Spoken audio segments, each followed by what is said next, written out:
the benefits of cheap and green renewable power, which assures a high return on investment and a secure financial future for business owners. FICCI has been organizing a series of seminars where the RE industry, stakeholders as well as consumers share their experience of supplying as well as availing renewable energy power and its benefits, including cost reduction and operations optimization. We are pleased to share that the next edition of the series is being organized today in Kolkata at the Park Galaxy for the Eastern region.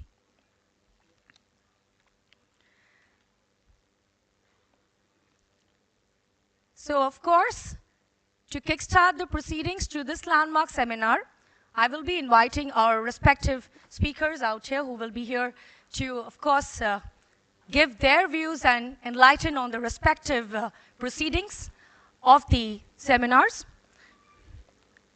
To start with, may I please welcome on stage, may I invite Shri Pinaki Bhattacharya, Senior Member, FICCI, Renewable Energy, CEO's Council President. Good morning, sir. Distributed Solar Power Association and Managing Director and CEO of Ampin Energy Sun Transition. So, my dear friends, ladies and gentlemen, can we please have a huge round of applause? Zordar tali ho jaye, jorhat tali ho jaye. Welcome, sir. Shubh.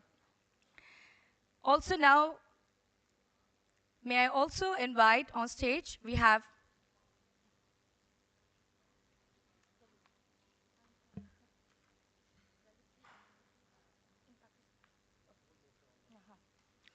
so also to join us at the seminar today, we have Shri Lalit Bora, who will be in the online session with us for the seminar. He's the Joint Secretary, Ministry of New and Renewable Energy, Government of India, of course, through virtual mode. So let's also have a huge round of applause for Shri Lalit Bora.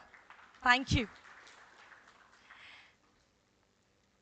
May I also now welcome Shri Anish Mandal, Partner, Deloitte India on Trends of Adoption of Renewable Energy Solutions by Commercial and Industrial Consumers. So let's have a huge round of applause, please.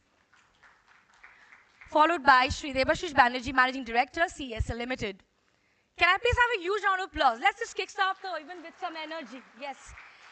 We have Shri Anil Razdanji, Former Secretary, Ministry of Power, Government of India.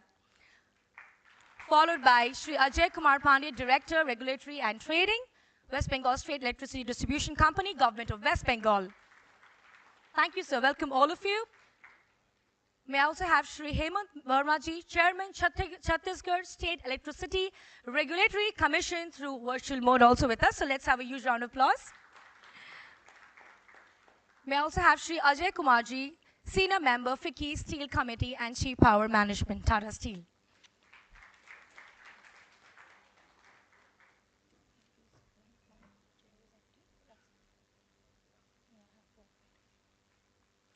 So once again, for all the dignitaries out here, welcome, sir. Very warm good morning, all of you. Now, to kickstart the proceedings to this landmark seminar today, may I invite Shri Pinaki Bhattacharya for the opening address. Can we please have a huge round of applause? Thank you. Good morning, sir.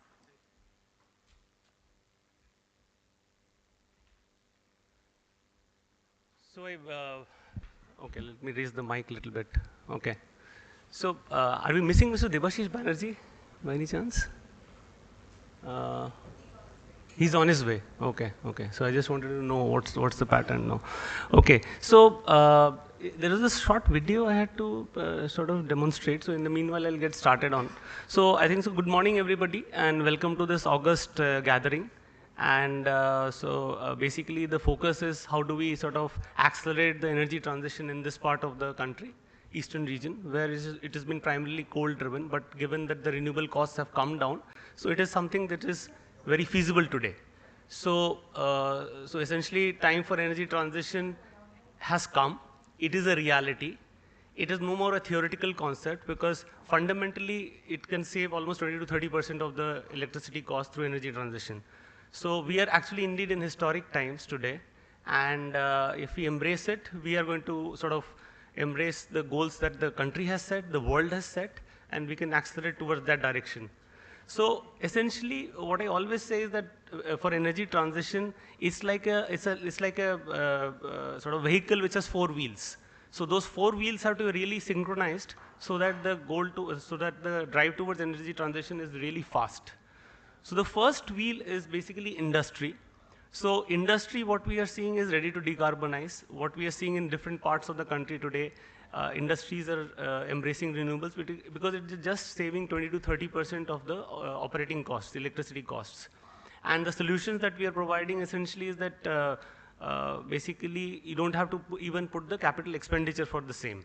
So I would encourage all the industries to embrace decarbonization and renewable energy transition because there is no point waiting anymore. Costs are not going to come down anymore because the country is moving towards a self-reliant India, and as a result, a lot of sort of production will happen in the country.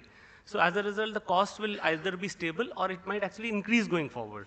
So all the members from the industry, please look at your energy footprint and just sort of start decarbonizing. That's the first wheel. Second thing is that second wheel is basically the fellow energy transitioners, the renewable energy generators and developers like us. Our business model, for instance, is to sort of understand your requirements, put up renewable energy power plants and sell you green electricity in the long term. So we are doing it in basically 4 steps. So first step is very simple, that is distributed generation. That is within the factory, whatever sort of space that you have, we will do distributed generation. The second step towards the RE100 goal is intrastate open access, where the generation is also inside the same state and the factory is also within the same state. The third aspect is interstate open access, which has opened up. For example, if you have a factory in West Bengal, suppose the power plant is in Andhra Pradesh, there is a mechanism to transfer the power that is called interstate open access. We'll talk about all these aspects. And the last is, which is we cannot replace with physical replacement of power. We do it with virtual PPAs.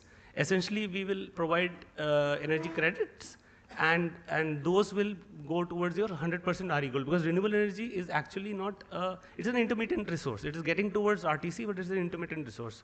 So energy transitioners like us basically can partner with you and take you to 100% renewables. But what is important is to partner with entities which are long-term players, because the assets that we are putting up are like 35-year-old assets. They can last for 35 years. So it is not good enough just to sign a power purchase agreement, but also to finance it, develop it, own it, and run it. Because if we do not have the long-term sort of vision to do it, then it's a short term. There are a lot of contractors moving in the circuit. So I would suggest that all the energy transitioners start having a long-term model. Now the third wheel, I spoke about 2 wheels. I spoke about industry. I spoke about the developers or generators or the energy transitioners. The third wheel is finance. So as far as finance is concerned, the floodgates have been opened up by both the debt and equity capital markets. I mean, a company like, for example, I founded and I'm leading it. So we have been able to channelize capital from institutional investors from Japan, from Denmark, from UK, from Canada. So almost $500 million we were able to attract, and we are just one of the many players with which we are building a $2 billion portfolio. So the equity markets have completely opened to this space internationally, because India is the most attractive renewable energy market in the world, because there is scale, there is speed, there is growth, and we are not blessed with a lot of natural resources that can power this economy. We are blessed with a lot of renewable resources. So that is something which is fundamental long-term drivers that India provides. And all the international investors are seeing that and pouring that capital into sort of the sector. And it has consistently ranked as the top 3 market in the world as far as renewables is concerned. And this is the only market where there is a clear way how you can sell electricity to both the CNI customers as well as you can sell electricity to the utility customers. So it's a very, very good market to be in. And that's why the equity interest is there from different countries. And we are actually getting capital from across the world into investing in India as well as in different states through these companies that we set up. The second part of the financial markets is the debt, because all these projects are very capital intensive. To give you it's almost 400 crores for even 100 megawatt. So we are setting up, like, for example, our company itself, we are doing a capital outlay of nearly 16,000 crores. So it's a lot of capital investment. So debt capital markets are also very mature in India. So there are NBFCs, there are banks, everybody is actually sort of pouring capital into this sector, and that is a good sort of aspect to have. In fact, more than the conventional power sector, they like the renewable sector. So, but what needs to be done on the financial bucket is MSME funding, because a lot of the consumers that we see do not have the relevant credit rating essentially for long-term financing. So there are certain ideas my colleagues will talk about how that can be addressed in terms of the financial side. And there are ways to even rotate the capital. The last component is, which is the most important, is basically the government or the policy. So because one, for example, the industry is ready to decarbonize because they are saving energy. The generators are ready to roll out a solution because there is a wherewithal to, because all the technologies are now at grid parity and even cheaper than grid parity, solar, wind, hybrid, storage, everything. Third is obviously financial markets are putting capital, but without the right policy and the government angle, this cannot happen. So in India, we have a concurrent subject of electricity. So the states and the center have to move together. So the central government, for instance, has identified certain green open access rules. A lot of the states are adopting the rules. And those who are adopting the rules are seeing a lot of development of renewables in the state. Now, and I always say that in any state, the usual argument is that if there is a CNI, if you sort of provide energy to the CNI customers directly, because Electricity Act was deregulated a long time back, so we need to go as per the law. The question is often raised that what will happen to the DISCOM health. But what we have seen, for example, models like in southern states, is that if you essentially sort of open up the sector for private participation to directly supply to the CNI customers, the DISCOM health doesn't worsen. Like if you see the Karnataka DISCOMs over the last few years, they have not worsened. And secondly, the industries are mandated to decarbonize. So they cannot get the entire green electricity from the DISCOMs. So, and every state is competing for industrial investment, and all the industries want to be green powered.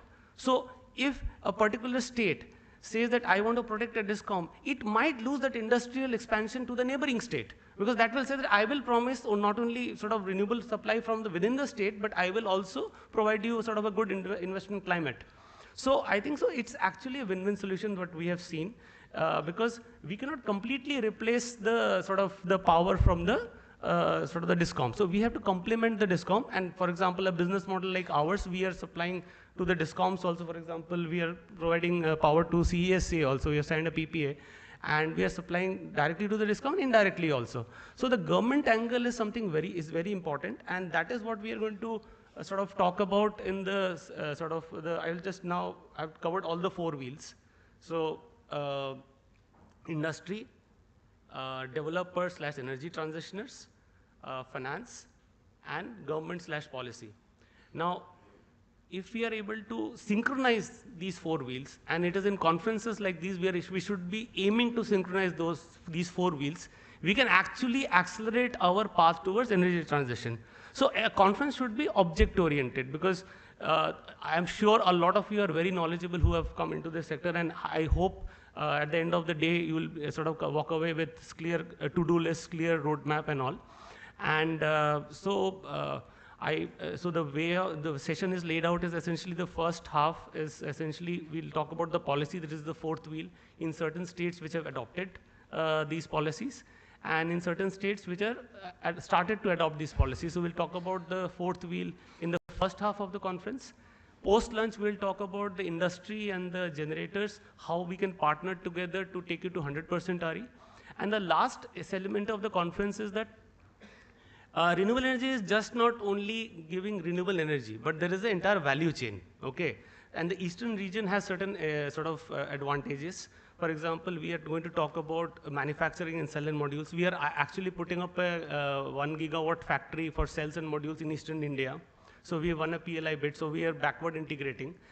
And there are certain benefits the region provides.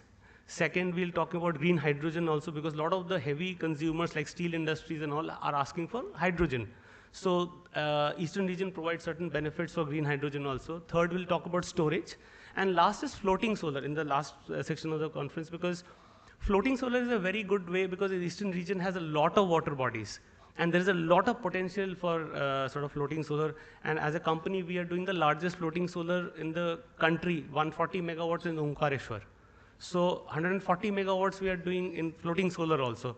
So I would say that let's hope it's an interesting conference with a lot of deliberations and questions. And with that, actually, I'll again welcome you all to this conference and look forward to active deliberations and walking away with clear conclusions and a to-do list.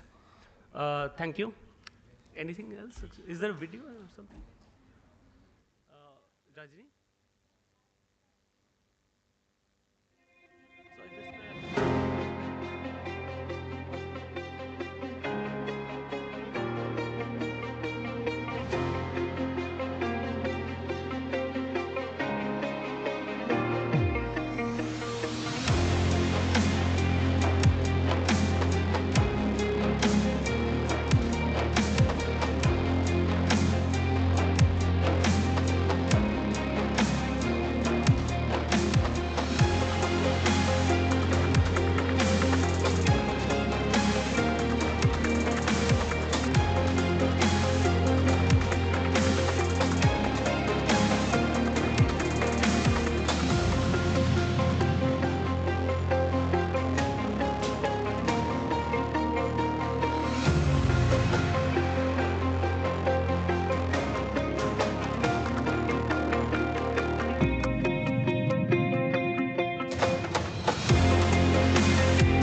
so hopefully that was not too loud an advertisement actually. So because in a keynote session, normally we don't present these videos, but I thought that it is informative to see that there is a lot of potential in all the states in the eastern region. It's not only West Bengal, but West Bengal, Odisha, Chhattisgarh, Jharkhand, Bihar, Assam, Northeast, even Sikkim. So we just wanted to sort of talk about the potential in all these different sort of regions. And with this sort of fairly loud start to the event, so I will hand over the mic to Parijat. Yeah.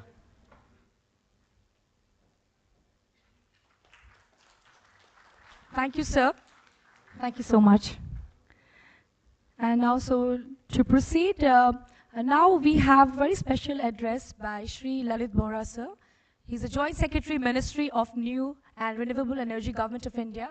And we will be having a video on our right side. You can look at the LED screen. We'll be getting his insight on renewable energy transition for commercial and industrial consumers. So can we please have the video? Good morning, all of you. I would like to give my compliment to FICCI for organizing this informative seminar on encouraging corporate and industries to decarbonize their carbon footprint. I am happy to note that a series of seminars is being organized by FICCI in various cities across the country on this important subject of greening the corporate and industrial cluster. And I applaud FICCI and the industry for the initiative. Also, I am very happy to note the strong participation of industry delegates, which affirms industry's intent and commitment on this important subject. As we know, the nation has committed to achieve net zero emission by 2070 and has also made a host of commitments including carbon intensity reduction, emission reduction, and non-fossil fuel energy capacity growth. If we want to live on this planet and keep temperature level below the 1.5 degrees Celsius of warming, we need to make some radical changes. We need to move to the technologies that will give us the same level and comfort of living, but drastically reduce our emissions and carbon footprint. Switching our reliance from fossil fuel to renewable energy resources that produce lower or no greenhouse gas emission is critically important in tackling the climate crisis. Energy transition involves mainly conversion of different form of energies into electron and then converting those electrons into renewable. For hard to abate sectors like long haul, transportation, shipping, aviation, etc., green hydrogen is one possible alternative. The C&I consumes a massive amount of energy, which is approximately 50% of the total energy consumptions. These energies are consumed across the various value chain sectors, and thus decarbonizing the C&I sectors becomes a very important element. The ability of the corporate to procure renewable energy by purchasing through distribution companies, through a third party, or building their own generation facilities need to be continuously expanded. India has emerged as a leader in the renewable energy market, ranking 4th in renewable energy installed capacity. The government has implemented various policies and programs to support the growth of the sector. However, most of the capacity has been installed by the private sector.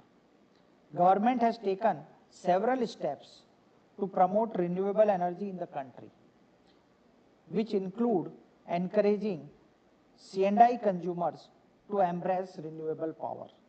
For the demand side, government has notified green open access rule. We have bring DISCOMs on board by addressing their concerns with respect to open access, waiving of ISTS charges, impetus on adoption of the green hydrogen and the green ammonia via National Hydrogen Mission and green hydrogen policy, and mandating RPO for obligated entities such as DISCOMs to have certain percentage of energy from renewable sources. These are the few of the measures which has been taken by the government to fast track demand side of the greening of the corporate sector. From the supply side, setting up of the mega solar park, enabling policies for the solar rooftop and the captive generation, financial support for residential rooftops through residential rooftop scheme, PLI scheme for solar module manufacturing that include manufacturing from polysilicon to ingot wafer, solar cell and the solar module, introduction of day ahead and term ahead market, enabling procurement through power exchange, dedicated green energy corridor and the transmission system for RE evacuations.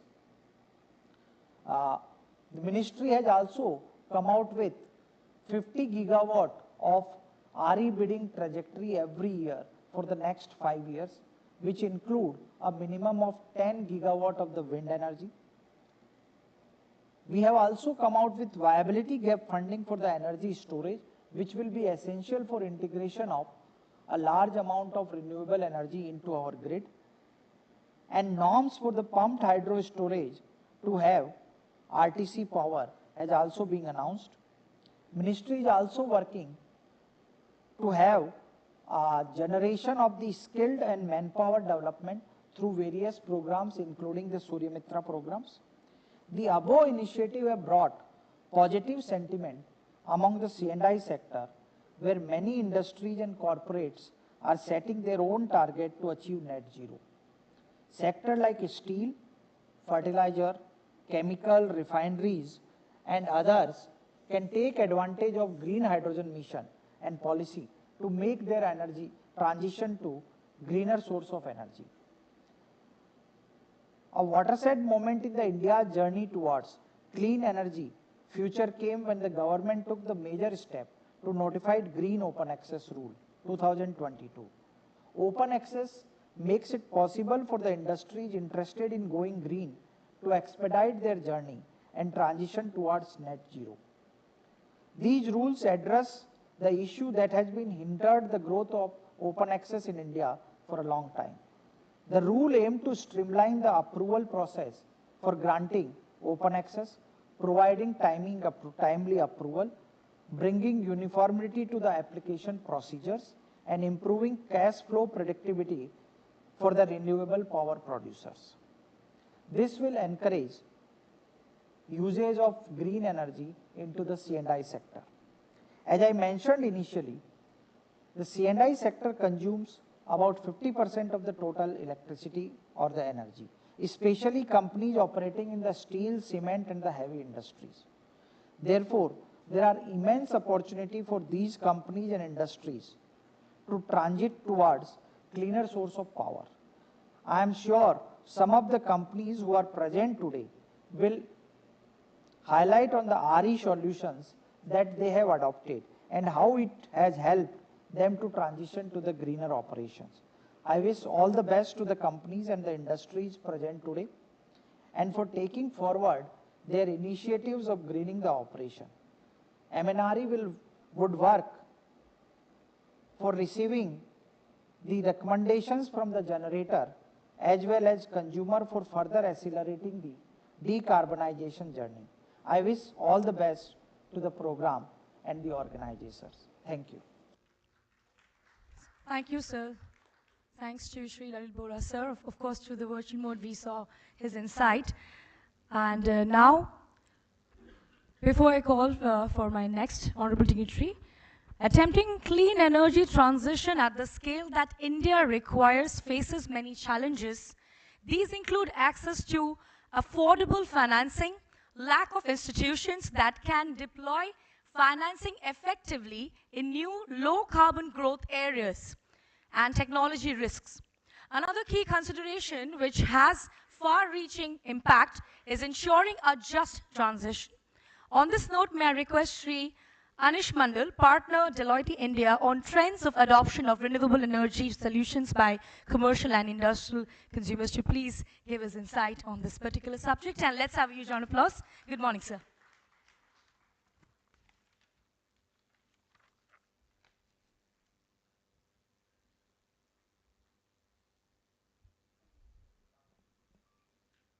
Very good morning, everyone, and congratulations to MP and FICCI for organizing this event. Thanks to Pinaki for a wonderful start to the day by providing kind of complete overview of what's appropriate for the country in those 4 levers to actually converge and then go towards the energy transition. Let me kind of add to that what's exactly happening in the rest of the country on the trends of the CNI.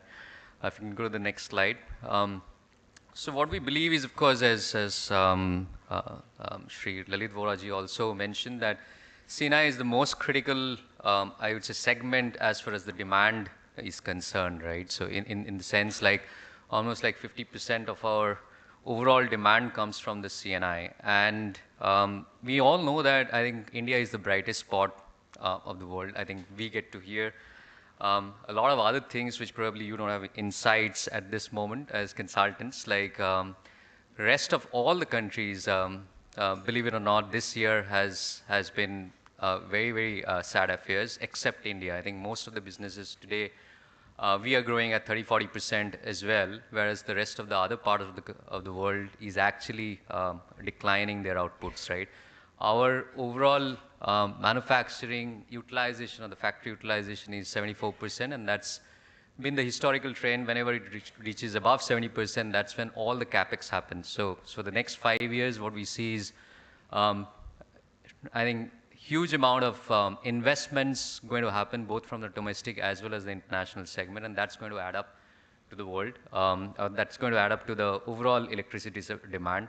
The whole China plus one strategy is, again, it's working out. So in the last G20 summit also, and globally, I think this was compared the global output dependent on China versus the rest of the world. It was not happening, but this year we have certainly seen that movement happening. A lot of investments are coming towards India, and I think we are aware that a lot of PLIs have actually been fructified in the sense that a lot of investments, again, from the international community as well as domestic community setting up. So what we're going to see is the curve which you're seeing on the in front of you. So basically, the CNI segment or the demand, this particular, is going to drive the overall energy demand for the country, right? So it's going to go up to the extent of 6-7% on an average for the next 20-30 years. And if we don't decarbonize this segment, or if energy transition is not happening in this segment, then of course India doesn't achieve its net zero goals, or besides not net zero, but the curve or the emissions curve will not bend down. So that's the sensitivity which I'm going to highlight today. If you go to the next slide.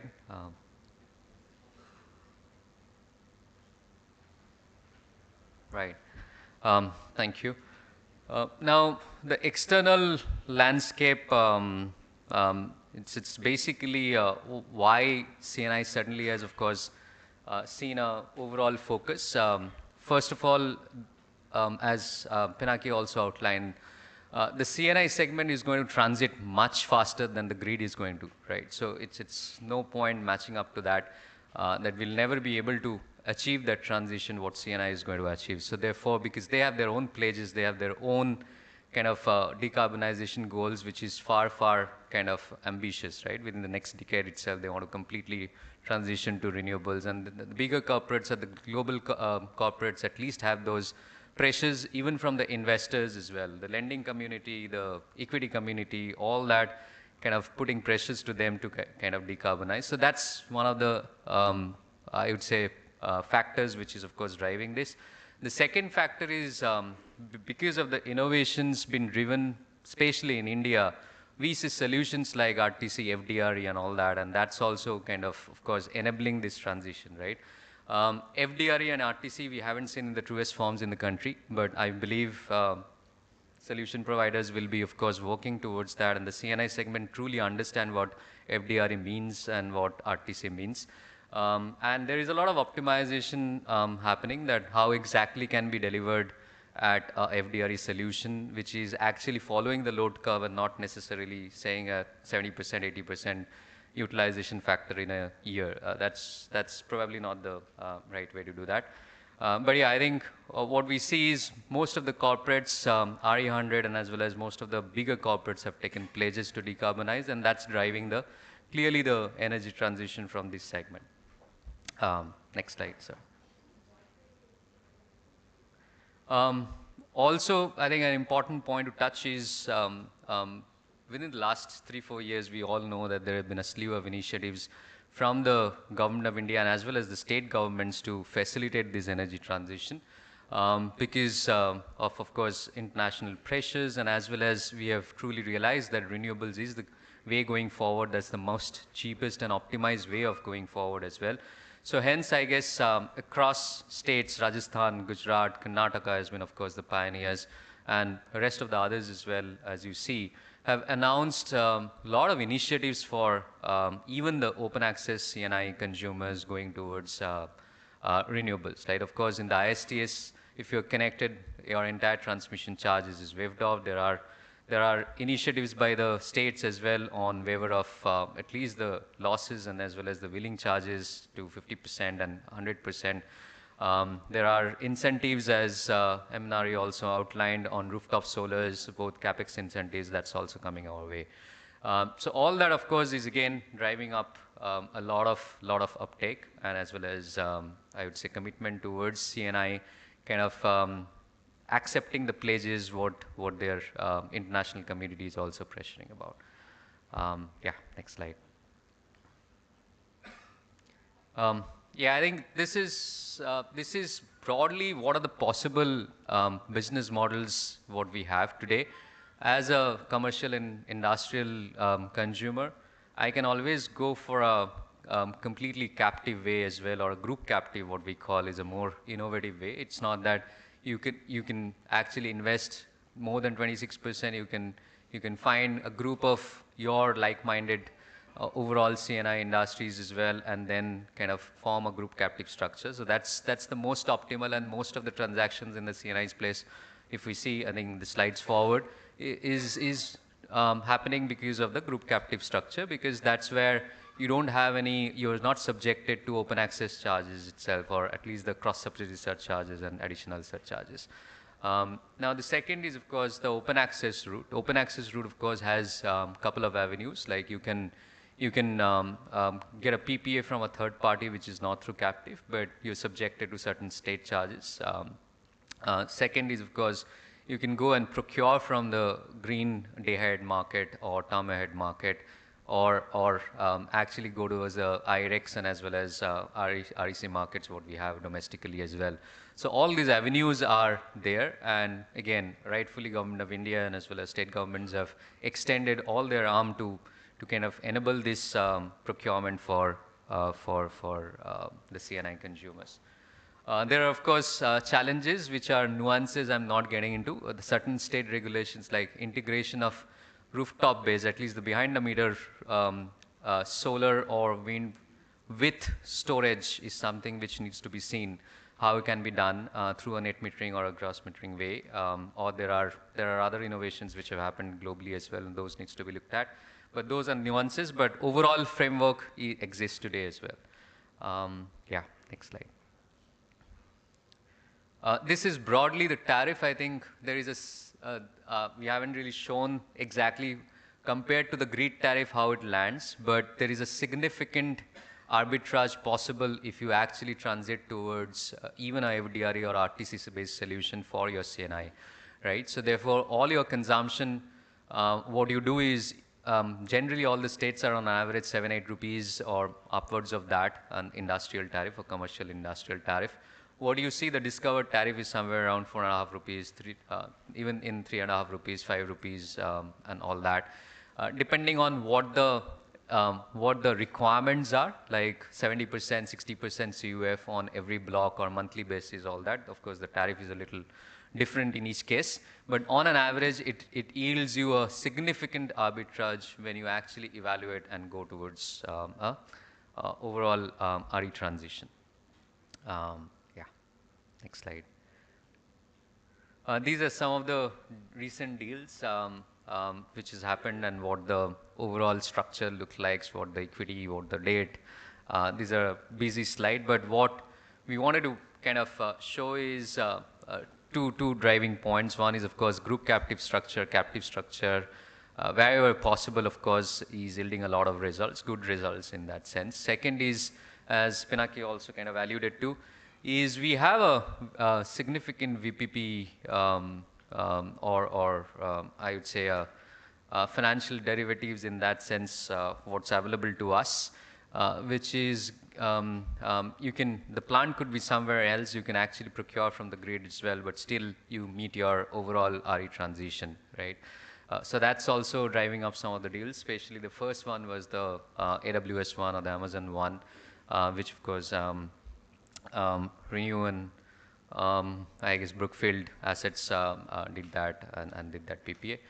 There are significant others as well in the next slide, but yeah, I think these are details which is available to you to view.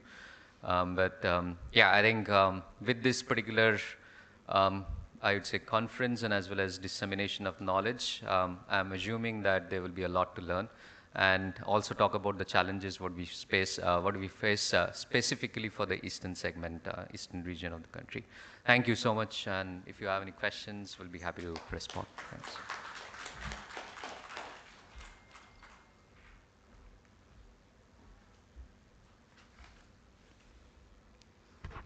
Thank you, sir.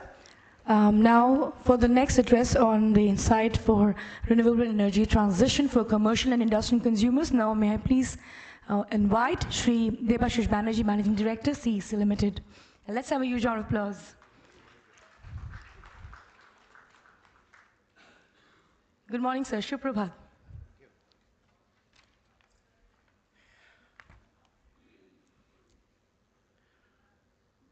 A very good morning to all of you here. And we are seeing more and more of renewable, energy sessions coming up. Yesterday we had BBGS that was entirely on the power and it was on renewable because that's the call of the day. The climate is worsening. And we have felt that in this city of Calcutta during the last summer, in the month of April, May, that the real feel of temperature was around 52 to 53. That's a staggering jump. And our peak demands actually jumped to about 25 to 30%. The question comes is, we have renewable as solar in the daytime, but the night peak also went up by 25 to 30%, where we do not have that renewable solar power available. So how to mitigate that challenge becomes important, and that's why the intermittency part of renewable energy needs to be taken care of. So basically, India obviously is aiming towards this 500 gigawatt non-fossil fuel capacity by 2030, but you would have seen that it's come in the papers that 80,000 megawatt is going to be added for the thermal capacity, correct? So it's actually, that's why it's being a transition to 2070, but we'll try to achieve it faster by 2030, 500 gigawatt of fossil fuel, non-fossil fuel, but I hope that this 500 installed capacity, which contributes to around 22% approximately or 20% to the consumption now, will actually contribute to around 45 to 50%, taking over the thermal side and balancing it with that. So that's the plan, and obviously that will reduce carbon dioxide emission by about 1 billion tons by 2030 and in carbon intensity by 45%. So that's quite a good target, and obviously we need to add more and more renewable capacity, and this is a one-way traffic. It will not, is not that this will go away, and this is here to stay, and this is for the planet and the people.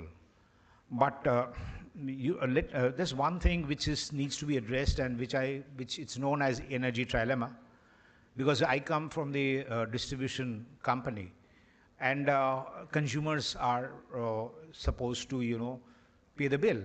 So energy affordability, energy security, and energy transition needs to have a balanced approach. Because today we have green tariff, but the green tariff is higher than the normal tariff, generally. It will not work, it does not work that way. You have green steel, you have green cement, you have green fertilizers. Would the consumer pay more for that? Will the infrastructure growth, I'm just addressing some issues, but there are solutions to that.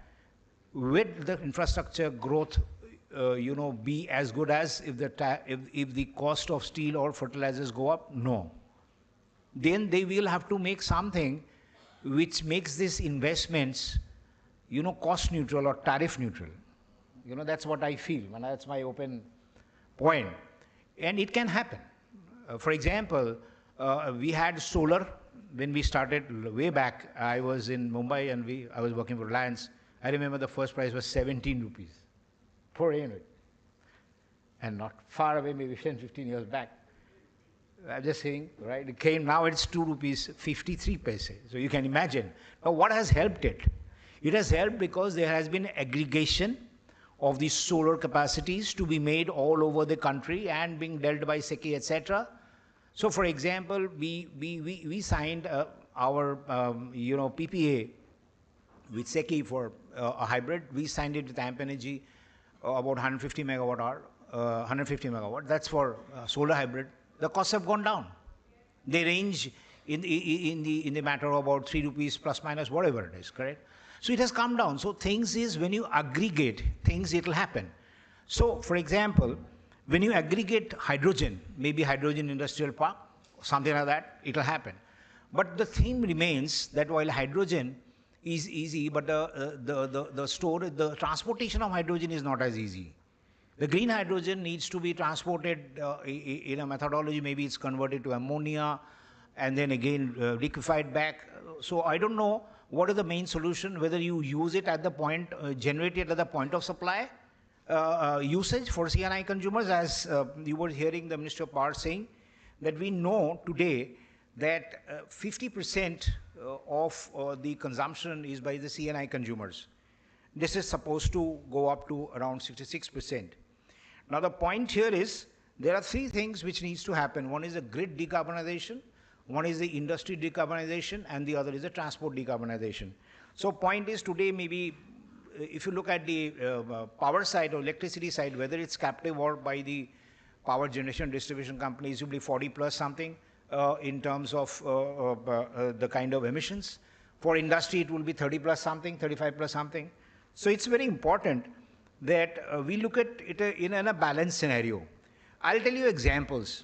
You know, this country went in for ultra mega power projects, UMPP, and I was part of that group. 4,000 megawatts, right?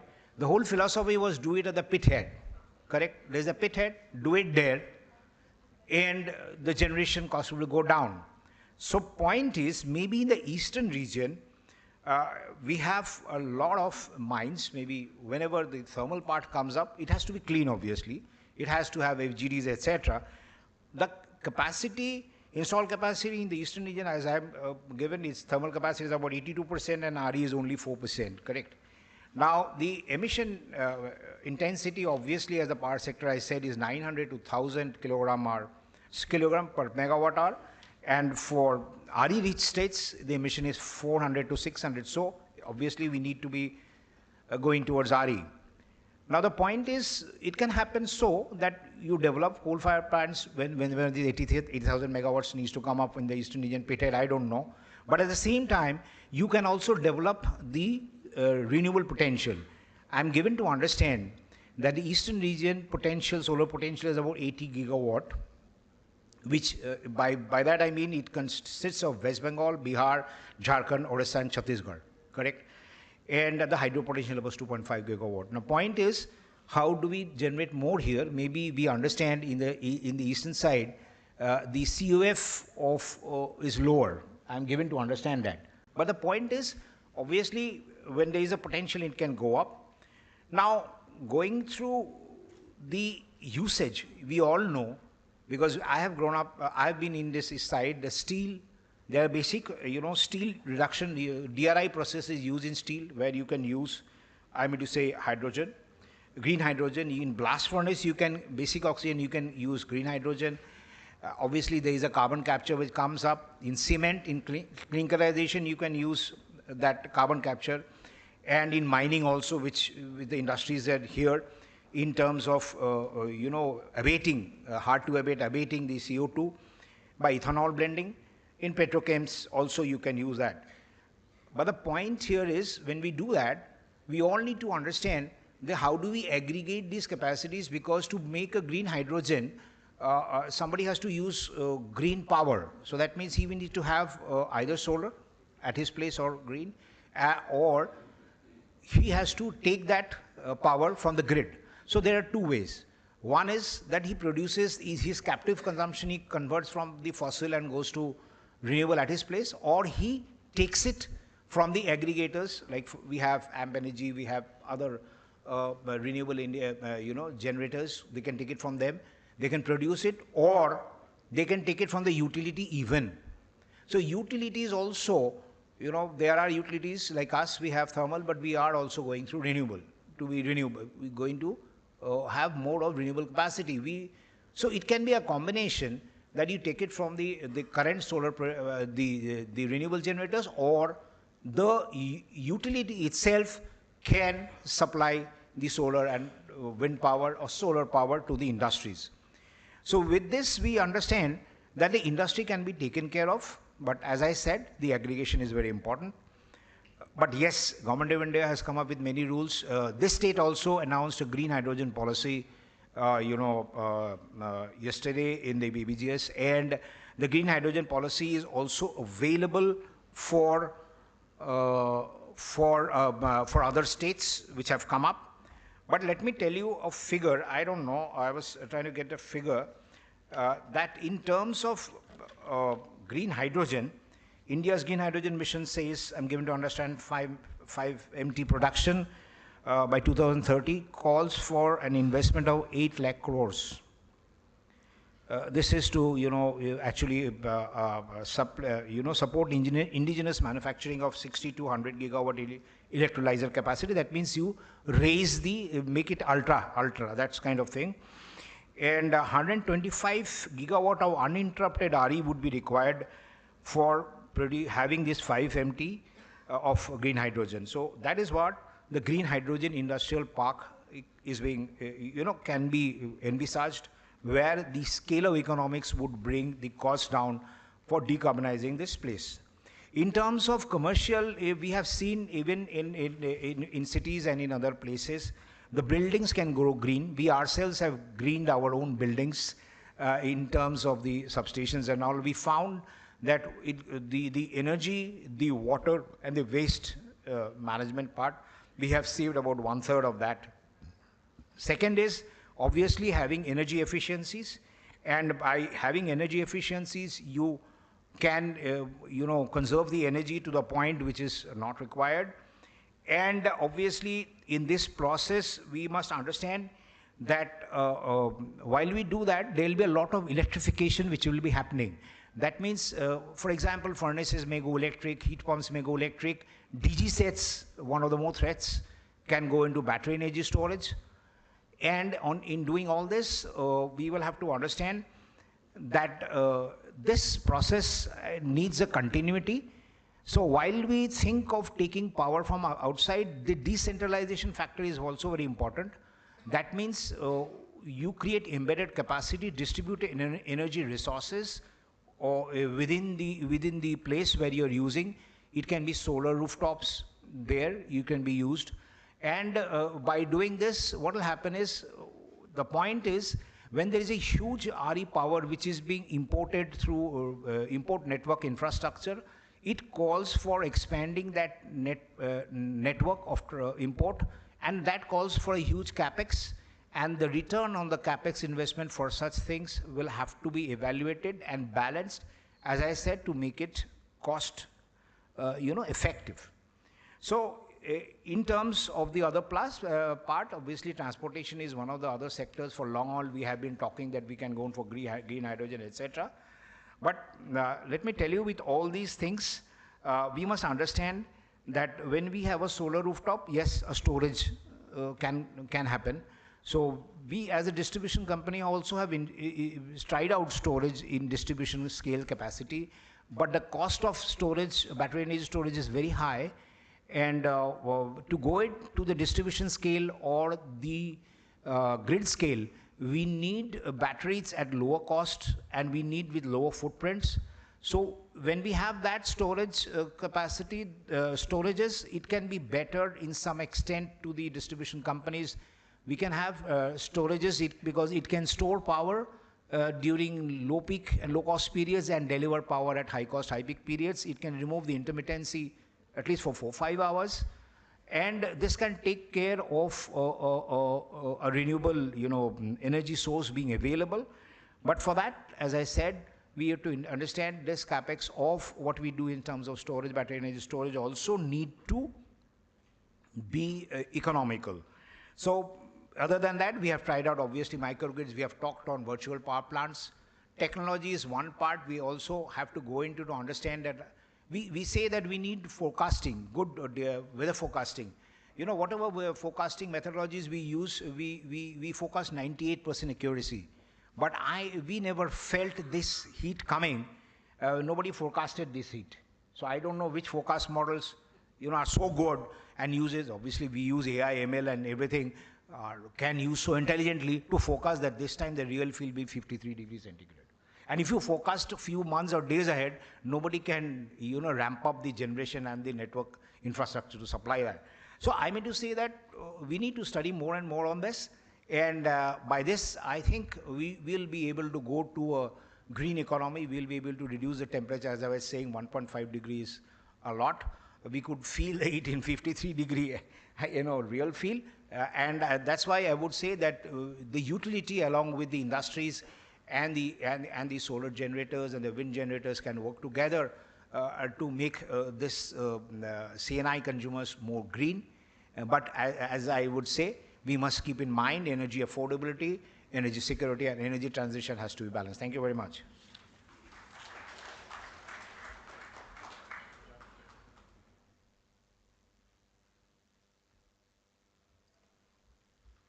Thank you, sir. Ashanka Dhonawad. Thank you. So now, with the rest of the proceedings, now may I please welcome Shri Anil Razdanji, former Secretary, Ministry of Power, Government of India. So let's have a huge round of applause, please. Welcome, sir. Hardik Swagat.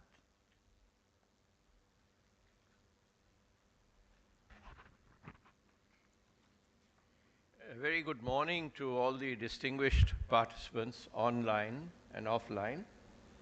And I think those who will probably learn from each one of you on what has happened today.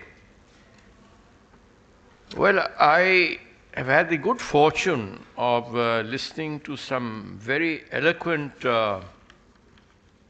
and very incisive and forthright presentations on the topic for the day, which makes my task a little easier, but also a little more difficult. Because, as you can see, I am a fossil, and I've lived on fossil energy. And now I know that, yes, we are moving into renewables. But are we renewable ready? That is the point. If you have a little more time, then I was just discussing with a very distinguished host, Pinaki, and also with Devashish, my neighbors here, that when you look at statistical projections based by actual, I should say, operators of the systems, they are not projecting a very cataclysmic change, you see.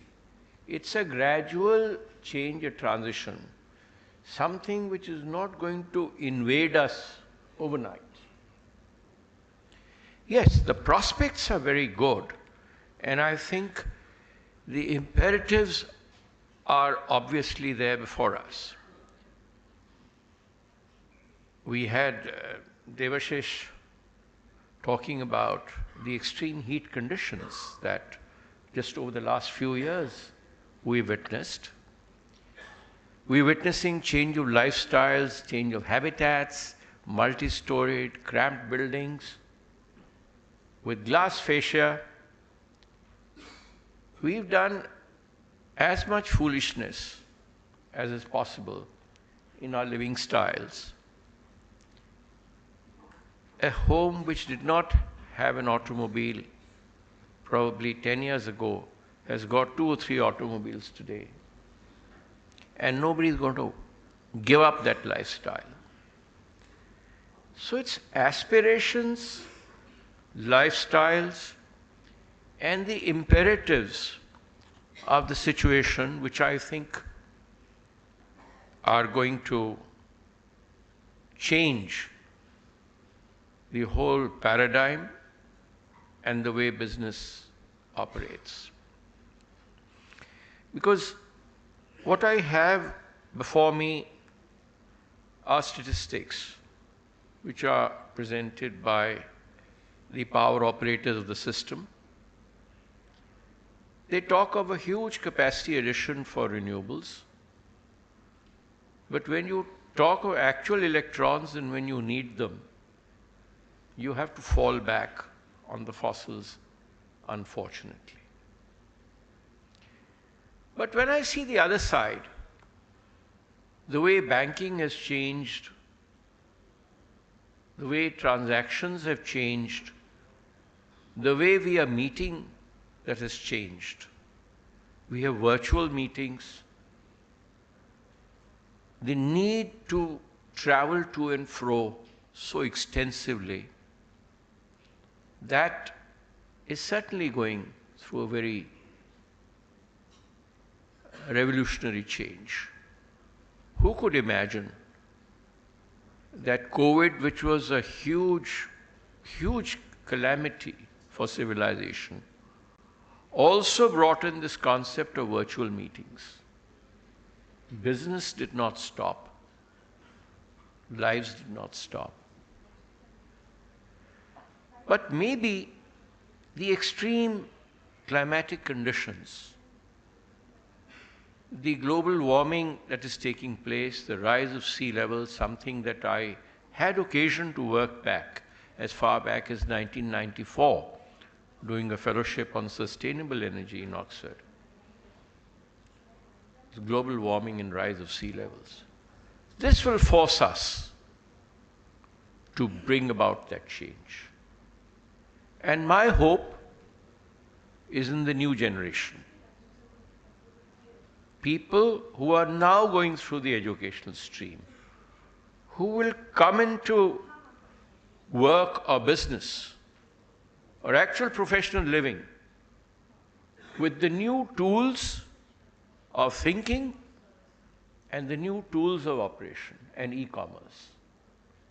Probably unless the whole paradigm changes of lifestyles, I honestly do not visualize that quick a transition as we are demanding in the energy space, on how we are going to generate energy, how much we are going to generate.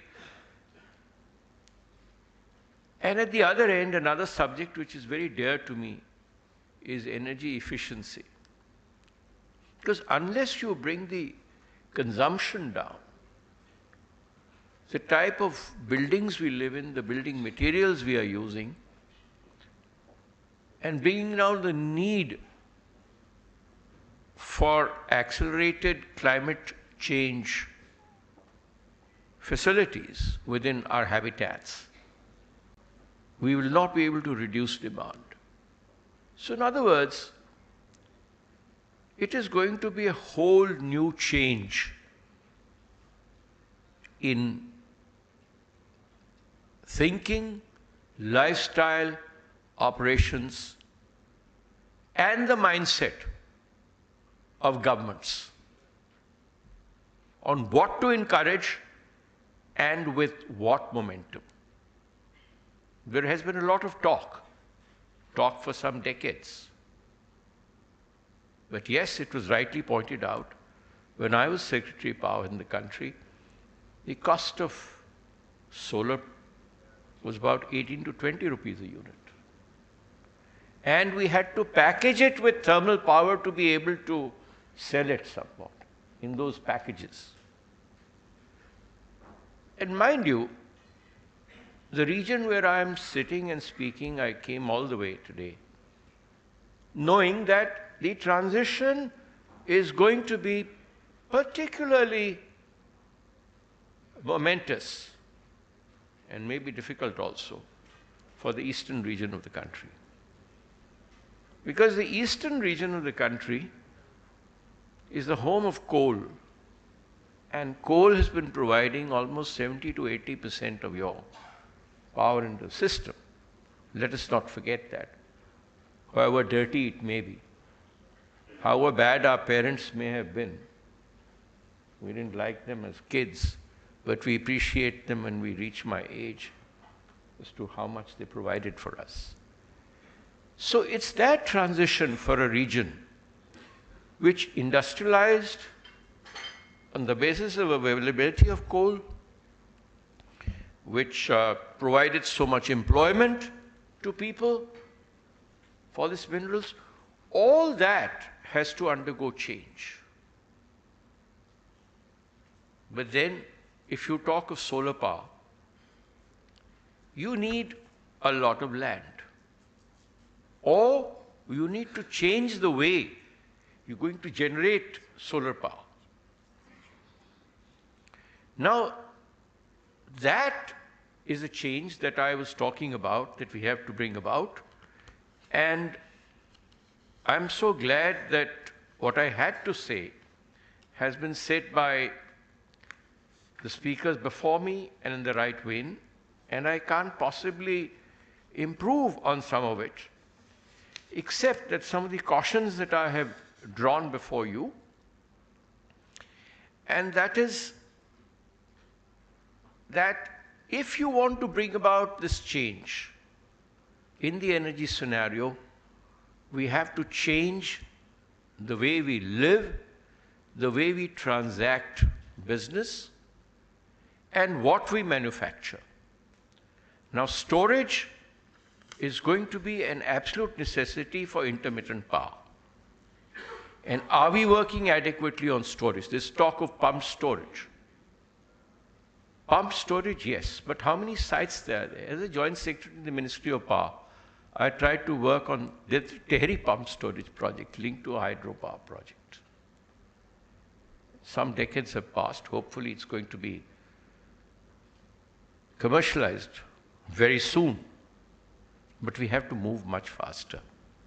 We've got to see the linkages between different industries.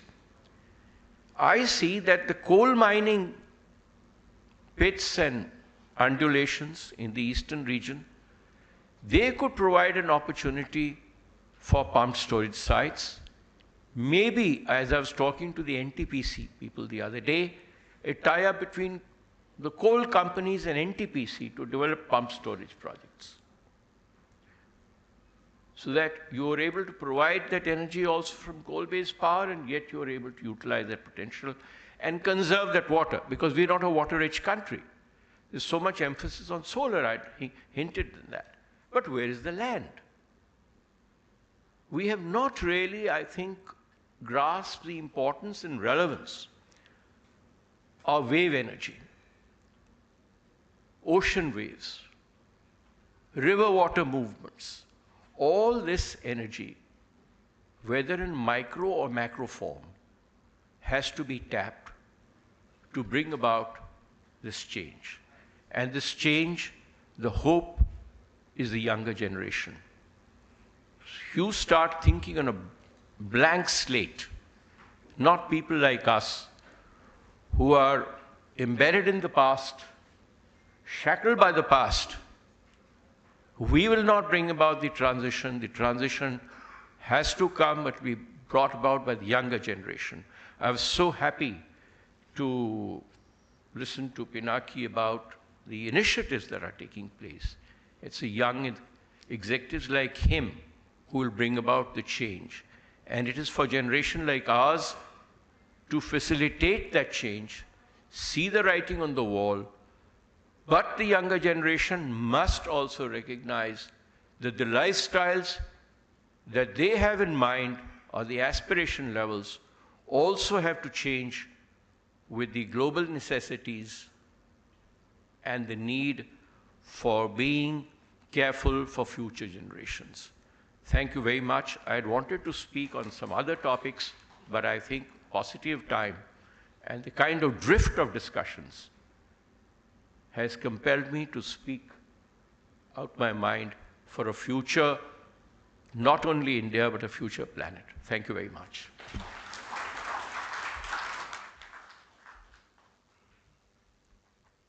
Thank you so much, sir. I beg your pardon because of the time constraints, but it was an honor to hear from you. It's an honor to have you with us. So now to... yes, I understand, sir. That's what I said, because the time constraints, sir. Time has to move on. Nothing can stop that. So now with the rest of the proceedings for the next honorable speaker we have, because this respective gentleman is actually, sir, is online and he has to move on with his rest of these proceedings post his speech, which will be through virtual mode. So Orissa has taken a lot of initiative in this renewable energy sector, and a lot of policy level support has been provided to the industry. And to share more prospective sector, may I now invite through virtual mode, we have Shri Hemant Sharma ji, Principal Secretary, Industries Department, Government of Odisha. So let's have a huge round of applause, ladies and gentlemen. Thank you. Am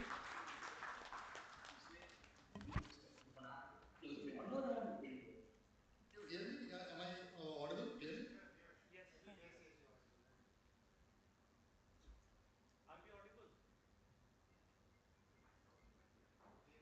So first and foremost, I extend my greetings on behalf of Government of Odisha, particularly the Industries Department, to FICCI for having invited me to this important seminar in the Eastern region looking at energy transition for industry and commercial consumers.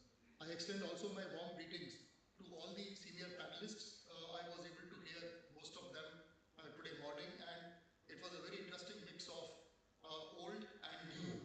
And sincere thanks to our Union Power Secretary as well, Union Power Secretary Shri Anil Rajasthanji, to have brought into focus the policy perspective also, which I was listening very carefully. This is one of the most important topics which is actually concerning the industrial energy sector in India, and the reasons are well known.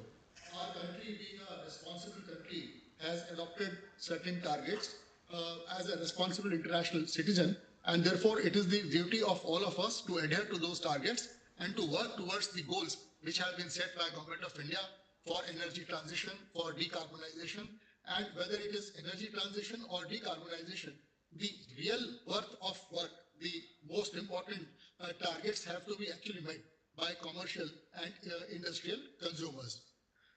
Now I understand that today's discussion is limited to renewable energy transition, and we are not really looking at decarbonization for industry as a topic which in itself is a very large and a difficult subject to deal with, at least on an online mode, sitting from Bhubaneswar, trying to address all the senior representatives who have come from Eastern India.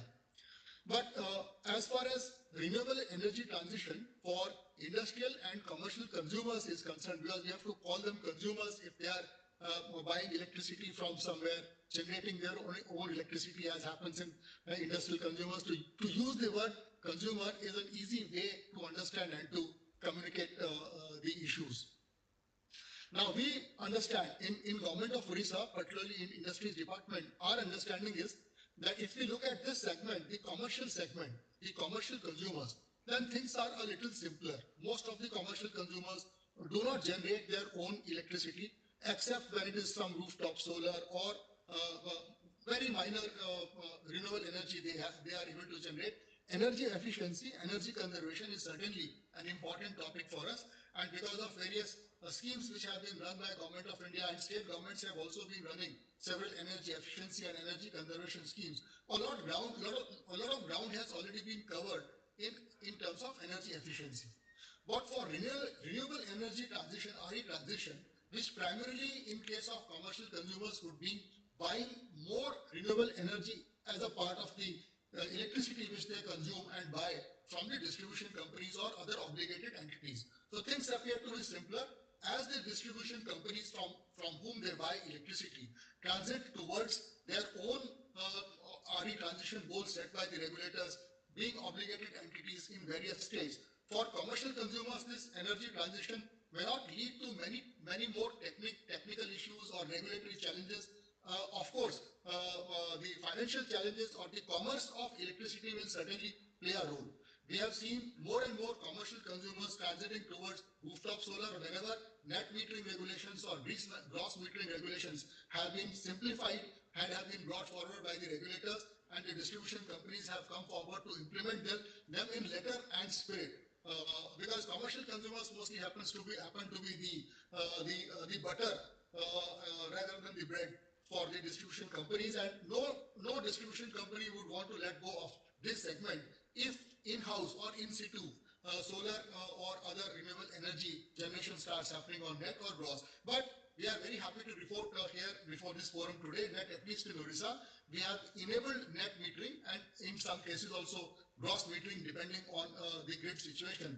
The regulator, our OERC, has got in very good regulation, and the distribution companies also have wholeheartedly supported the commercial consumers adopting their own RE mechanism, as also buying RE power if possible from the distribution companies by paying a little premium.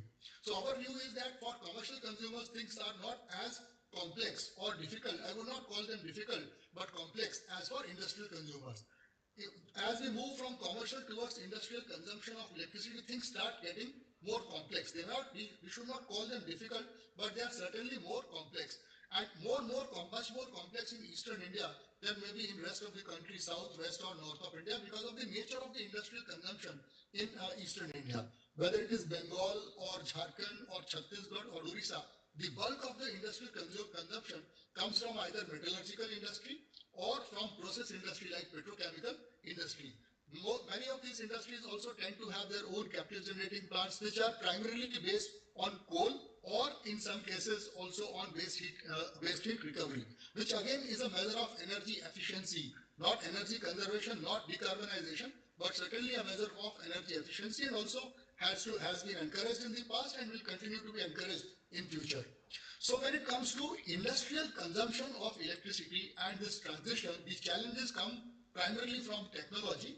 They also come because technology is complex, their consumption is complex, consumption patterns are different, and therefore the regulation which governs them and regulation which will need to govern their quick and voluminous transition towards renewable energy also has to be a little complex. The commercial aspects also come in, so therefore finance and budgeting also come in. While it is very easy to say that all the cement plants, the boilers should now stop and either they should start using biomass or the steel plants should start using hydrogen, or the aluminum smelters should start using solar power or wind power. But since the pattern of consumption, the nature of consumption, and so much of investments which has already happened in captive generating plants, we cannot risk those assets becoming stranded assets just because the transition has to happen quickly. Therefore, the solutions which we need to look at for industrial consumers by way of technology, by way of financing options for transition, and by way of bringing in regulation which actually takes care of all these challenges and can make it more simple and less complex for every stakeholder is the real work which we need to do. Now, when will this happen? How will this happen? All of us know as technologies change, as technologies enable captive generating plants to become more flexible and also enable the use of other sources of fuel, other sources of energy, maybe in existing plants, as we have heard is happening in some advanced economies. At least this work has started. We will need to adopt such solutions in our industrial segment, and probably this will happen. More important would be the role of the state governments and the central government to enable it through policy. This is going to cost a lot for the industrial consumers. Therefore, we will need to really have some mechanism of policy-based incentivization for industrial consumers to transit towards bulk transition towards renewable energy. Now, what is it that we have done in Odisha, having acknowledged the need for enabling this transition in a predefined time frame as per national standards and as per nationally adopted targets? We brought out two new policies recently. One is our Industrial Policy 2022 and the other is Odisha Renewable Energy Policy 2022. Taken together, these two policies provide a good set of incentives and a time frame for the industrial consumers to adopt in case they have captive generating plants, to adopt more and more solar energy, more and more wind energy, procure more and more wind energy or solar energy from outside in RE, RTC or fixed farm dispatch mode, and then provide some incentivization in the intermediate period of 5, 7 to 10 years. Therefore, whether it is cross-subsidy surcharge or state transmission charges or electricity duty, in significant measures, these charges have been waived off in Orissa for any industrial consumer who would want to either generate its own solar power or wind power or would want to procure from outside. One major challenge in Eastern India is that as opposed to Western and other windy states in South India, is that much of this power has to, in the initial years at least, has to come from outside. Therefore, even to enable this energy to successfully come and be utilized in industrial consumption, a lot of work needs to be done for our upgradation of our grids, also bringing in more efficient metering, and also regulation which takes into account such open access. Therefore, just to give you an example, that for any industrial consumer who would want to set up a battery storage or a pump storage or a floating solar or any other hybrid mode of bringing in solar and wind in Orissa, we provide 30% capital investment subsidy, including technical works related to transition and other civil works for any industrial consumer without any upper limit. So if you want to set up a 50 megawatt plant or a 500 megawatt plant, you are heavily incentivized with this. We also provide 100% electricity duty exemption throughout the life cycle of the renewable energy plant of a particular nature. Similarly, the open access regulation, the draft open access, green open access regulations have been recently brought out by our regulator, and we have had extensive consultations with the stakeholders in order to make them more simple, make them easier to implement for all stakeholders. So this is work which is work in progress. Nobody can claim huge or early amount of success in this, but certainly we are engaged with all the stakeholders. More importantly, new stakeholders who were hitherto not present in Orissa, RE generators, group RE generators from other parts of the country, we welcome them to come and do not only projects in Orissa, but also do business in Orissa. When we have to look at bulk energy transition, for a state like Orissa, small state like Orissa with more than 16,000 megawatts of installed capacity, which is coal-based or waste heat recovery-based. Therefore, we cannot only depend on existing players. We need to invite players from outside, those who have experience in renewable energy or who would want to have more business in renewable energy. Therefore, it will be a mix of projects as well as enabling business from outside for renewable energy in Orissa. These are early days, but we are happy to work with all stakeholders and would learn from other states in the region, Chhattisgarh, Bengal, Jharkhand, and this cross-learning only could actually take us forward. So I extend once again my greetings to all the panelists, senior members who have come from all the states and from outside to participate in this seminar. And sincere thanks to FICCI for enabling me to join online. I was very keen to attend this meeting in a physical mode, but Orissa Legislative Assembly is in session and Industry Department had its question answer date scheduled for Friday tomorrow. Therefore, I was not able to attend, but sincere thanks for enabling me to join online. Thank you so much. Thank you, sir. Thanks, Chief Hemant Sharma, sir, for, of course, giving us his insight on renewable energy transition. And now for the next speaker, I would also like to mention that India has huge commitments towards the renewable energy transition, and states like our state, West Bengal, are crucial for this transition journey. So to give an insight on this, may I please request Shri Ajay Kumar Pandey, Director, Regulatory and Trading, West Bengal State Electricity Distribution Company, Government of West Bengal, with a huge round of applause. Welcome, sir. Good morning.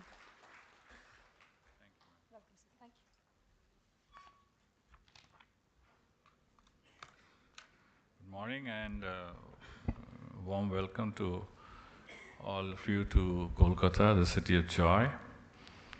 Now, I would also like to congratulate FICCI for organizing such a great seminar. Unfortunately, most of my points have been taken away by Mr. Banerjee here. So, a lot of pain points and the balancing points that I was going to speak about. I can't possibly. We work in tandem in any way.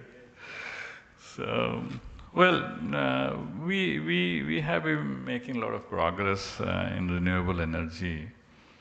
And as far as the capacity, the installed capacity that we have in the country is about 42% of the total capacity.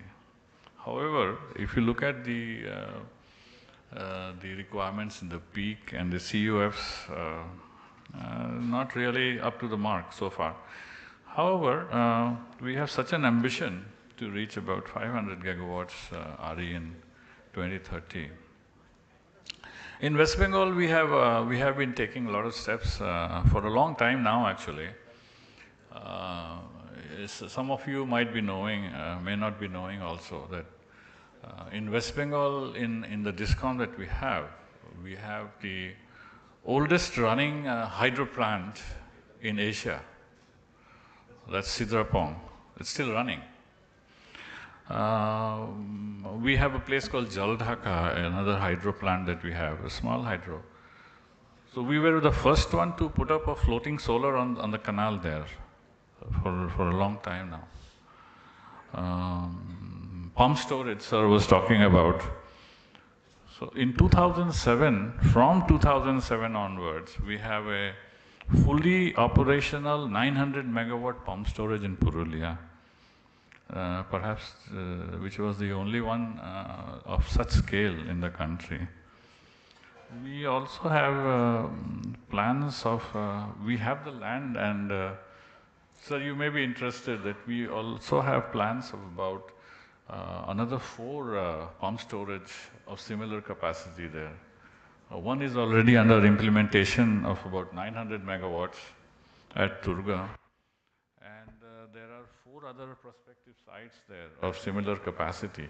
And it's all in PFR stages. So I'm hoping that we will have very good capacity, and maybe in PPP mode also. You never know. So if the government, I don't know, but if the government so decides. Now, besides this, sir was talking about floating solar. So we already, the government has already given clearance for floating solar in one of our sites in the thermal generator ponds, and 500 megawatts. So we are there. We are already doing a lot of stuff. However, wind is something that we don't have in the state, and the possibility is also not there. Floating solar, yes, but what Mr. Banerjee was talking about is also very important, sir.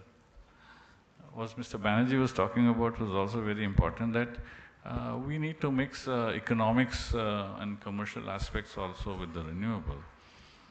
On a macro level, we all understand the climate changes and things like that. We really need to do something. We need to transition into renewables as fast as possible. But perhaps some kind of a balancing would be necessary. Because after all, it's the consumer who pays for it. So industry members who are here would be paying for it. And really speaking, when commercial aspects come in, the industry doesn't bother whether it's green or blue or red or whatever it is. They're looking at the tariff, except for some people who are supplying to, say, Europe, or who have a necessity of green power. Our commission has been very progressive in that way. They had come out with our regulations for green tariff by adding that extra delta to the tariff, and anybody can apply and get green power from us, from the DISCOM. On the regulatory front, our regulators has been very progressive, and they have come out as far as possible. They also have to do a balancing act. Open access and things are already in place, and the consumers industry have been applying, and wherever it's possible, they would be able to get power. Now, there's a lot of challenges are there. Mr. Banerjee covered the commercial aspects very well. Couple of issues I would like to, on the other side, what our speakers, the experts have said, a couple of issues I would like to highlight on the other side. The question does arise, how green is our green? Now, We talk about EV, batteries, storage, and things like that. Now, storage also uses power to recharge. So most of it is thermal. The lithium batteries, that lithium battery is being mined, lithium is being mined somewhere. So that's highly toxic. The disposal of the battery is also highly toxic. A lot of technologies are coming up in the world. Now, most of the Google offices are powered by what is called Bloom boxes. You might be surprised to know that the inventor of Bloom boxes is an Indian, and fuel cell technology. So maybe nobody talks about this. So people should explore, instead of being in silos, they may perhaps explore such technology. Why not bring Bloom boxes to India? They tried? What happened? Okay. So now that Google has really taken it up. Also, you might be interested that Microsoft has signed deals with a company to produce small fusion reactors. That's a very interesting development, and perhaps that should be looked at. Another thing which has come up recently is the thought, which I have been pushing for some time. Of course, I'm a small fry. Now, that is, let us assume that you have big solar plants in Sahara, and you have extra high voltage connectivity across the globe. So you have 24/7 power. So you generate in Sahara and you supply in Japan. Not an impossibility. Nobody, you can think about such things. Sir is laughing away. But instead of concentrating. So anyway, this is a great forum where I hope a lot of discussions will happen, and I'm sure it will happen. A lot of challenges, mostly economic and mindset issues, which have to be overcome. On a macro basis, this is something we need to do now, and the industry will ultimately benefit. Economics have to be looked into, and it's a great forum for taking this transition forward. And I fully support from my DISCOM and from the government for this effort. My sincere gratitude to all the experts and the RE players and the industry stakeholders here. Let's have a great conference here. Thank you.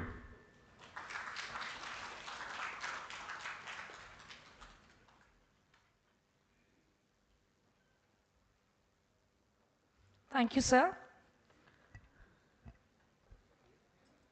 So for the next honorable speaker with us here, ladies and gentlemen, now we have Shri Hemant Vermaji, Chairman, Chhattisgarh State Electricity Regulatory Commission. We will be having his speech given through, of course, virtual mode. Welcome, sir. Very good morning. Am I audible? Yes, sir. Good afternoon, ladies and gentlemen. Most of the points have been already covered by the previous speakers. Here I am happy to speak with all the eminent persons, assembled here to discuss on renewable energy transition for commercial and industrial consumer in the eastern region of India, organized by the FICCI. I would like to thank FICCI and congratulate FICCI for the successful of this seminar. The topic is not just relevant, but it is critical for our future and the sustainable development of our region as well as for the entire planet. The transition to the renewable energy is not choice. It is a necessity. The world is facing unprecedented challenges in the form of climate change, environmental degradation, and an overgrowing demand for the energy. To address these challenges, we must transition from fossil fuels to cleaner, more sustainable energy sources. In the eastern region of India, holds immense potential for the renewable energy development. With abundant sunshine, vast wind resources, and the presence of major rivers, the region can be a powerhouse for renewable energy generation. The time is right to harness this potential and lead the way forwards to sustainable future. Present demand of electricity in eastern region is 28.9 gigawatt and in the terms of energy 17,074 million units. As per the 20th EPS projected electricity demand for the 2029-30 is 45.7 megawatt. Therefore, the eastern region's grid demand itself will be going to increase around 59%. We have huge potential for development of RE in this region. Why should commercial and industrial consumers be at the forefront of this transition? The answer is simple. They are among the largest energy consumers in India, having electricity consumption in under C&I category is around 50% and have the capacity to make the significant impact. By embracing renewable energy, they not only reduce their carbon footprint but also enjoy economic benefits in the long run. I would like to explain our experience in the Chhattisgarh state. One of the key regulatory provisions that deserves applause is the national commitment to renewable purchase obligations. Chhattisgarh has set ambitious targets for the share of renewable energy in its total energy consumption. This not only underscores the nation's dedication to environmental sustainability, but also provides a clear roadmap for business to align their energy strategies with these goals. Due to mitigate RPO targets by DISCOMs, C&I consumers can benefit it if they will explore RE development under net metering or green energy open access prevailing norms. As we navigate the evolving landscape of renewable energy in Chhattisgarh, I encourage businesses to actively engage with the regulatory authorities, provide feedbacks, and collaborate on shaping policies that facilitates a seamless transition to clean energy. It is through such collaborative efforts that we can ensure the sustainability and competitiveness of Chhattisgarh's industrial sectors. Nowadays, we are going to facilitate upcoming capacities of RE up to some extent with providing lucrative relaxation for investors to promote RE in the state with focusing C&I consumers in kind of no transmission and distribution charges, additional and cross-subsidy charges, SLDC charges, etc., as well enabling banking facilities for RE plants. Energy transition in the context of commercial and industrial consumer to RE completely based on that to create efficient ecosystem for various stakeholders of sector, including consumers, including captive users, utilities, and system operator, with factoring single window clearance system for RE rooftop project in the bound manner, exemption for transmission charges, standby charges, open access charges, and system operation charges, etc., up to some extent considering economic aspects of entire system. Due to variability of in RE, nowadays we would talk not only RE, we need to talk RE with storage because of incoming future. More RE deployment with storage is better approach to deal with power sector in reliable and secure manner with a high penetration of RE into grid. Eastern region has already taken so much initiative for RE adoption, not only in present era. In fact, 2 decades back, one PSP plant in 2002 and commissioned before its scheduled date on 17/12/2007, Purulia Pumped Storage Project is the first 900 pumped storage project in India running successfully nowadays. It has overall plant efficiency is 77.80, which is higher than its design value 74%. Requirement of PSP in India is most important to support the grid in peak hours with high penetration of RE.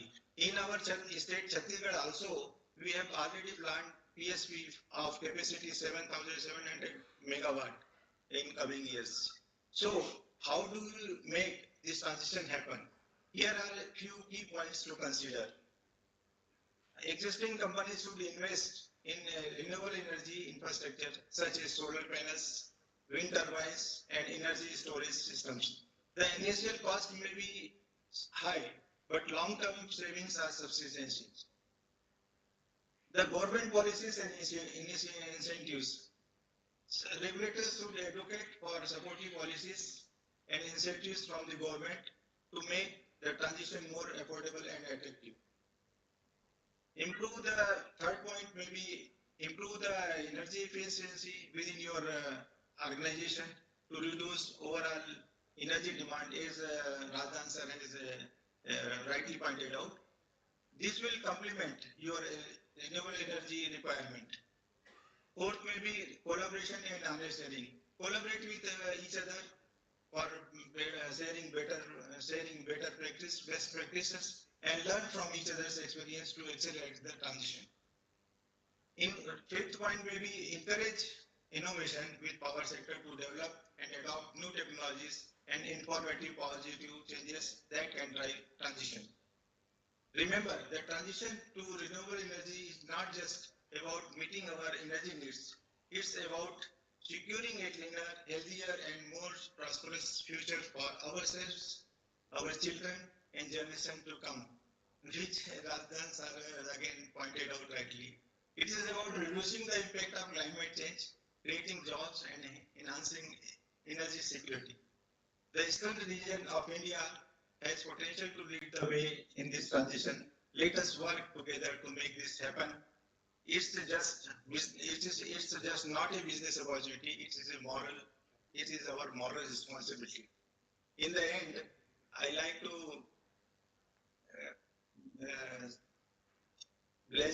seek my FICCI people that all the best for this seminar.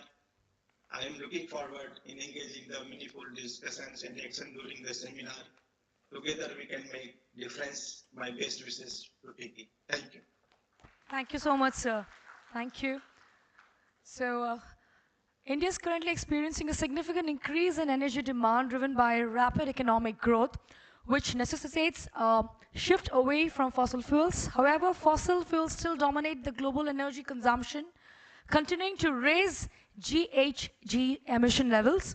So, thanks to, of course, Shri Hemant Verma sir, who gave us insight on this particular insight topic. And now we have already had several distinguished individuals sharing their thoughts, insights, and ideas. So now, to conclude, may I please invite Shri Ajay Kumar, Senior Member, FICCI Steel Committee and Chief Power Management, Tata Steel, for the closing remarks and vote of thanks. So let's have a huge round of applause. Welcome, sir. Good morning.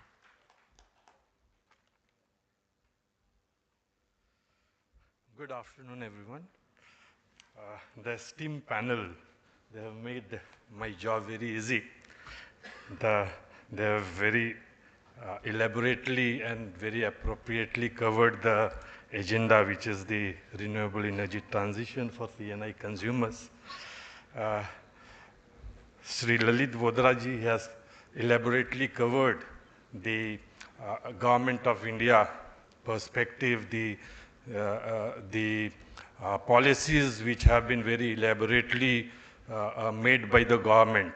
So we have the targets of 2070 for net zero, and to enable that, we have 500 gigawatt of RE assets that is to be commissioned. And to enable that, the government has certainly come up with suitable policies which ranges from your RE policies, the green hydrogen policies, the ISTS waivers, and certainly the RE not being intermittent, they have now also come up with a very elaborate, the PSP and the storage policies. So the government centrally at a very fast pace has come up with policies. Now, Eastern India, solar is there, which we have a good potential. Wind, certainly we don't have. We have some hydro potentials in our northeast region. So the state certainly have also started coming up with the necessary rules and regulation which will enable the adoptions faster in the state. We have large industries in the part of this country, especially Jharkhand, Odisha, where we have huge steel, aluminum players which consume huge power and energy. So as rightly has been set up by Shri Panaki, that the cost of RE has certainly come down significantly, as also has been mentioned by our other panelists. 20 rupees we start around 15, 20 years before. Now it is 2 rupees 50 paisa to 3 rupees solar. Wind certainly a bit higher. So that has really helped to adopt renewable, and now renewable is not just a thing which people are adopting for to meet the regulatory challenge. Now RE is actually something which the CNI consumers are adopting, both to achieve the carbon targets as well as it is making economic sense. The challenge only is that the intermittency of the RE. So we need to, the regulators and the developers needs to now come up with storage, scale up the thing and come with policies which will really make the storage much more beneficial, so that the RE can be converted into RE-RTC.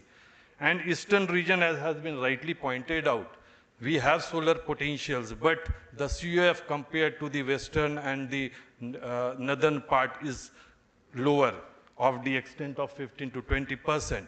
So we need policies here which will really make the RE assets here easier to adopt, like the waiver of the transmission charges or the electricity duties, which certainly states are adopting, but we may require a more faster approach to adopt those policies, which will make solar within the state more attractive.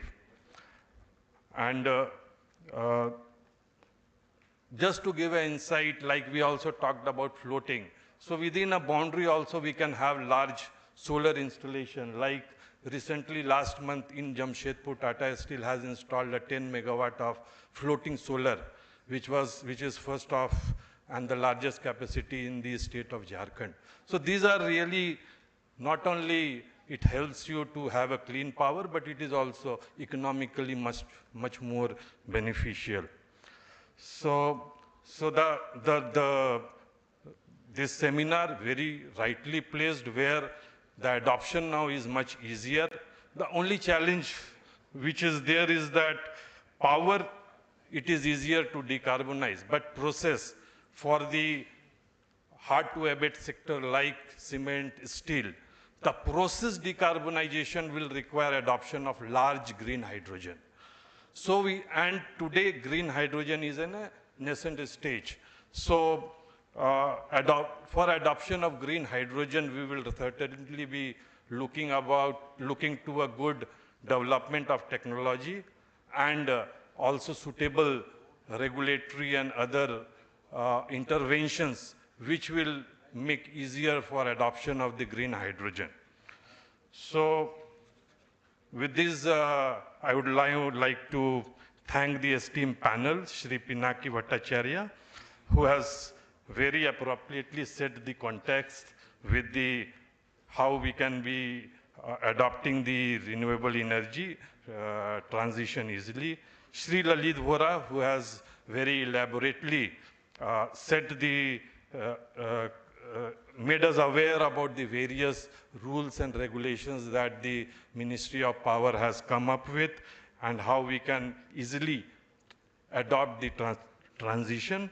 Sri Anish Mandal, who very correctly set the trend of CNI and how the RERTC, etc., and the open access and the market. The market is helping adoption of the RE. Shri Debashis Banerjee, who has very appropriately put the perspective of a DISCOM and how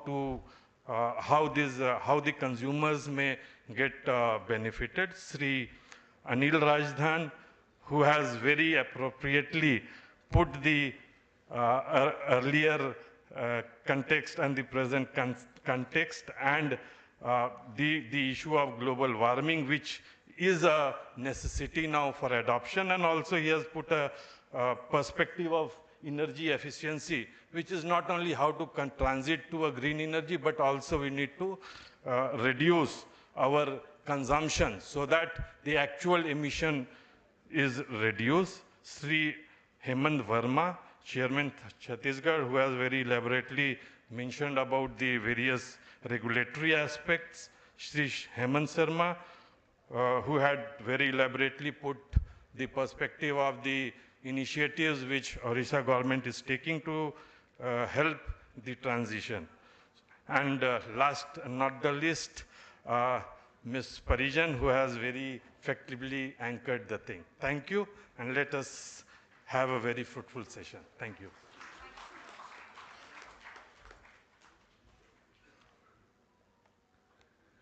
Thank you so much, sir. Thank you. So now to carry on, of course, but definitely we had to have such interesting opening session with amazing dignitaries from different parts of the country. So it's an honor for me also to actually proceed with this wonderful seminar that is going on here. Now we'll be definitely having the green certificate distribution, the mementos to be given, and of course to give away. May I please request Sri Pinaki Bhattacharya, Senior Member, FICCI Renewable Energy, CEO's Council, President, Distributed Solar Power Association, and Managing Director, CEO, Ampen Energy Transition, to give away the certificates, to, of course, the mementos. To start with, now he may please hand it over the memento to Sri Anil Rajdhan, sir, former Secretary, Minister of Power, Government of India. And let's have a huge round of applause. Everybody, come on. Thank you, sir, for being here and giving your valuable time to this seminar out here. Let's have a huge round of applause. That calls for a wonderful photo op. And now may I request Pinaki sir to hand over the memento to Sri Ajay Kumar Pandey, Director, Regulatory and Trading, West Bengal State Electricity Distribution Company, Government of West Bengal. Thank you so much, sir. Next, also we have Shri Debashish Banerjee, Managing Director, CSL Limited. Thank you, sir, for being with us here on this seminar. Ashanka dhanyabad, sir, apnake. Can we please have a huge round of applause? Jora tali ho jak.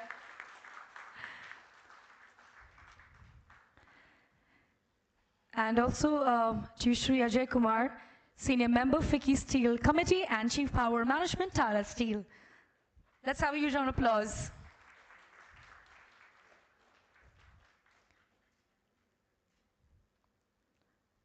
Thank you, Ajay sir, for your kind appreciation. And now, may I now request Mr. Arpan Gupta sir to give away the certificates to our next Honorable Dignitary Shri Anish Mandal, Partner, Deloitte India, on trends of adoption of renewable energy solutions by commercial and industrial consumers. Let's have a huge round of applause.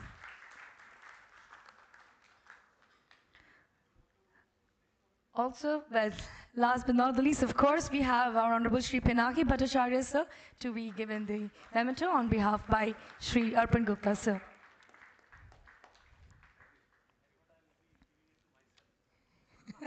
No, sir, of course we have. That's so very kind of you, but sir, it's an honor that we will all have someone from the team to also give it to you. So we, after a very interesting session, may I now request every one of you to treat yourselves with some tea, some biscuits, and dollops of conversation. It's an honor. We'll be getting back after 10 minutes of a short tea break. Thank you so much, everybody. Thank you. Getting back soon, within 10 next minutes of after the tea break.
ladies and gentlemen, I would like to request all of you, everyone who is outside at the tea break session, outside the banquet hall, may I request all of you to kindly please come back and settle down in your respective seats. We will be shortly starting off with the panel discussion one in some time. So, Hardik request है आप सबको, हार्दिक दरख्वास्त है आप सब जो banquet area के बाहर है, टी और बिस्किट्स ले चुके हैं, आफ्टर द टी ब्रेक आप प्लीज़ काइंडली बैंक्वेट एरिया में वापस आ जाइए. May I request all our respectable dignitaries and all the respective guests to please kindly get back to your respective seats. Thank you.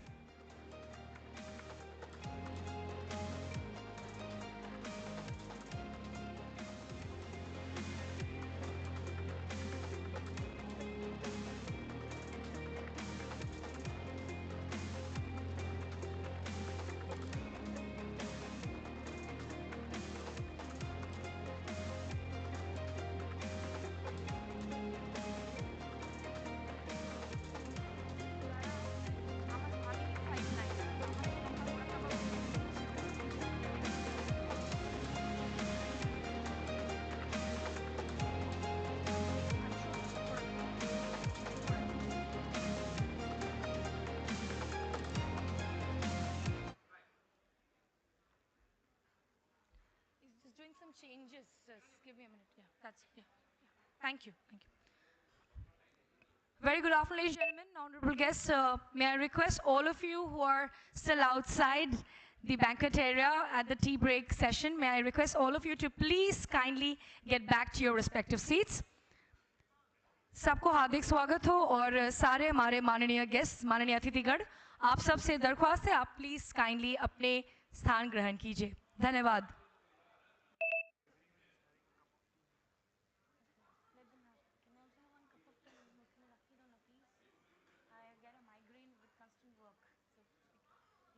Thank you. Let's shake hands.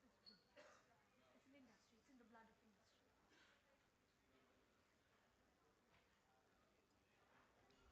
I believe everyone they're still having the tea after a very interesting opening session by our honorable speakers.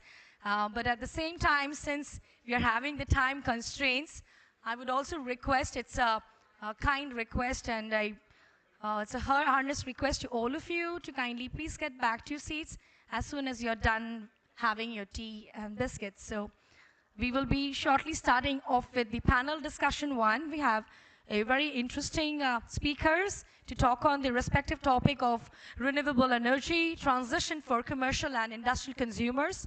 So again, it's a pleasant reminder for all of you present out here to please kindly get back to your seats. Thank you.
So ladies and gentlemen, honorable guests and honorable speakers, dignitaries, welcome back.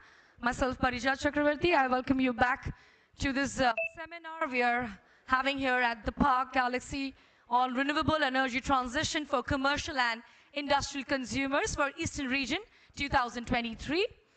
So now we proceed with the panel discussion, the first panel discussion. It is on the implementation of green open access in the eastern states. The session will discuss the interventions and conducive policy support provided by states that have taken the lead in paving way for energy transition. So ladies and gentlemen, my dear guests, we have the first session moderator, Shri. Okay, so now may I also request to start off, first of all, I would like to request all of you gentlemen and ladies who are still not yet settled, may I request all of you to please be settled. And we need to keep our phones in the silent vibration modes just to avoid the noise and keep everything intact as it is time constraints. So as the first session moderator, may I please welcome Shri Shobik Das, Senior Director, AMP Energy Transition, to take over the dais. Welcome, sir. Very good afternoon.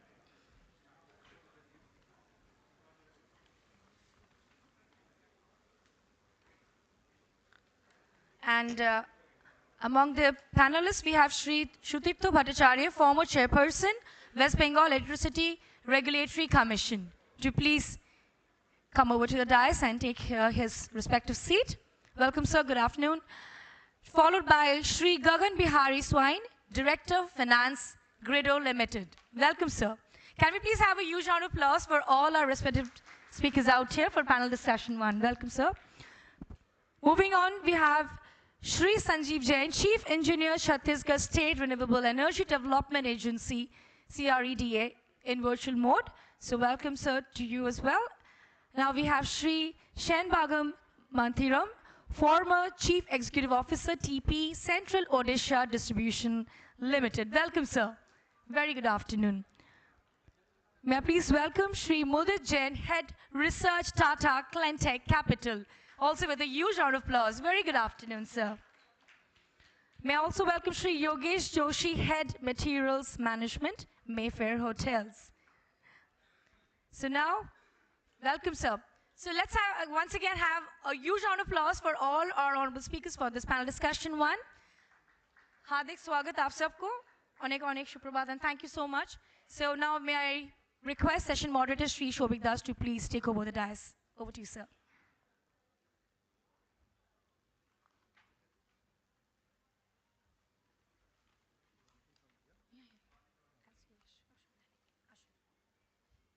So I, once again, a warm welcome on behalf of AMPIN to everybody. And as we had an enlightening session in the morning, we have a task cut out to reduce the duration. So we will be very short and crisp. We will set the context. So if I can, in order to set the context, if we can have the presentation.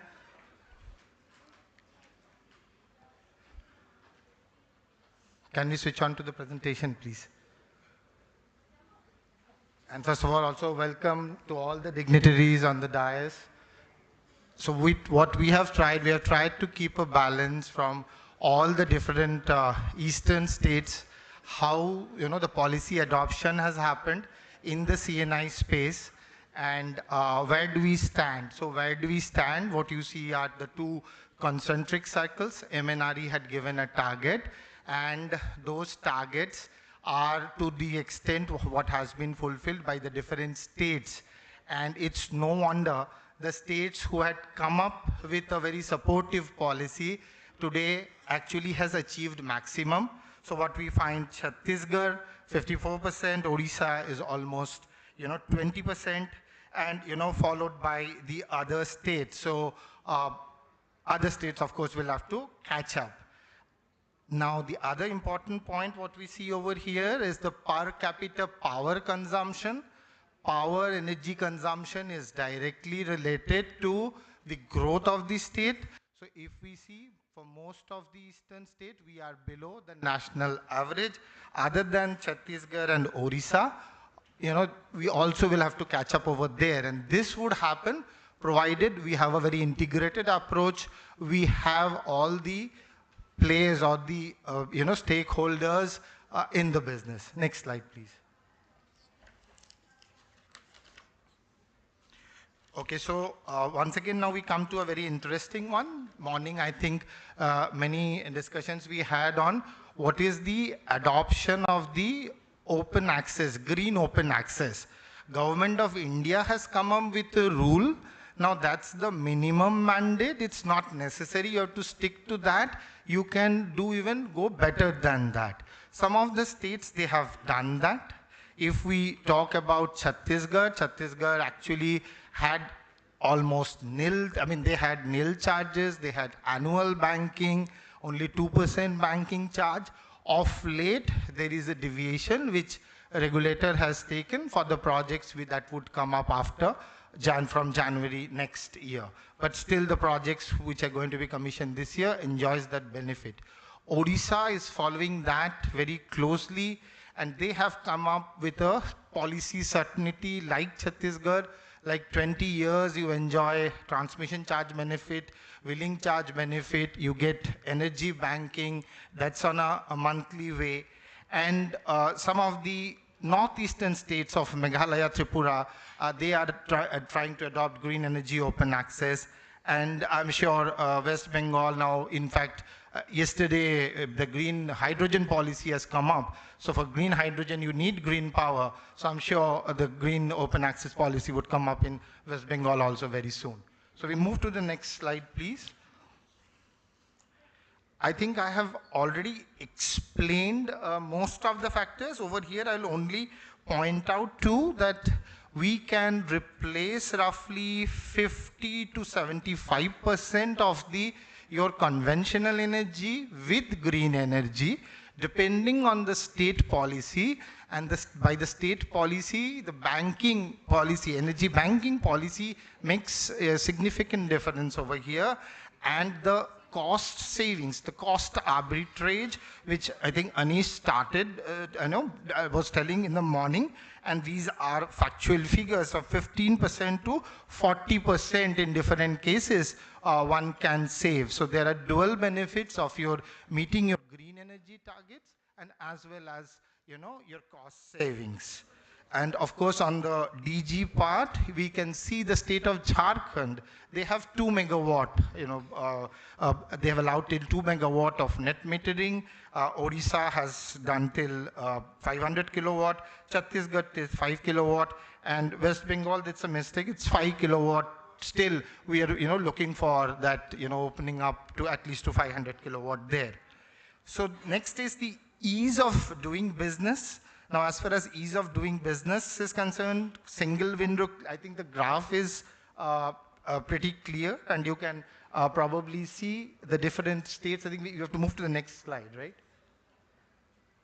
Yeah, so the ease of doing business, the Odisha has got a single window grid. Sri Swine is here, it's through one window that everything moves there. And I already have mentioned about the charges. Now, not only that, then there are issues related to land. We have tried. There are issues related to AT&C losses. There are issues related to grid supply. So we have tried to, figure out even those infrastructural points out here. And then last but not the least, we come to the very last slide over here. Next slide, please.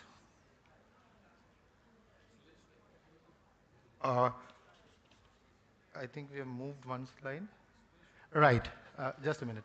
So over this slide, there is another interesting point for Eastern India. We have a lot of MSMEs out here. So we have tried to rank out based on the state, Bihar, West Bengal, Odisha. So these are the different rank in terms of number of MSMEs. Now, if we want to directly supply power, it would not happen. They would not stand, on a standalone basis in the credit rating case. So if the government of the day comes in between, we get a space somewhere, let us say at 11 kV, at 6.6 kV, and are able to put up, solar plants out there, and the government ensures the payment security, then actually we can harness green energy locally, we can avoid the transmission distribution losses, and power can flow to the grassroots. So this is a group net metering or virtual net metering has to happen, and it's not at the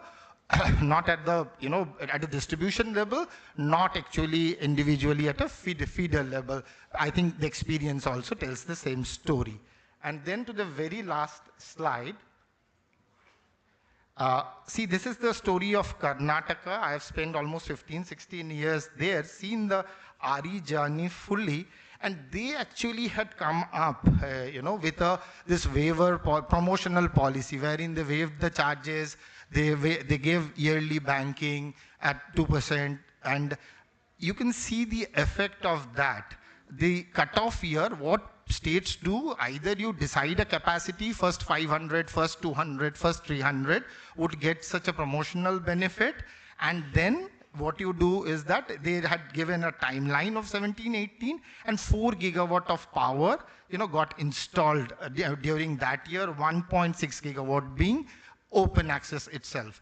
And the credit rating of the DISCOMs, tell the story, both are coexisting. So I'll just end over here, and then, we'll have this interactive session to start with. Thank you.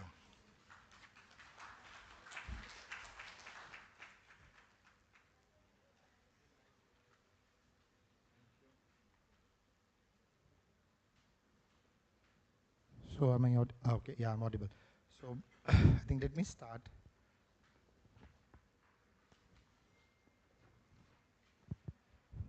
I'll start with Gaganji first, because Orissa, of course, they have taken a lot of initiatives in the open access space and for CNI consumers.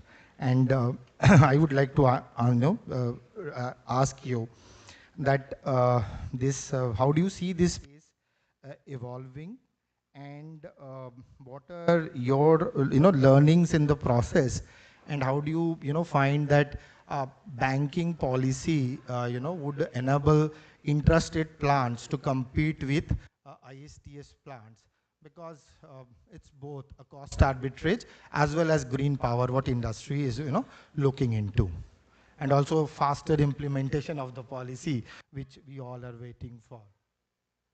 Thank you. The FICCI at the outset organizing this with AMPIN. This is actually our time, and it's also critical to have these interactions for the eastern region, particularly eastern region states, to have cross-learning, because and the genesis we have very much common, that we are all dependent with the power producer and the thermal power producing region in the country. So I'll share something before going to this question about how to implement and all. I want to say first also, as a state, what are the initiative taken and what is the basis of taking initiative, and the focus that how the transition will happen, how the RE will be promoted in the state. I have to start with what Mr. Pinaki said, the 4 legs, 4 wheels of energy transition, how it makes happen. The 4th leg is very important and a catalyst to have the first 3 to happen.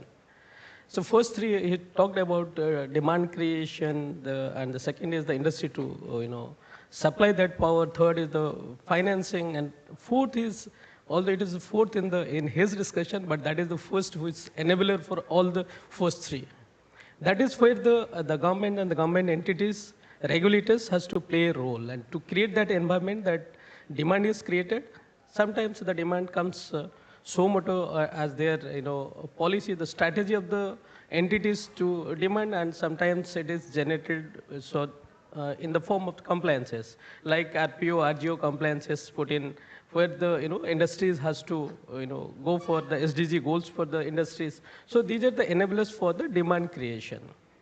And the supply side, the enabling policies, enabling regulations to facilitate the supply of the renewable power and synchronization of the grid and the whatever bottlenecks in the intermediate RE supply to have a RTC power, the reliable power which should be required for the industry to take. And if the both were matching, the financing will become cheaper, and that will the resultant of the first two. So if you take as a policy perspective, as a regulatory perspective, we need to, as a state entity, as GRIDCO is declared as a nodal agency for the RE policy implementation in the state, those are the roles, and we are working with the industry as well as the generating plants and how the ecosystem is developed. Before that, as our Principal Secretary Industry said, in the state of Odisha, we have the two policies brought in the MIO, Make in Odisha Conclave in 2022. One is the IPR policy to help the industries to come up, providing that viability gap in the form of capital subsidy and lot more things. And there also on the RE front, we have made that in any green component manufacturing in the state, that will be the priority sector, the thrust sector. Thrust sector is the sector where the maximum subsidy is given so that the manufacturing will be cheaper. So in the thrust sector, 30% capital subsidy, AD waiver, and cross subsidy waiver, all the facilities, all the incentive and waivers are there, so that the highest category of and also if the manufacturing of this green equipments, there is a cost, there is some subsidy or 2 rupees per unit, waiver or the reimbursement in the energy consumed by this entities. All these are there. So it's very lucrative, I feel, in the vis-a-vis any other state in the country to go and put the manufacturing plant, which are the green plants, like the turbines of wind turbines, maybe the different component of wind, solar component, solar modules, and all these are covered in this green energy components. And second is about the green hydrogen and green ammonia derivatives. That is also another thrust sector, and very high priority is given. So on the IPR side, and there is a lot of incentives, and many industries are coming. I mean, the highest number of highest quantum of proposals which has come in the country on this green hydrogen derivatives, that is in Odisha. So I'm coming to, this is on the manufacturing side. I'm coming to, I'll take a little bit more time. I'll be very precise on this point. How it is all designed and how it is framed to attract the investments. Regarding the RE, the eastern region, I'll tell that we are the highest carbon emitting states, like Chhattisgarh is the highest in the Odisha comes to the next. We are at the national level, what are the carbon emission is there? Odisha is giving contributing 7 to 8%, and Chhattisgarh is contributing similarly 8 to 9%. So similar is also true for West Bengal, Bihar, and all our states in eastern region. Because we cater the metal for the country, the so-called the iron or the aluminum, whatever required, most largely it is contributed, it is produced in these states, and it is, we are catering, like, few states in maybe, let's say, Punjab, Haryana, they are providing the wheat, we are providing the metals for the country. For that, this process industry had to abate industries. There is a, completely reliable power is required. So mostly they are not dependent on the grid because of the historical reason that the power were not reliable. Now, last 4-5 years, there is a large, the big difference happens, and these industries are now dependent on the Odisha grid to get the power from the DISCOM rather than having their CGB. But having said so, if you see the situation in the state, our total grid consumption is about, and our capacity is about, whatever is, contracted is 8,000 megawatt.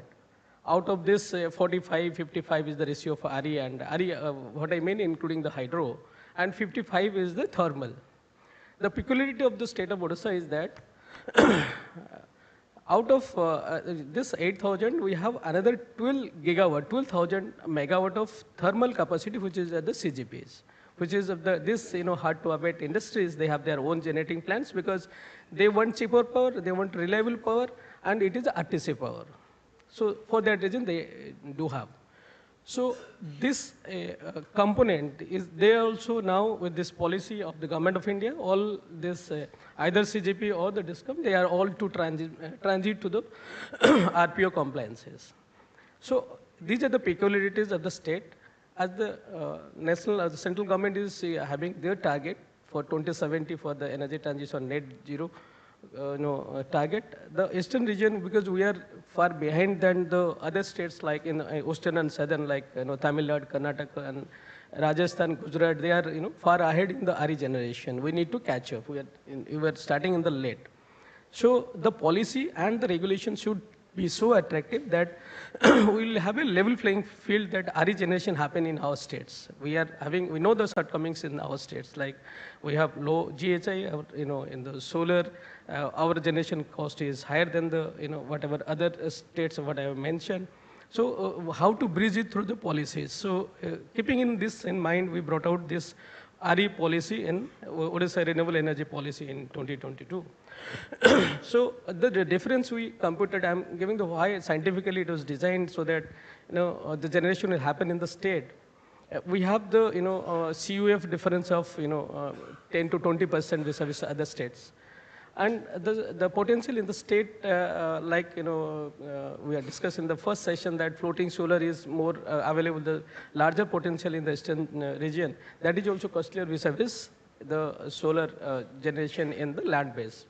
So to bridge that difference in cost, and the ISTS waiver is there, so the it will be whatever generated in the south and in the west, it can be landed with the same cost. There is no ISTS cost except that ISTS losses, which is only 7-8 paisa difference only. So the difference of this cost is about 70 to 80 paisa. So we need to bridge it in the which form. So we have given the waivers which is matching, and it is better than that. If any RE generation happening in the state and consumed in the state, there are cross-subsidy waivers, there are AD waivers, there are long-term transmission charges waiver, and the wheeling charges waivers are there. So all this makes out to 1 rupees plus benefit if it is generated in the state and it is sold in the state, consumed in the state. And if you see the demand side, so there is a demand from CGP and there is a demand from the new industries coming up. So there is no dearth of demand in the state. And for the existing CGPs which are having their own plants, and they may not be having the RE generating plants, in the policy we have made the aggregator role of GRIDCO, which will aggregate all the powers available, the procure power for the generating, from the RE generating entities, and aggregate and supply to the CGPs. So that CGPs also, the transition will be also the smooth transition, there will not be any issue. So these are after the RE policy implementation, there is a very important role, and some states also face difficulties in the implementation of this. You need to have enabling notifications, rules to implement those policy. As far as our state is concerned, we have taken almost all the notifications which are required, the land related, water related, and all, which are be enabling notifications for implementation. And to give some other aspect of how we'll be transiting and implementing the RE policy, we have inherent very well comprehensive policy where we have policy advocacy advisory group formed under the policy, which will from time to time give the guidance, and we do the modification in the policy so that any hitch or any problem during this implementation that can be taken care of. And including that also the ecosystem is required. That is requirement of the government and the policy maker to create an ecosystem. The ecosystem, another very big important factor is the skilled manpower, the technology. And we have a provision in the budget, enabling provision for the RE policy, RE development fund, to provide the VGF in the critical areas where the costly, like floating solar or the PSPs, which will be utilized for the state, so that those industries can come off. And to have a RE research, R&D, some budget, we have a good budget to work out with the universities to come out with the technology. So all comprehensively it is in place for implementation. That can be looked into and can be implemented. So absolutely, and there, as rightly you mentioned by you, we are discussing out-of-the-box solution. For example, for RPO implementation, if displacement method can be used, like they do not have any, they can sell, the captive consumer can sell from his captive plant to the exchange, and that power gets sold in the exchange, in the DAM market, and get, RE power, and that's how, probably this can happen. Then also we had suggested rather than 30%, why not have a 50% banking to compete with IST's plan? So things would improve in the coming days. Now coming to Bhattacharya. Sir, of course we have all the inputs, and from the morning we are seeing what's happening in Chhattisgarh, in Orissa, now they're adopting to that. How West Bengal actually can, adopt green energy open access, you being the chairperson of the regulatory commission earlier, and how the state policy can enable all of them. Now that we have the green hydrogen, green power, green open access is knocking at the door. Good afternoon. You have heard both the important discounts today in the morning. I think ACDCL was there, CESC was there, and they are told about their own perspective of the situation. Mr. Razdan has been there. We had been in power field for a long time. I had been the chairman of the electricity board in Andhra. See, when the renewable and green was thought of, today we talk of many things, but even today, what is the percentage in energy term that is being given by renewable? There has to be some truth checking, let me tell you that. Green energy was thought of distributed generation. It was thought of distributed generation. The IPP model of the renewable power generation, be it in wind, be it in solar. If you recall solar tariff was 17 rupee 90 paise when the CERC first approved the solar tariff. 2009-10 tariff order, I believe. Right? The wind used to come from Shivakashi. The perspective must be there. Wind used to come from Shivakashi. Then Karnataka took over, as people were talking that Karnataka had gone a long way. But we should not also forget that it is the only state which issues Section 11 order in preventing open access. Let us put things in perspective. There's a lot of perspective in power. We cannot just simply think today and not look at the other things. Even very recently, Section 11 order has been imposed there. Razdan Sahab knows what is Section 11 order. I am sure you also, more people must be knowing what is Section 11 order.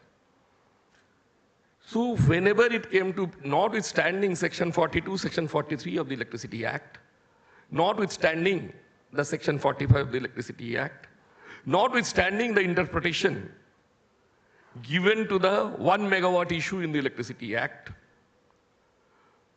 the DISCOMs had been quite concerned about the renewables and the ingress of renewables. This is the reality. This reality has to be tackled. We'll have to see what is the consumption profile in a state. What is the consumption profile and how much of consumption will be coming from rooftop solar? We also have to see what has happened to Australia. We also have to note the California experiment, which took place in electricity power. We may talk of disruption, but how many of us are prepared to have a complete disrupted power supply today? Right. So these are the situations where every state is navigating. As was very rightly pointed out by Mr. Shwai, unless there is a fiscal incentive, the Orissa already suffers from paying the highest transmission charge. When we talk about ISTS rate 0, it means when we are talking of other things not being cross-subsidized, we are cross-subsidizing the transmission power. This is the reality. Somebody is paying up. What is the power cost? Power cost is cost of generation, transmission loss, transmission charges, distribution loss, distribution charges. Sigma it up and you get what do you get, what you pay finally. West Bengal has done 3-4 things. As a regulator, I'm an ex-regulator. I'm not a regulator today, so I can talk freely. A is electrical vehicle. We had recognized it as a priority area in the state because you have to get an indirect way of promoting the power. So whereas the tariff cost and average cost here is at 7 rupee 30 paise, the electrical vehicle tariff is at 550 and 6 rupee here in peak. Many of you may be aware. So maybe that will propel. yes, it has been pointed out that when the regulation was published in West Bengal regarding the open access, and which includes the open access for green with certain benefits, but no banking, because banking should preferably come as a part of policy. And you know, there had been many conflicting judgments also on the banking. The banking is not as easy an issue as it is made out to be, because I had been power secretary in Andhra. So we had been leader in getting all these bankings. The wind power went up from 50 megawatt to 4,000 megawatt. And you have also heard of Andhra Pradesh recently having cancelled all the PPS, renegotiated PPS. So there are pros, cons, which at the highest level of FICCI people are aware of. So West Bengal does not get into a kind of disruptive mode in the sector. So what they are looking at is, as has been pointed out by you again and again, that now there had been green hydrogen policy. Now even in green hydrogen, many of you are aware that in the world there is a lot of confusion on the definition of the green hydrogen itself. There is also a definition on blue hydrogen, brown hydrogen, and green hydrogen. There is also a problem on the purity of the hydrogen. What do we mean by purity of the green hydrogen? So the state had been looking at how to promote without being disruptive, without getting fiscal incentive in process, the green power. One of the classic example is the palm storage. We took all the regulators to show palm storage in Purulia. Hemant had been talking about it from Chhattisgarh. Commission went 2007. Now that can be utilized. Today we don't have, the people who are from Bengal, they know we don't have a load shedding scenario at all. It's a power comfortable state. I will not go to surplus, I will not go to deficit. It's a power comfortable state. So that palm storage can be utilized. Energy storage system can be utilized. In the world, we are talking of chemical storage also. So primarily the open access when it comes, there is no bar to open access now. There had been, Commission had given some orders ensuring that open access is given. But like when people talk of Maharashtra, I don't know, there's a green tariff with the DISCOM themselves give the green tariff. Particularly in the light of European Union having put restrictions effective 1st November, and remembering the implication of compensation mechanism post-Kyoto Protocol, I am sure the FICCI, the industry department, the power department will have to work together, because it will also affect rates. So the green open access to a limited extent is available here, but there are other enabling measures which will propel the green energy. But what it will not propel is the irradiation potential. What it will not propel is the lack of wind potential. What perhaps will come about is a little bit of offshore wind in some areas. So this is a reality that when any state is concerned about getting the power from miles away, whereas the economic activity associated with generation will not be there. So this is a perspective reality. Perhaps FICCI will have to work with the state, with the regulators, and in an integrated manner. I can only give a suggestion that there is a Eastern region body which Mr. Shwai is aware of. That's called foreign. So you should also work with the foreign forum of regulator of East and Northeast to get a kind of policy issue perspective uniformly in this area. Thank you. Right, sir. Thank you. Thanks for your comments. Just to give you a perspective, sir, West Bengal state, of course you are aware, 54 billion units we transact, 9 billion units is sold to industry. And if I see the draft policy which came 1.5 years back, 1206 gigawatt they planned in 5 years, which means 1.2 gigawatt in a year, and let us say 300 megawatt for open access, that's only 1 to 2%, and I'm sure our grid is strong enough to withstand that. So that's a bit of data crunch from my side, and I'll come to Shamagam, sir. Sir, Odisha, of course, has been progressive, has come up with this So I have few questions out there. The cross-subsidy surcharge has been waived off by 50% out there, but still we find it's quite high when compared to many other states for the consumer, especially at higher KVs. I mean, any thoughts you have over there? And also on open access approvals, because so far open access was there in Odisha, but now probably you'll have more number of open accesses, coming in the state.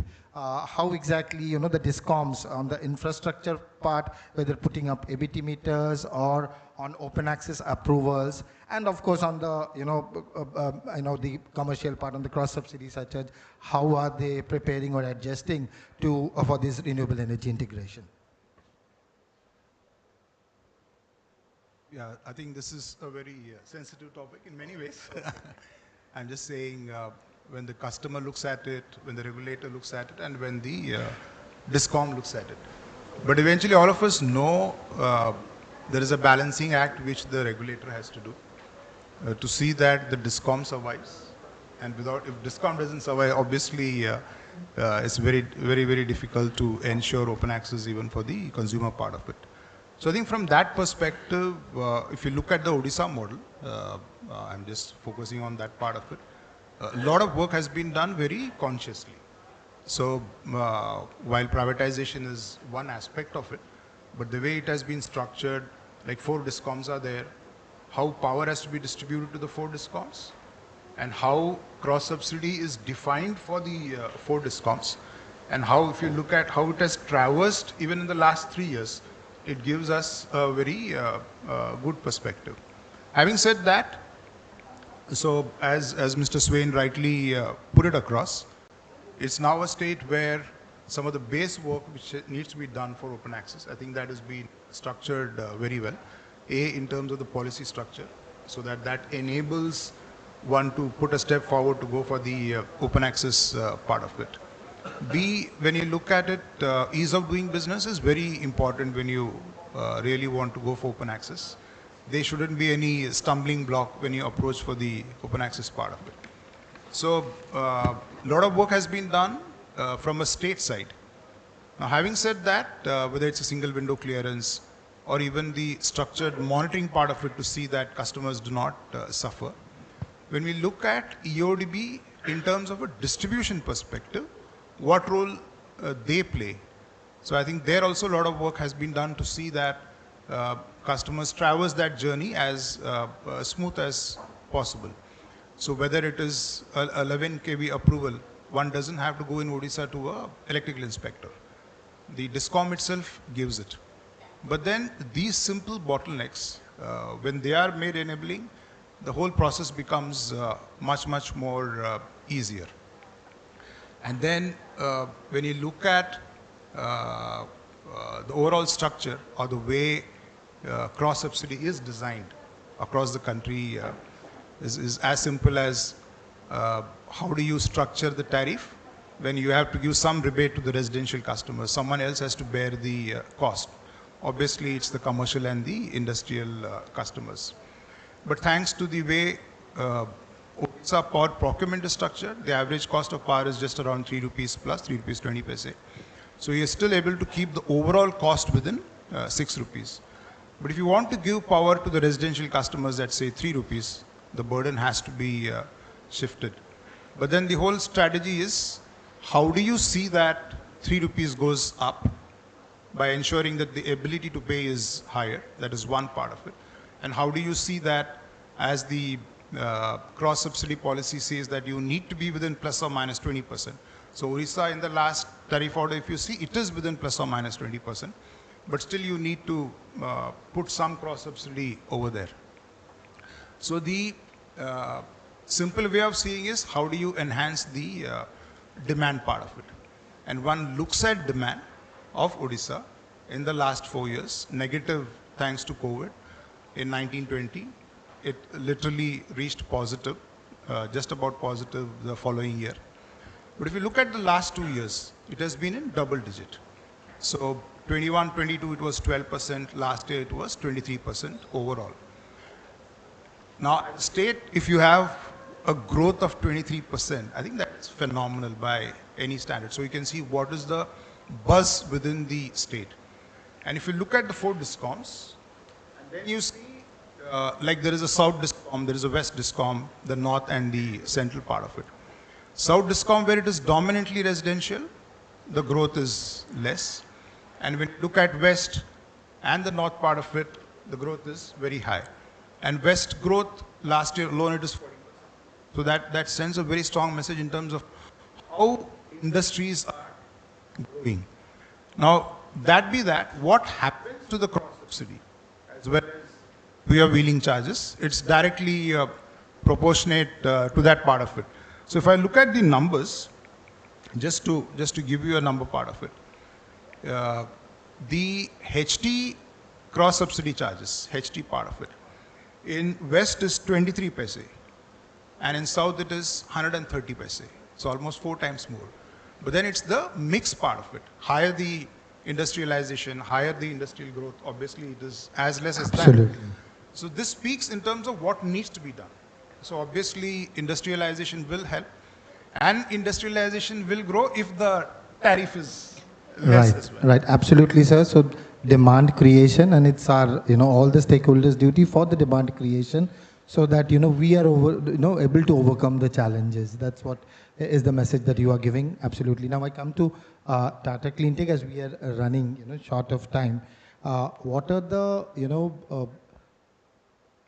CNI space, what are the, financial schemes that you think are going to come, innovations that are going to happen, which can expedite this sector? That's one. And second, one important thing which we tried to project, especially for the eastern sides where you have so many MSMEs, and I'm sure everybody in the in this room wants that, let the green power go to the MSME. That can only happen through probably things like group net metering, virtual net metering, and government playing a very key role in terms of securitizing the investment in the payment security mechanism, so on and so forth. So I know if we can have your comments on these 2 points. Thank you. Thanks, Vic. So, hello everyone.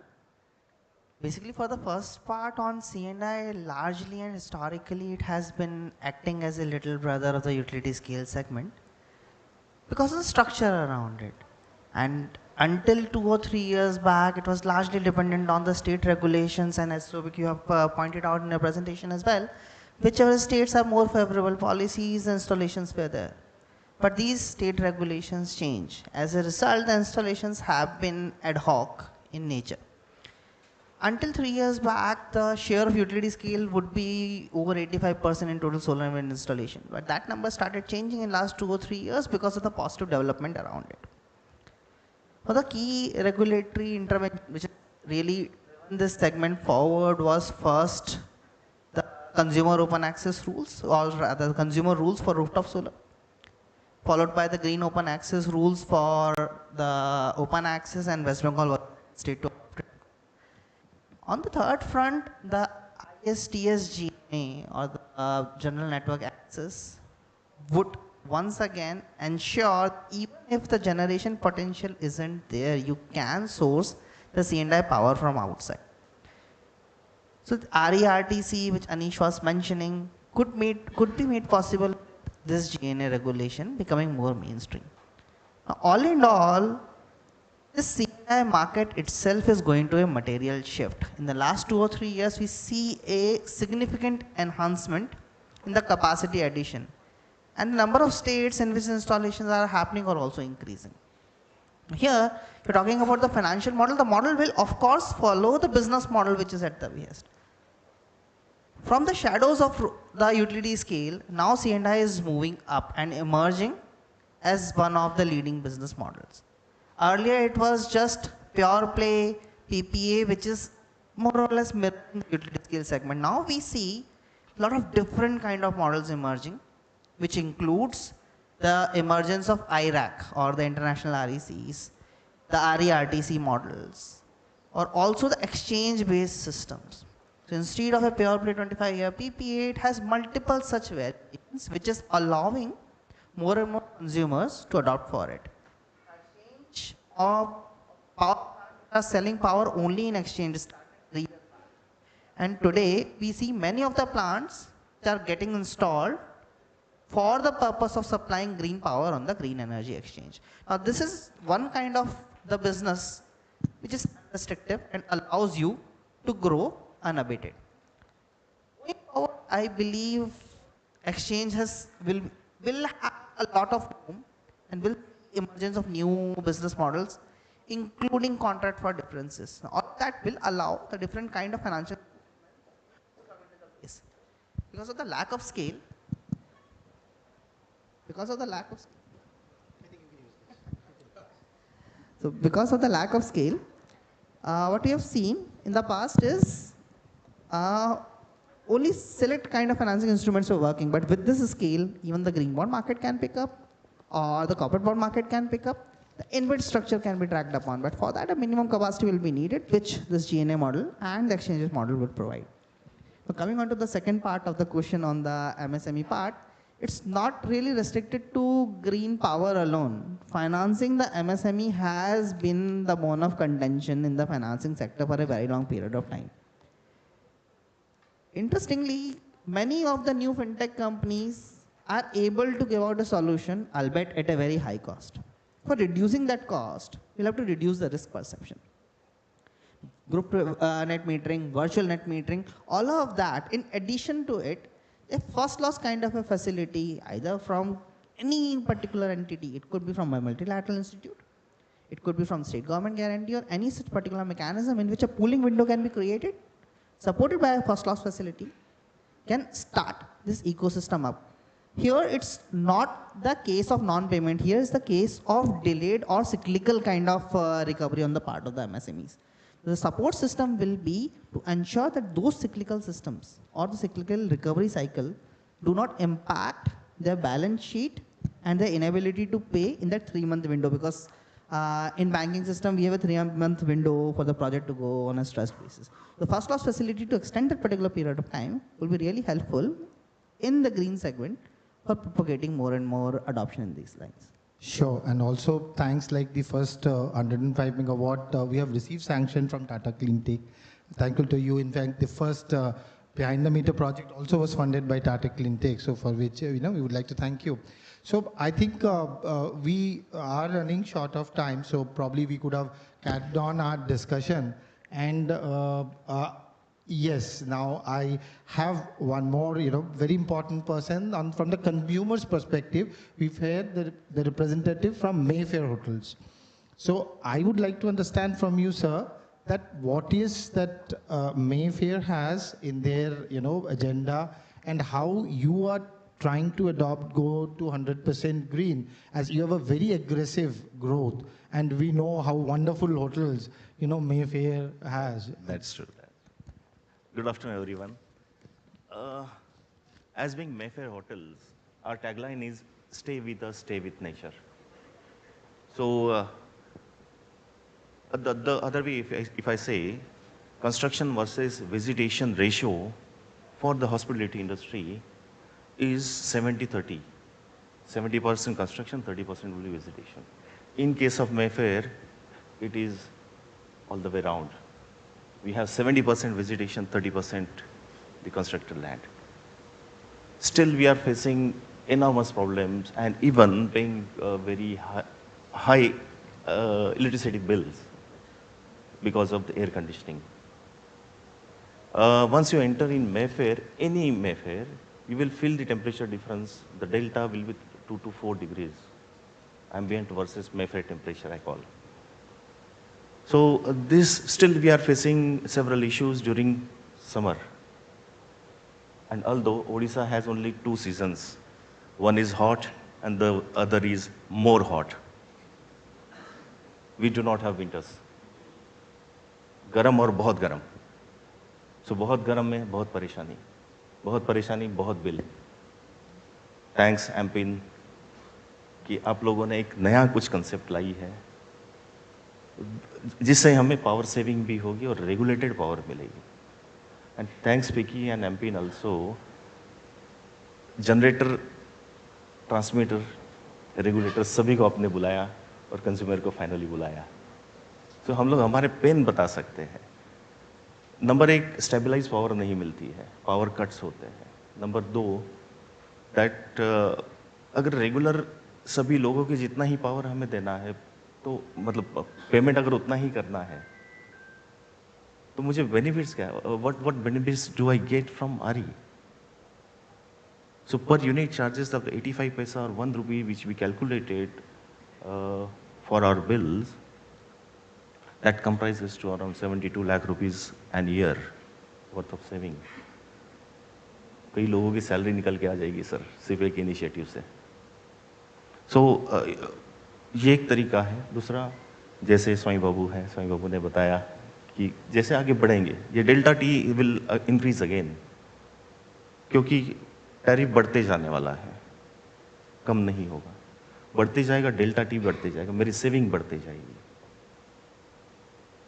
So MPIN बहुत अच्छा काम कर रही है.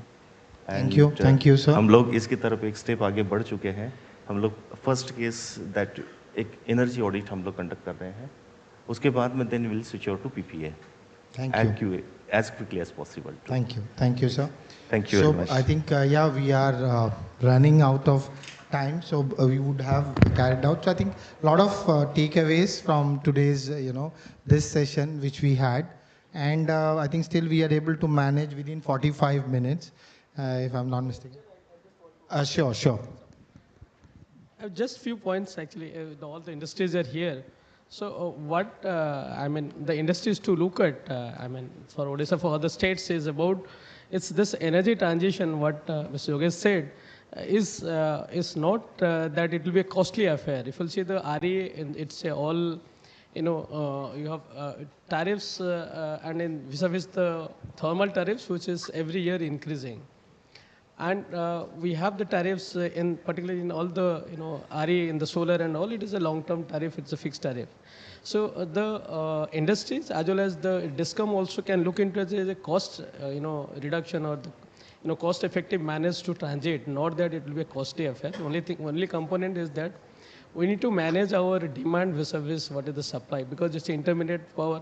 For example, Mayfair, because they have the AC loads, mostly in the daytime, they can rely on the solar, they can manage that delta load out of solar. So similarly, we had an energy transition workshop in the state. And Mr. Solanki, Professor Solanki from Bombay University has made a very good point there. He said the RE, transition, energy transition is better, the best way can be done, how much energy we can save, how much energy efficiency you can bring in. All the industries are there, they can work out very deeply on how energy efficiency and the conservation they can, work out. So any 1 unit, we are saving in that about, let's say, even if in 2030, we'll save about 57% of the carbon emission. So that would be another area all the industries should look into. And to look at the states to invest, there are a lot of scope in the eastern region, particularly I can mention about the state. For the green energy component manufacturing, for RE generation, there are a lot of investments are coming in all the states. We have Make in Odisha, we have 10 lakhs of crores of investment, and 4 lakh crores of investment is on the pipeline. They are already signed approvals from the state. So they will be requiring the power. So we need to have a transition path. The existing, whatever thermal plants, in the Government of India level also, we are looking at the peak of fossil fuel will be at around in the 2040. We need to have enabling fossil fuel power mixed with the, solar or the other RE forms, so that stable power can be given to the industries.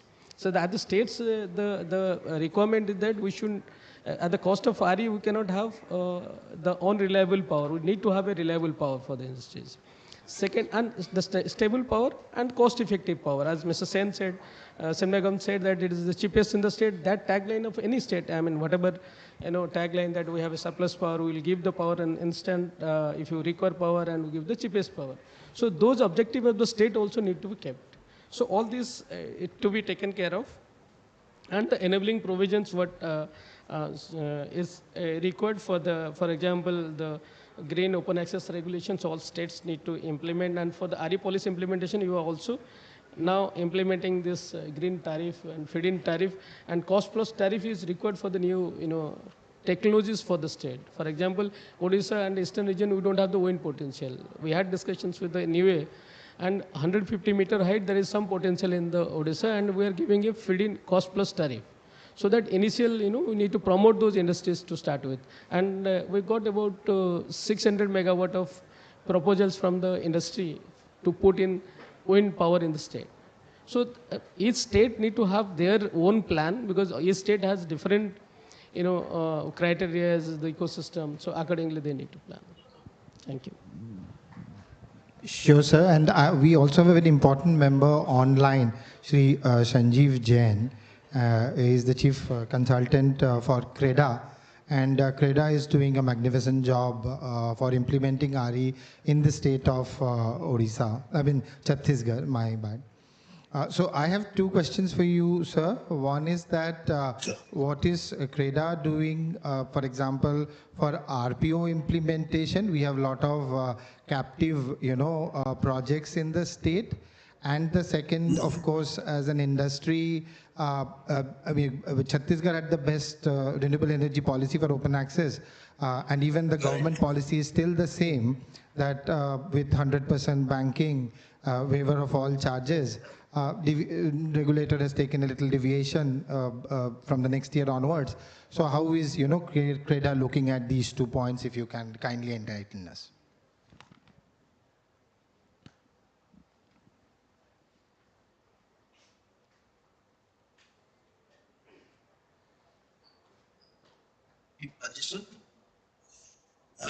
Chhattisgarh is a different state comparing to the other states. We are power surplus state, and we have 45% plus forest cover. There is issues of the land availability. We are not surplus to coal belt. That is why our total installed capacity of the thermal power plant is about 30,000 plus, whereas the requirement of our state is only 40 megawatt, 4,000 megawatt. In spite of that, we have released our solar policy and open access policy. As per the solar policy, RE power generation is on the priority status. Priority means industrial policies benefits are eligible for the RE power generation. This is the additional benefit we are giving to the power generation. All time RE power generation, different subsidies are there, different incentives are there. In addition to whatever the incentives we have discussed earlier, Honorable Chairman CCRC has already discussed a lot of benefits is being provided for the open access. And regulations, through the open access, captive consumer can purchase, consume the RE power for their equivalent to the contract demand. Since we are a power surplus state, our ST consumer is very few comparing to the LT consumers. We have a total 63 lakhs consumers, out of which about only 4,000 consumers are the ST consumers. These are the revenue generating consumers for the distribution companies. And now they all consumers, ST consumers are the industrial industries, steel industries, cement industries, and the thermal power plants. They are now planning to put a power plant for their own captive consumption. That is why the distribution companies in states to the financial loss, I can say,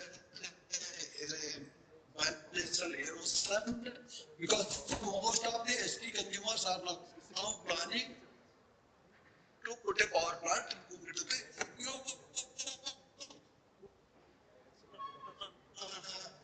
compliance.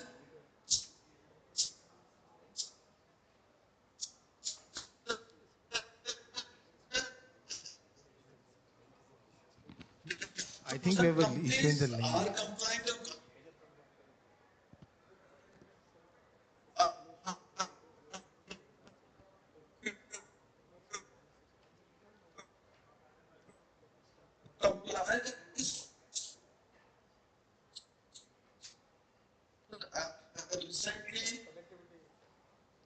There is actually a connectivity problem, sir. We are unable to hear you properly. I think maybe the internet bandwidth probably. that Regulatory Commission has already made guidelines. By 2030, it is in line with MNRE directives. I am audible now? Am I audible? Yeah, you are audible, but it is, voice is, it is coming intermittently. So that's where we are facing a challenge, sir. So I think we'll have to probably, if you can, kindly summarize in few sentences, that will be helpful. Okay, thank you. I'm finishing within three words. We have already announced the hydro policy that we have discussed the pumped storage hydro policies, and we have a potential of about 10,000 megawatt. I hope by 2030 it will be installed. CSPGCL, State Distribution Company, Generating Company, is the state agency for the hydropower plant, and we are now planning floating solar power plant in the water bodies of the WRD's department, and we hope more than 1,000 megawatt power plants will come up under this schemes. And BNM virtual net metering and group net metering is allowed to promote the RE in the states.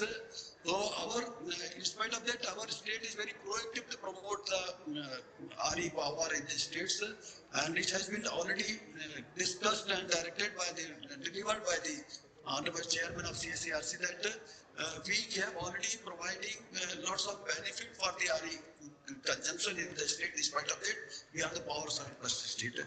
So it's all from my side. Thank you very much. Absolutely, sir, and congratulations. Out of the eastern state, as in AMP, we speak on data, 54% you have achieved, and that is highest among all the eastern states. And it is because of your supportive policy that, it has been possible. I'm sure it will continue to do that in the coming days. Thank you. Thank you. Thank you so much. Can we please have a huge round of applause for this amazing panel discussion one, along with such honorable dignitaries. Thank you, Shobik sir, as well. Thanks to all the honorable dignitaries. Thank you so much. And of course, after this amazing, interesting panel discussion one, now we have our green certificates on behalf of FICCI to also give away. So I will request Shri Shobik Das sir to kindly give away the certificate to start with. Of course, to Shri Shutitya Bhattacharya sir, former chairperson, West Bengal Electricity Regulatory Commission. Of course, with a huge round of applause. Let's have a huge round of applause.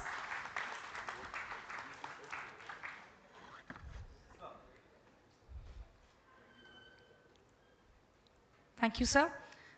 Now, Shri Shobik Das will now hand over the certificate to Shri Gagan Bihari Swain, Director of Finance, Grado Limited.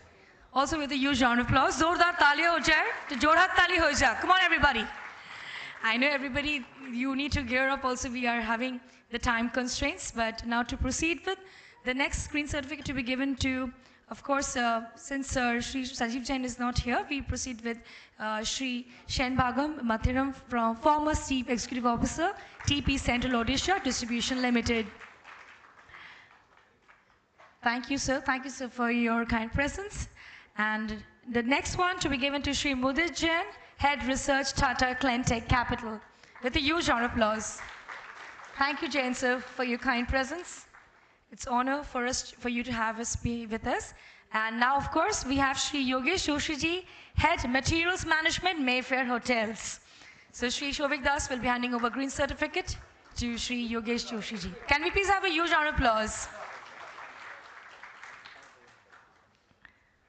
Thank you.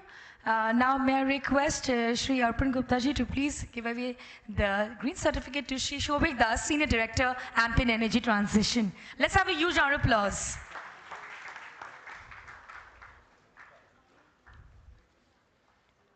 Thank you, sir, for the wonderful panel discussion. So may I request all our honorable dignitaries to please kindly get back to your respective seats, and if that of course calls for a wonderful photo op.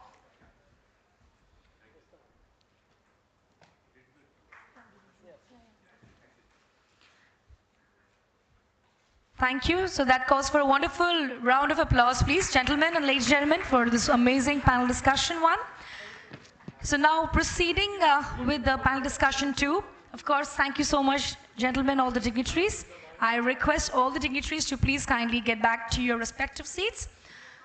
We move on to the next panel discussion too on the policy environment of states to support RE, the renewable energy transition in the eastern region.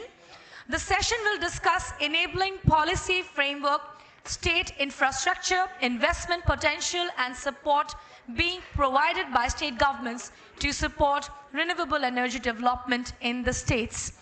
So to kindly do the proceedings, may I now welcome on stage session moderator Sri Prakash Rai, Chief Revenue Officer, CNI, AMPIN Energy Transition, to please kindly take over the dais.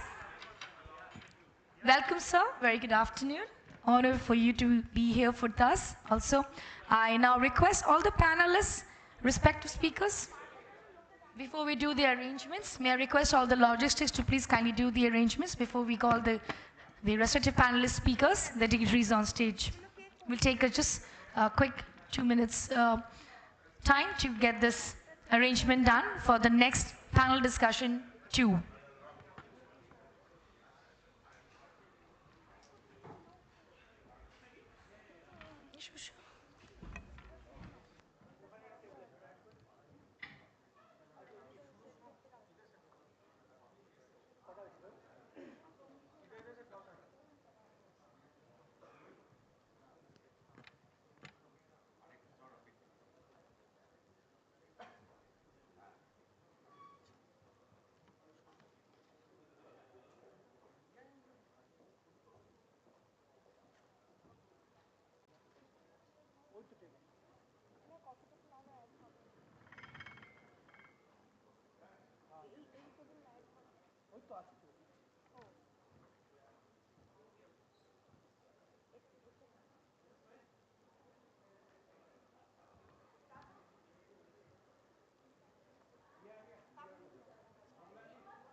So as the session moderator for panel discussion 2, we already have Sri Prakash Rai, sir, Chief Revenue Officer, CNI, AMPIN Energy Transition on stage. Welcome, sir. Very good afternoon. And now for the panelists, speakers, we have, may I please welcome on stage Sri Debashish Sen, Managing Director, West Bengal Housing Infrastructure Development Corporation Limited. Can I please have Sri Debashish Sen, sir, on stage? Followed up by Sri Venugopal Mutkur, Senior Energy Specialist, Niti Ayog, Government of India.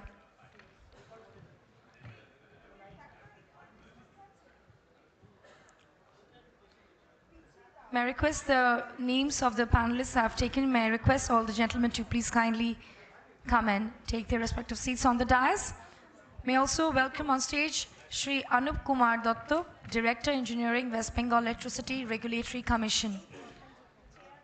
Also inviting on stage Sri Joy Chakravarti, Divisional Engineer, West Bengal Renewable Energy Development Agency. Followed by Sri S.P. Gonchoduri, Professor IIEST and founding member, International Solar Innovation Council. May I also invite on stage Sri Pramod Singh, President India Power, followed by Sharuthi Ghosh, Sustainability Lead, ITC.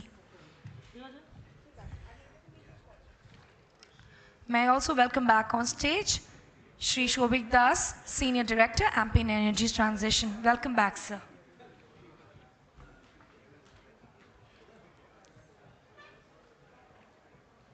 I will ask all the respective gentlemen, dignitaries, to please kindly be seated.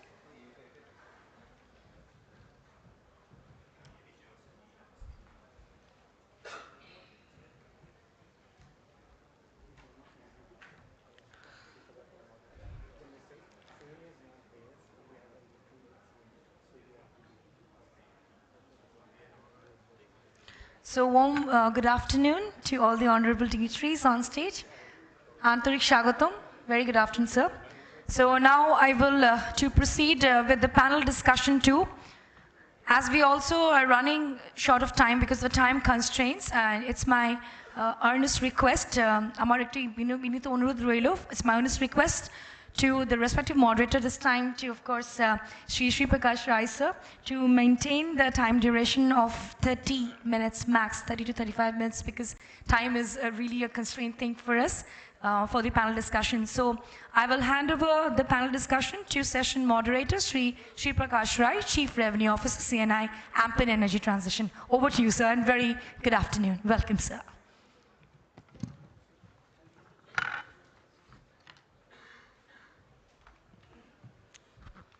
Thank you.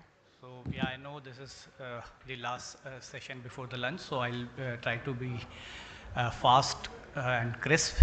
So this session is very important because when we actually talk about renewable energy implementation in the state, as mentioned in the very first session, so the government regulation is very, very important. So whether we talk about intrastate projects or the ISTS projects, the regulation of a specific state is always required to have the renewable energy implementation. So in this session, we'll be actually discussing about the policy environment of the state to support the RE transition in the eastern region. And to actually set the overall context, I'll just take you to the one slide which we have actually prepared and talked about the various states that are there in the eastern region where the renewable energy adoption is already been done, and there are certain states where the renewable energy adoption is taking some time, and maybe we'll have in the panel we have all the stakeholders who can actually discuss about the issues and how we can look forward for implementation in the states where it has been a bit slow. So maybe can we start with the slide first.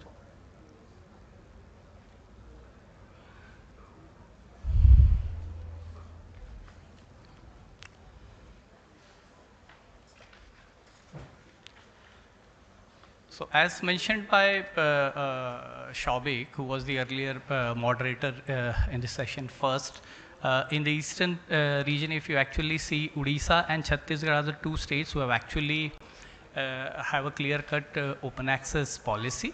And there is also adoption which has happened in Odisha. I think there is there's some point on the banking part which I think will get ironed out soon. Jharkhand also is a state where it is moving on a overall positive direction as far as the adoption is concerned. So if you actually see states, West Bengal, Bihar and the northeastern states where we are actually seeing this policy is there, but for any open access project to get implemented in a state, it has to have a long-term exemptions available so that all the stakeholders, whether it is the customer or the developer or in fact the lenders, they should see a long-term visibility of that coming in.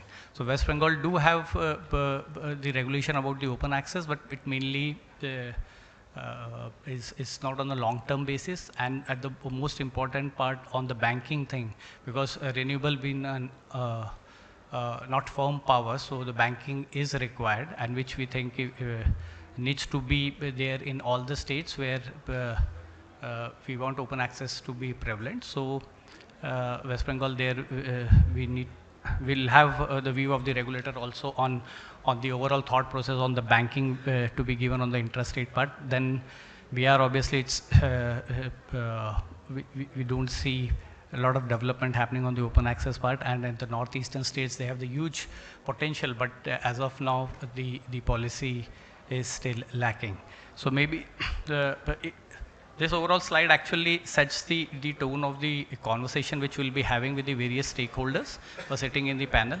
So with this, I'll actually start the panel discussion, and maybe I'll, I'll start with Shri Venugopal Mutkur, who is a senior energy specialist for Niti Aayog, Government of India. And as we know, electricity is a concurrent subject, so maybe would like to hear from Venu specifically as they are the apex think tank of Government of India. So what is the overall thought process and you think about the roles that the state governments needs to play in the energy transition journey of India? Yeah. Thank you very much. And I understand that I'm the person, we are the panel who's standing between you and the lunch. So I'll be very brief in terms of my remarks. So in the morning session, there's a lot of discussion about the options for decarbonization of commercial customers and the industrial consumers. We talked about green hydrogen as a solution. Let me give you some numbers especially. We worked out that if you actually put up a green hydrogen plant today, right, using decentralized solar combined with some form of hydrogen storage, it's actually cheaper when the gas prices stay above $15, right? Gas prices have been volatile in the last 1.5 years. They have actually reached $40 and above. Today they're at around $15 or $14. But if they continue to stay elevated and the global political environment is actually very uncertain, and the green hydrogen, if they are sufficiently incentivized with the banking policies, with storage adequately coming down, or with the use of pumped storage, green hydrogen can be produced at much cheaper rate and can be diverted to production of green ammonia primarily, because the short-term consumers for your green hydrogen in the short run are the fertilizer sector, either in the form of urea production or immediately in the form of diammonium phosphate, right? So green hydrogen is really a good solution, especially for the fertilizer sector, oil refinery sector in the short run, and in the long run, probably we're looking at the steel sector and other sectors. Again, there are other solutions, especially for the industrial sector, because the electricity penetration as of in the industrial sector is only 16%, right? So there is 84% of the industrial demand is met from non-electric sources. So what is the Niti Aayog's own assessment is that this electricity will probably reach 30% by 2047, right? But still 70% is being met from other sources. So green hydrogen is one solution. Shipping will probably see something like methanol. Aviation will be something like sustainable aviation fuel. So there are other solutions in which you're talking about decarbonizing your industrial sector. Now, in terms of what Niti Aayog is doing and how Niti Aayog is enabling such states to prepare this transition process, Niti Aayog has already published how India will look like in 2047. The numbers are available on Niti Aayog's website, or IESS 2047. We are in the process of preparing the energy transition roadmap for the country for 2070. We're hopeful that we'll be preparing that by the next year.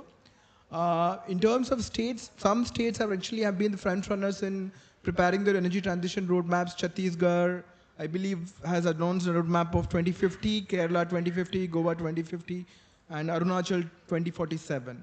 So we have states which have been the front runners in terms of preparing these energy transition roadmaps. And all of these states are actually at a different starting point. If you look at, in terms of electricity and non-fossil penetration in electricity, Gujarat 21% non-fossil, 72% Himachal Pradesh in the extreme end. So we have states starting at different starting points, but also very active in preparing the energy transition roadmaps. Niti Aayog, under the mission, state support mission, is going to help states prepare these energy transition roadmaps. In fact, we had a workshop in the month of October inviting all the state governments, talking about this preparation of these energy transition roadmaps. And hopefully in the upcoming months, we will see a lot of momentum, especially at the state levels, in giving this, pushing them to prepare these roadmaps. And we hope that these roadmaps will provide certain clarity and certain directions to the commercial and industrial consumers about how the state is visioning in terms of movement towards energy transition. Let me stop there and give it back to you. Yeah, thank you.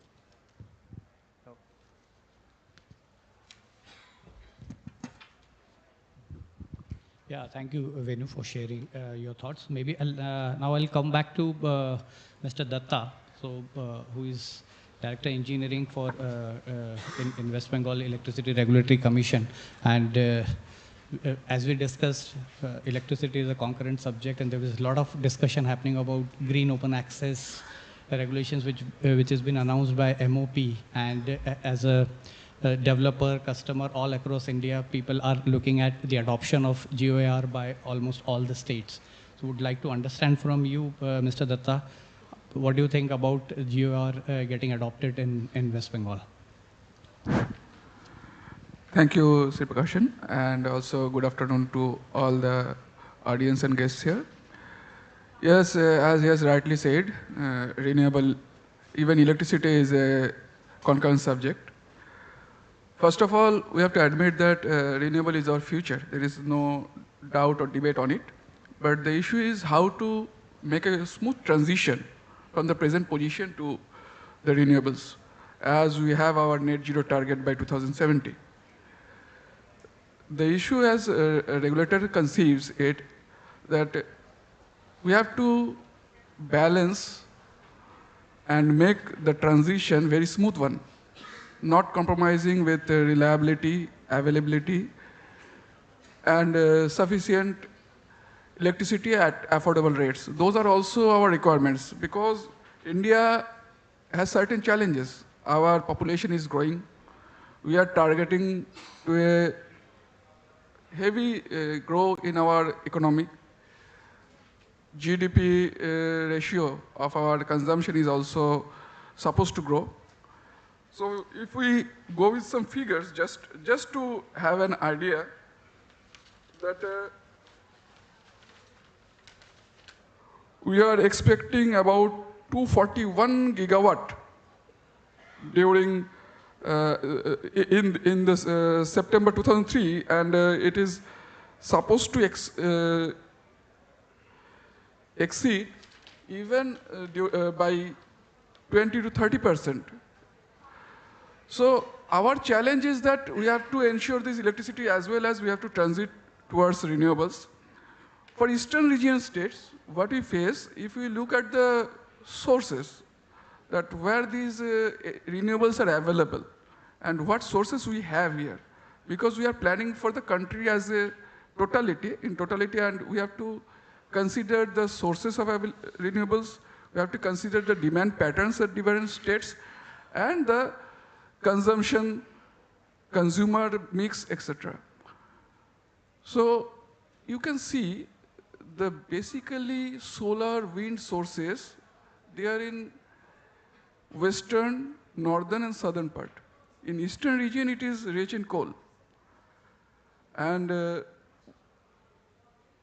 considering this perspective, West Bengal is also making a balanced way so that we can smoothly travel towards the renewable transition. And for this, we have certain constraints. Suppose solar. There is land constraint in our state. We can't have such big solar parks. But still, we are considering canal rooftops, floating solars. These are alternatives.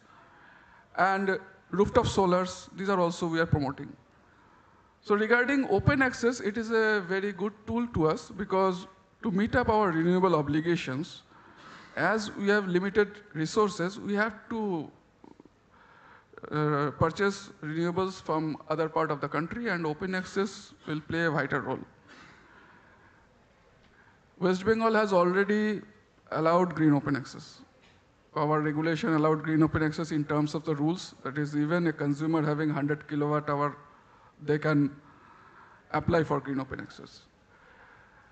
Even for green open access, there is a green open access registry. POSOCO is the nodal agency to maintain that green open access registry, and it started functioning. Consumer want to apply for green open access, they have to directly apply online on that portal. And that portal, that is a one window kind of system, and that will reroute its application to the concerned SLDC, RLDC, everything. So that is in place.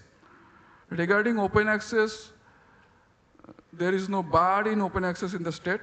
However, some facilities, we are talking even from the beginning of the session, we are discussing about wheeling charge, transmission losses, transmission charges.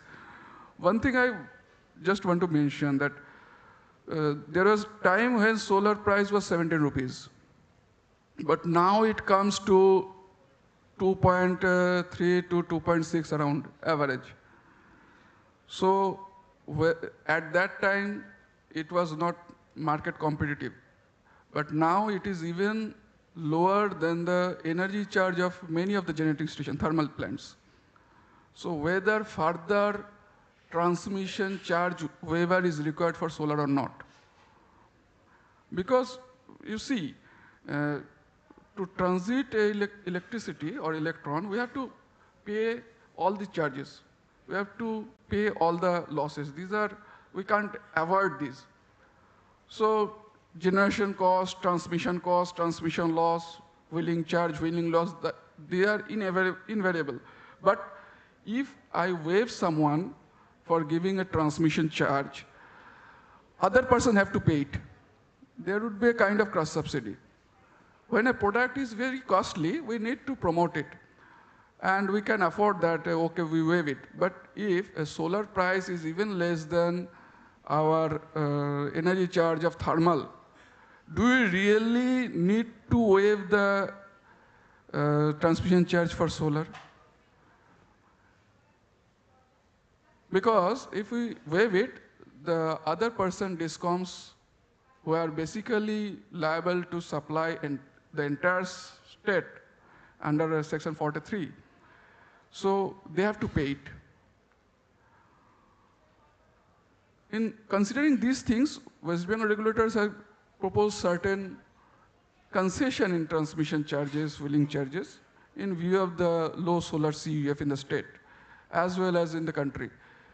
So these are the things we are doing, and particularly regarding green open access, we have already allowed green tariff.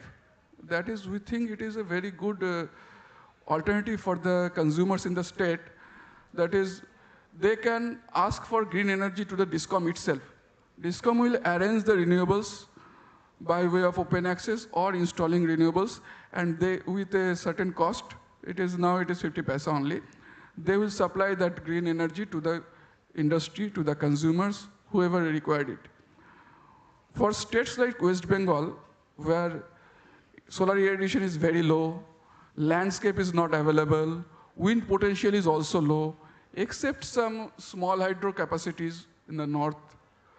So renewable open access, as well as that green tariff, may be a game changer, and we may consider on those aspects. Besides this, Commission is also thinking of reviewing its regulations. We have certain legal issues with our regulations. It will hopefully sort out very soon.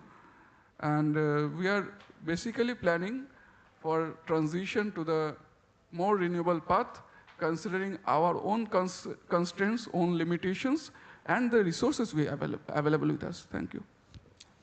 Thank you, Mr. Datta. So it's very well said. Just one more point, since you've so clearly and elaborately mentioned about the overall view of the Commission with respect to the green open access. Just what we would like to understand, what are your thoughts on giving banking as a facility to the renewable energy? Because, yeah, I very well understand transmission charges and wheeling charges for a source which is already lower than the grid prices may not be required. Maybe for a initial promotional capacity of 300 megawatt or 400 megawatt in a year, which will obviously be around 2 to 3% of the overall energy consumption which is happening in the state. But banking, because of infirm nature of the renewable energy, that support may be required for it to actually grow in West Bengal. So any specific thought process on giving banking to RE? Yeah, we are already discussing and analyzing over the banking. What would be the cost? What will be the impact on discounts? Because you know the division charges are so high nowadays. Because whatever be the banking or anything, DISCOM have to absorb the variations. So nowadays division charges are very high. So what should be the appropriate proposition? Whether we can more efficiently use our pump storage or not. These are alternatives we have. We have these assets with us, and we are already discussing with the stakeholders, and hopefully we'll also come out with some sort of solutions regarding banking within few months or like that. Thank you. Thank you, Mr. Datta. So now I'll be going to Mr. Joy Chakravarti, who is from West Bengal Renewable Energy Development Agency and one of the nodal agencies who is responsible for the promotion of renewable energy in the state of West Bengal. So we would just like to know from you what are the ongoing and future plans of WebREDA for renewable energy development in the state. Very good afternoon. Before going to WBREDA initiatives and activities, I want to share 2-3 important points which can, I think, make you clear in which juncture we are. Point one is that we had a target to fix the temperature rise by 1.5 degrees Celsius. We all people are aware by this month, November end.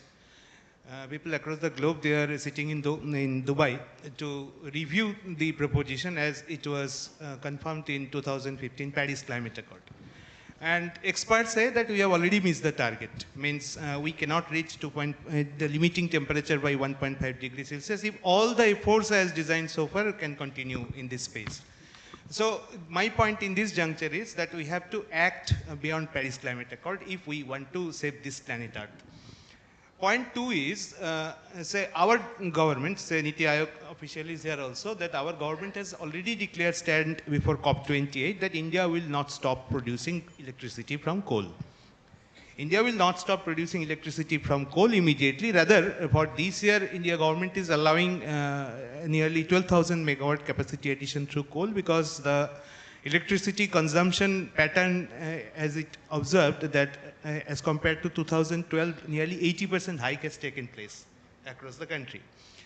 And for this particular juncture, if we observe that the Maharashtra is the state where consumption has hiked the most.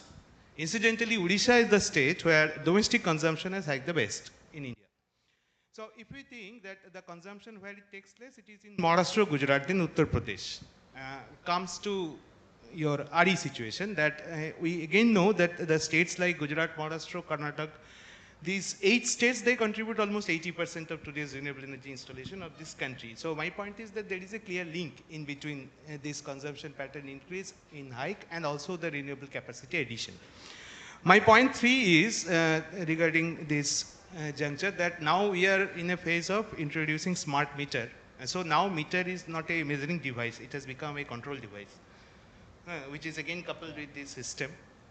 Next point is, altogether all these efforts, in 2021 it is studied and it is declared in 2021 for the first time in the globe, the people who have joined in service in renewable energy that have crossed the number for fossil fuel industry for the first time in 2021. So in this particular juncture, people here, we all are aware that it was days when Eastern India, means the West Bengal, Chhattisgarh, Jharkhand, they have coal. They transported coal from here to west and south. Then comes the era that producing electricity from coal here, then transport through transmission network to those states. Now, the scenario is slowly changing because now we have more than 125 gigawatt renewable installation and they are states going ahead. Means the days are coming that we have to take electricity from them. Means it's a historic turnout. From very beginning of electricity industry of this country, it happened that Eastern India, they supplied coal, then they supplied electricity. Nowadays have come, we have to take electricity sooner or later from west and south. So this is the very perspective where we are working. SAR is here, Dr. S.V. Gaun Chaudhary, who introduced and established West Bengal Renewable Energy Development Agency in 1993. And you know that under SAR's leadership, WBREDA first installed the country's first rooftop project, first megawatt level ground mounted project. Today we are talking about smart metering. SAR has introduced a prepaid meter in 90s. So we know that what to do. And now the time has come that different states, they are going ahead from very morning today's session, we are discussing about green open access, the storage and others. So in this juncture, I have 2-3 points I want to share that in WBREDA in the last 5 years, we are installing rooftop power plants in schools. So briefly, what challenges we are facing? The single most challenge is grid connectivity. Means wherever we install a power plant, it becomes a challenge to have a net meter or a gross meter, whatever regulation permits. Because from DISCOM end, neither the information is percolated to the ground level, so the ground level people can act promptly. Or always the people think that promotion of renewable, even in the tune of 10 kilowatt a power plant in a school, is a threat to the DISCOM. So mindset change is very important. I think Shobik sir has, in the second session, has shown that in southern and western states, there again DISCOMs are there. And renewable is going ahead in hand to hand. So friends, electricity is an industry where this vertical is in operation not by default, but by design. And here the challenge is the converging conflicts. So challenges will also be there, and the converging conflicts is important, and in this juncture, the person from Regulatory Commission, he has said that yes, we have shortage of land, but we have plenty of water body. So why should we not think about a comprehensive, say, floating solar policy? This can be a pragmatic solution for West Bengal. We know that if we think about the temperature rise issue, only 5% of Indian population, they use the electric cooking. So we have already entered into the era of electric vehicle revolution. So if it is a case, till this electric vehicle are charged from electricity which comes from coal. Tomorrow the challenge is coming that we have to shift definitely to e-cooking, 5% to 85%, something like that. So point is this storage is to be coupled with green storage, means max possible the renewable energy convergence is needed with the storage. Otherwise the storage may be expanded, but if it is a storage which is coupled with the coal-fired thermal power generation, end of the day emission will take place and there will be no benefit for temperature rise reduction point. My next point is that is the West Bengal is a state somewhere we supplied electricity to Bhutan and Bangladesh, which is now disrupted for many reasons after COVID specifically. So if it is a power surplus state, if it is a coal-rich state, it is again a state having high solar potential because sunlight is everywhere available almost 300 days in a year. Maybe with low intensity as compared to Gujarat and Rajasthan, but the availability of sunny days is concerned, and particularly we know the presence of suspended particle in the atmosphere again is a factor to solar generation. So since West Bengal has low urbanization, so we have plenty of area where this suspended particle penetration is less. So that can help. It means so far solar is concerned, people are thinking about say Chhattisgarh has done a good thing, Jharkhand may go a good thing, but we have a geographic location, say Purulia, Bankura, which is very similar to those, like Jharkhand and Chhattisgarh, whatever you think. So my point is that if it is a place that land cost is little bit less, population is also a little bit less, and the suspended particle concentration is also low, so we can think exclusively about those areas for development specifically that we can do. I think ITC people are here, they have a proposition of 20 means 60 megawatt of solar installation at those places, and they are in operation of processing of the open access with the ACTCL now is in operation. Since time is limited, my last point in this particular juncture that yes, yesterday the green hydrogen policy and RE manufacturing promotion policy, these two policies have come in Bengal Global Business Summit, and the renewable energy policy for Bengal, which is the old policy now 2012 policy, in last 2 years, the government is in process to upgrade this policy, and sooner or later it will come again. But above the policy, my last word is that what I started with this discussion, that it is already established that with the efforts which I have thought about and which are designed so far is not enough to curb the temperature rise. And for a city like Kolkata, we have 3 seasons now, that is hot, less hot, and the rain. The rainy season, the hot season, and less hot season. We have no winter. So we have already entered into this era in city of Kolkata, and somebody today morning they are discussing that ESC% that the thermal stress is as like as 50 degrees Celsius for April, May. So the challenge in COP28 is again that there is a compulsion in COP28, they will discuss that we have to reduce our air conditioning consumption by 25% by 2030. This is again a compulsion to be discussed across the globe, and so in this particular juncture, energy efficiency and green storage can play a vital role if we continue with the air conditioning and to curb the emission. So thanks for your kind patience, and also thanks to AMPIN and FICCI for giving me the opportunity. I hope that Dr. Gonchodri is here.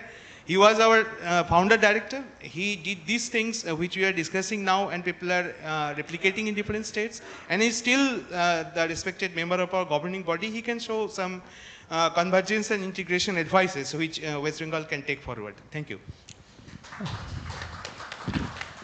Thank you, Mr. Joy Chakravarti. It was really insightful that you shared with us. And now I'm coming to Mr. Dr. S.P. Ganchaudhary. So, in fact, before this session, I was sitting with Dr. Ganchaudhary, and I told him that when I started my renewable energy career in 2008, I heard your name, and you've been pioneer in a lot of new developments that you have done at that time. Rabi Rashmi scheme, which I think was the first of this scheme across India, and then the first 1 megawatt ground mounted, which was commissioned in 2009, I think, in Asansol, was the first of that thing. So, and would like to hear from you, Dr. Saab.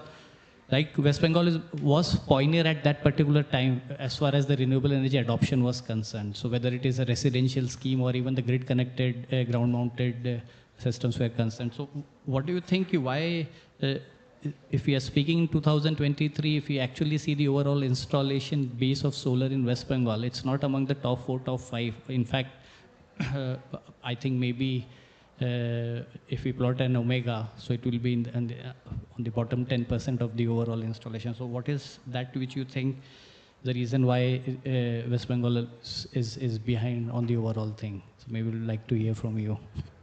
Okay, thank you very much. Good afternoon to everyone.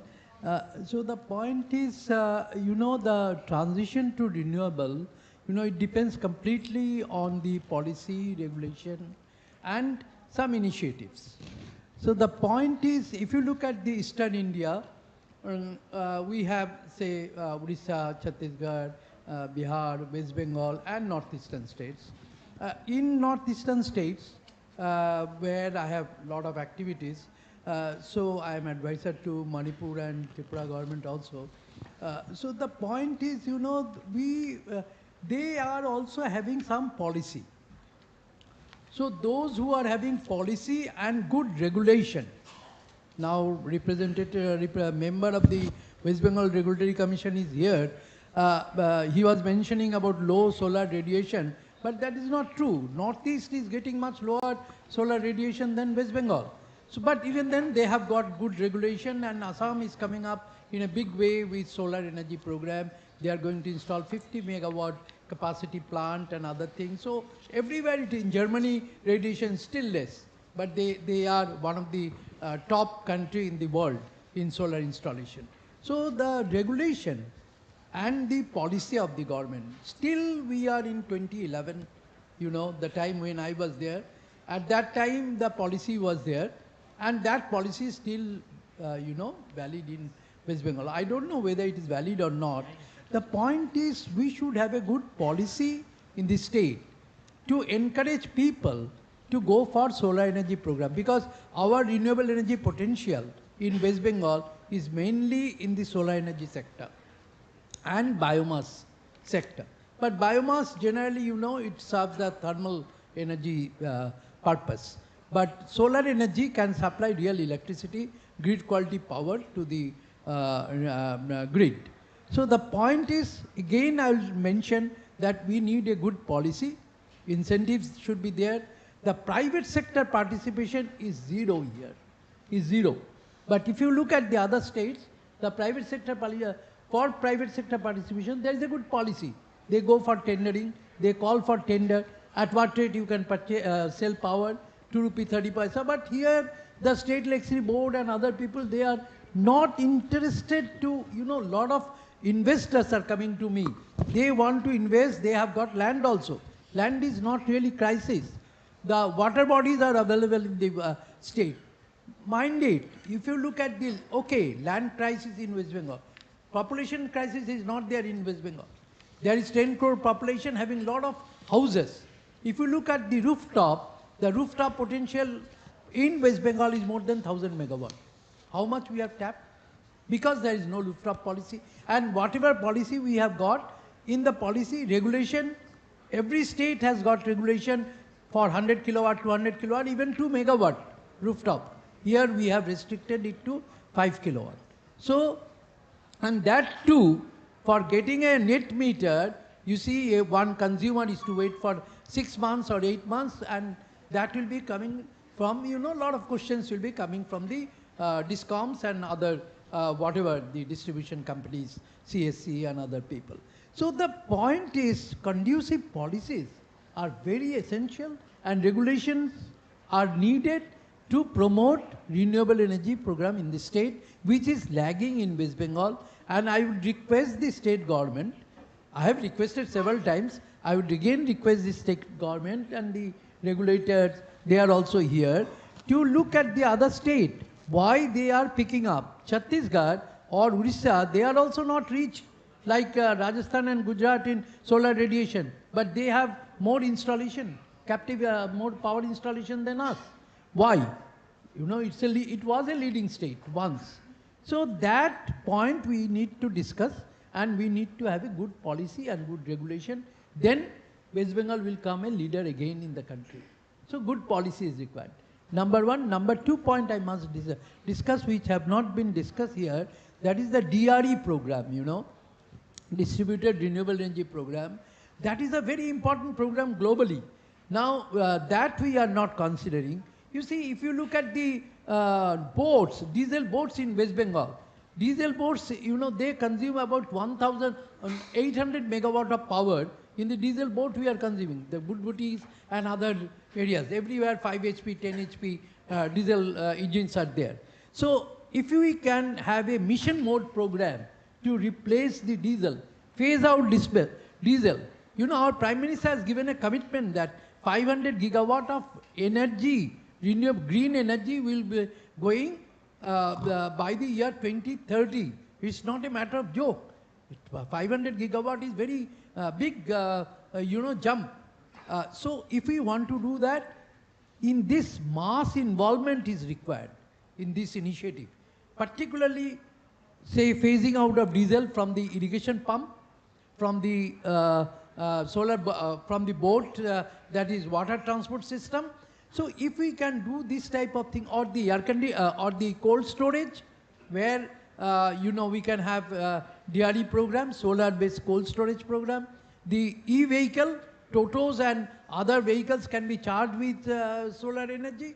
Somebody was mentioning about the pump storage scheme. What is there in pump storage scheme? Pump storage scheme is not a eco-friendly scheme. You see, think about Purulia pump storage scheme. Have you considered? It is consuming 1000 megawatt of coal power and producing 900 megawatt of hydro energy. So what is that? 100 megawatt emission. Is it? So that is a wrong concept. That is a wrong concept. If you have a integrated solar and hydro combination pump storage scheme, that is called a really green energy project. We have done one project in Manipur, you know, though it is only 100 kilowatt level, but that is, pumping is done by solar. It is a 100 HP pump by solar, and water is coming down, and they are running the hydro plant 100 kilowatt from the water. So that is a complete green project. So my point is, we need to be very innovative, and we need to go for this DRE, phasing out of diesel gradually, maybe by 2030 from the country in one way. And other thing, DRE, in addition to DRE, for grid connected system, we should have a good regulation and good policy for this state. Then West Bengal will also become a leader. Any state doing this type of activities, they will become a leader. Thank you very much for patient hearing. Thank you, Dr. Saab, for such a clear and a candid thought sharing. Now I'll come to Shri Pramod Singh, who is the President India Power. So we'll just like to have the generator's view. So I think India Power, you are into both generation as well as distribution. So maybe would like to know from you the steps that you are actually taking to fulfill your RP obligation. Yeah, okay. So thanks. I'm acutely aware that, you know, I am one of the last man standing in terms of this thing, so I'll keep it short. One, I would compliment FICCI and Amplin to have organized this particular session here in this part of the country, where natural resources, when it comes to renewable, is a bit challenging as compared to some of the other ones. And that's where the just transition is also an important one to look at in terms of the metrics in which we are seeing the energy transition with a broad brush. Having said that, I think I'll start with quickly with what my learned colleague from the Commission talked about. Is renewable is something which is inevitable. Each of us have to embrace this, and this is a part of the energy mix which is going to only go deeper in terms of whichever side of the sector you are in terms of sector participant. Having said that, we are great as a company, IPCL, we are a great evangelist of renewable. 3 years back, back in the same, discourse, we would have said that we do have zero renewable in terms of our overall basket of purchase. Today, we are at 40% in capacity terms and 25% in energy terms. And we have a stated sustainability goal of reaching to 70% in next 6 to 8 quarters. We are still actually working on towards that in terms of a plan. And mind you, as a distribution company, we are basically catering largely to hard-to-abate sector, where in terms of the whole decarbonization element is very, very critical, important, has a significant kind of a vector when it comes to accelerated decarbonization potential. I think without sounding pessimistic, but I would say that C&I as a category of the sector participant is a very critical one at that, especially when we see that they are straddled with cross-subsidy charges, which otherwise beat all market logic in terms of how our tariff formulations are stacked up. And to that extent, it is important. But I would stick my neck out to say that, what our ex-chairman WBRC reverberated in the earlier session, that, we see ISTS power to interstate power in terms of comparison when it comes to renewable, which might not be a fair indicator of how we look at it. ISTS in terms of, free charges and others, is only putting cost pressure in terms of you and I as a residential consumer who has to pay after all. So I think, law of economics is very important in terms of whatever we do. Once you pencil in, say, 500 gigawatt of power and look at how this number would stack up in terms of transmission charges, it would be staggering. And so to that extent, one has to also look at what are the other levers or triggers that we need to kind of evaluate. Is there a, so basically electricity as a sector follows laws of physics. C&I, open access, green tariff, you talk about anything, it has to look at the same grid. It has to travel to the same grid, be it transmission, distribution, last mile. And to that extent, how do we look at, putting and buttressing this grid resilience kind of a stuff, which is very important from a technology side. We talked about storage, and pump storage and others, but it's important to realize that far too many moving parts are there in terms of resource adequacy, grid resilience. How do we kind of prepare ourselves on a last mile in terms of looking at wheeling this power? Important at that then is the financial additionality. Is it something, one would argue that solar has reached a level where it is parity with grid or even going down, but at the same time, in terms of the overall cost of delivery, would have elements like balancing cost, like landed cost, and you put those numbers and you'll see for yourself in terms of what distance you have to travel in terms of grid parity. And having said that, somebody has to, we talk about banking. Yes, as a policy is important, but also we need to think about how do we make renewable more dispatchable. How, as a product, it could be a dispatchable. Is there a market mechanism which can be developed in terms of looking at this? More and more, I feel that, as a player in whichever segment we are in this value chain, it is important to look at more and more, even if C&I or open access, we have to look at how do we meet our near-term, real-time ancillary requirements, which will keep arising. There will be a mismatch between schedule and what is the dispatch potential, and to that extent, it would be very important. Very endearing, kind of a topic, which I would have loved to dwell with, but given the paucity of time, I'll leave it here, and we can have a following discussion on sidelines. Thank you. Thank you, Pramodji. Thank you for sharing your view. Yeah. So now I'll come to Shri Sarthi Ghosh. So we had a regulator's view, then we also had the generator's view. Then Sarthi ji represents ITC, would like to have the consumer's view on what is the policy support that they are actually looking at as far as the renewable energy implementation in West Bengal is concerned, because we know you've been pioneer in doing a lot of renewable energy installation across India, but any specific support requirement which you think is required in West Bengal? Yeah, it looks like I am audible, right?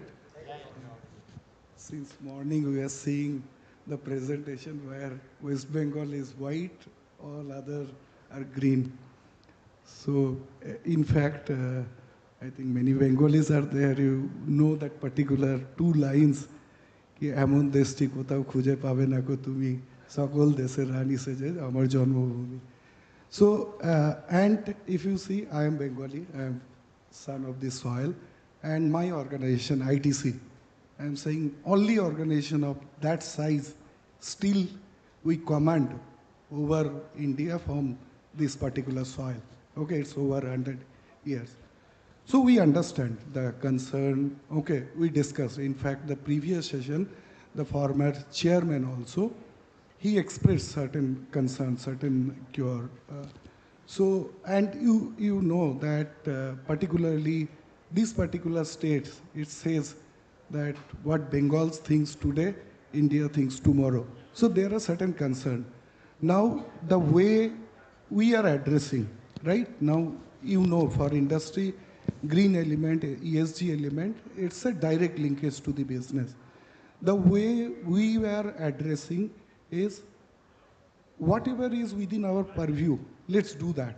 So all our factories, see, we have almost 8-9 factories, hotels, IT centers. We exhausted all the roofs, right? Now, and in fact, we are pursuing this. Say, for example, as we are talking about small hydro project. Now, and that gives a very good, as Mr. Jai Chakraborty also telling, right? We were in engagement with them for a very long time. It gives a high PLF, right? And those are located in the Darjeeling area and all those things. Unfortunately, because of GTA and West Bengal structure, you cannot get the land permission. So I'm saying from the policy perspective, and that is beyond, I believe, West Bengal government, where its government of India has to intervene and resolve that. Because it gives a very fantastic renewable energy where PLF is in the range of 75 to 80%. It's like a RTC power. We can harness that. But there are certain challenges because government of West Bengal has got no command over that particular land because of the structure or constitution. So we can, I'm saying FICCI can intervene, they can take it up to that agenda. That can be cured, that bottleneck can be addressed. Second, when we are talking about the solar, yes, it talks about Suzalang, Supalang, it's a, West Bengal is a agri-rich cure. What we are looking at, the part of the, and it is extremely well articulated by the government of West Bengal way back in, there are certain pocket of the states like Purulia. If you refer to the West Bengal renewable energy policy, they said Purulia, Bankura, West Mednipur, where the land is not fertile. There are a lot of unused land. And ITC we are identifying, and what Mr. Jai Chakraborty was telling that ITC is doing. Now, the way we were doing, okay, we understand that banking is not there, right? And I'm very hopeful that it's a matter of time, and we are keep on discussing with Mr. Datta, okay? And I'm extremely helpful that they will come back. They will come up with some beautiful regulation. So it's a matter of time. So when it's a matter of time, we should not stop. The way we are approaching, okay, if banking is there, I need a 60 megawatt plant. If banking is not there, I can manage my 50% of the energy by 30 megawatt. So why should I not go for 30 megawatt, right? Why should I stop? So that is the way we are phasing out our project, right?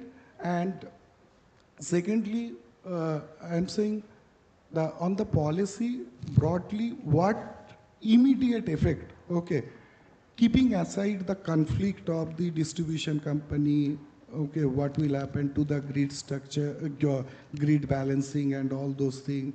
In the morning session, people express that even this part of the country is rich in coal, and lot of I'm saying employment, engagement on the coal generation. So the transition has to be smooth, and I think the decision maker, whoever is there, policy makers, it is there. They cannot only think of cure. They need to also that there is no disruption in the other economic aspect of the.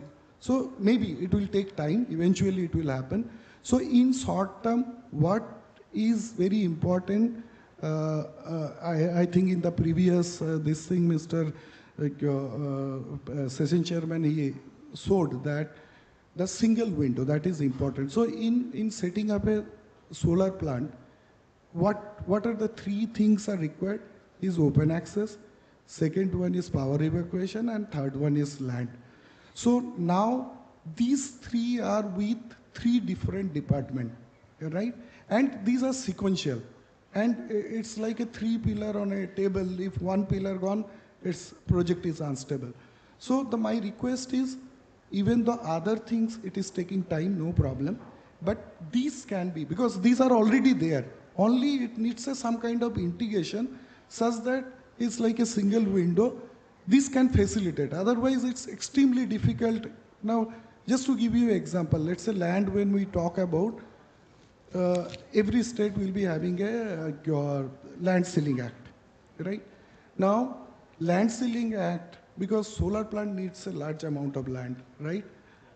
And typically in West Bengal is slightly higher side, it's 24 acres, but you need more than that. Now, it says that you have to get your DPR approved by the competent agency. Now, who is the competent agency, that is not defined, right? So I am saying that whoever regulator and wave radar can help us to define this as a synchronization of these three components such that it can go in parallel. It's not that. Otherwise, it will be a sequential, and if any progress, because now it's an investment, right? Unless I am clear with the government approval or all the approvals are in place, I will not be able to invest. So it will delay. So my request from the FICCI also, this one part on a immediate, which is doable, and I don't think there is a conflict of interest. These three components, if can be brought into under one umbrella, let's say nodal agency or something, or single window clearance like Odisha and other places, they made it as a grid as a single window. Internally, they interact with all the department, but it's a single, such that at the end, I need not to go to different agencies and get the approval. So with that short note, I think people are hungry. So I want to end. And once again, I am saying, as again, I am very hopeful, and as my organization and myself, so I'm saying don't refrain from investing in this particular state. Okay, there will be a way to solve this out. If we stop, then it's bottleneck, right? It will keep on happening. Okay. Thank you. Yeah, thank you, Sarthi. So very well articulated, and obviously as a company we also very strongly believe West Bengal has a huge potential, and that's the specific reason why we have our regional office in West Bengal, and we are actually waiting for the right time to come in when we have the policy in place, and will actually be making ground level investment in West Bengal. So now we had the customer's perspective. Now I'll request Shobik actually to give a very brief view about the developer's perspective about how you would like to go about in West Bengal, the policy support or the specific provisions which you would like to highlight. So maybe please be Right. fast. Right. So yeah, we can put up the slide, and there are few specific things which we need. We have to stitch things together. A regulator has waived 75% of the charges. There is no time period which has been defined for that. The government of the day has to come up with a policy, because whatever said and done, you need at least another 15 years, probably 10 to 15 years minimum. That's how other states have done, some 15, some 20, this promotional charges. Then that can be for the first 300, 400 or 500 megawatt. I mentioned the figures in the morning. It's a 54 billion units that is transacted in the state in a year. We are talking about even, let us say, a 300 megawatt of, per year, which would be not more than 6 to 7 billion units. 1 to 2%, it's a drop in the ocean. It would not disrupt anyone's monopoly in business. But some greeneering can happen that can enable industry, and that actually can start the process. Technology will take its turn. The storage cost somewhere down the line probably would come down, and that would help everybody. And obviously on the rooftop side, I think there is an immediate need that we at least make it 500 kilowatt, which is there, which is there in all other states. It's there as per the rule, but unfortunately we still, because of a case, we do not have it over here. That case needs to be vacated, and so on and so forth. And last is a banking policy. Now the banking, whether they will do monthly, they will do quarterly, the regulator can take a call on that, and banking would be required, for certain period of time. I'm sure it's an honor privilege that Gon Chaudhary sir is here, and we pioneered, under his leadership from West Bengal, the very first solar projects, whether in a village or in a urban housing complex. And we also have the regulator out there. So I'm sure, if we can stitch everybody together, West Bengal also definitely with this huge potential would enable green energy, in this state, and industries would benefit, employments would come, and this small policy support can work the way it is working for other states. It can work for West Bengal also. And obviously we have talked about the ease of doing business, wherein a single window clearance, the land part wherein we have our limitations. If we can have one single window, and then that can clear things, whether the approvals, the land, the infrastructure in terms of setting up of the meters, etc. So all these things taken together, that can very easily come, and it's not reinventing the wheel. Others have done it. We can do even better. Yeah. Thank you, Shobik. Thank you for putting the developer's view. So with this, we'll conclude the overall discussion. I'd like to thank all the panelists for very candid sharing of their opinion, thought process, and all of us are pretty gung-ho about the West Bengal story, and we are pretty sure we'll have a robust policy coming in very soon, and all of us are ready to put in a lot of investment in West Bengal. So thank you. With this, we'll conclude this session. Thank you, Shri Prakash Rai sir. And now, of course, after this interesting and very important panel discussion too, now I would like to request Shri Prakash Rai sir to please hand over the green certificates one by one to our honorable panel speakers. To start with, to hand over the certificate to Shri Debashish Sen, Managing Director, West Bengal Housing Infrastructure Development Corporation Limited. To follow up with, we have the certificate to be given to Shri Venugopal Mutkur, Senior Energy Specialist, Niti Aayog, Government of India. Let's have a huge round of applause, please.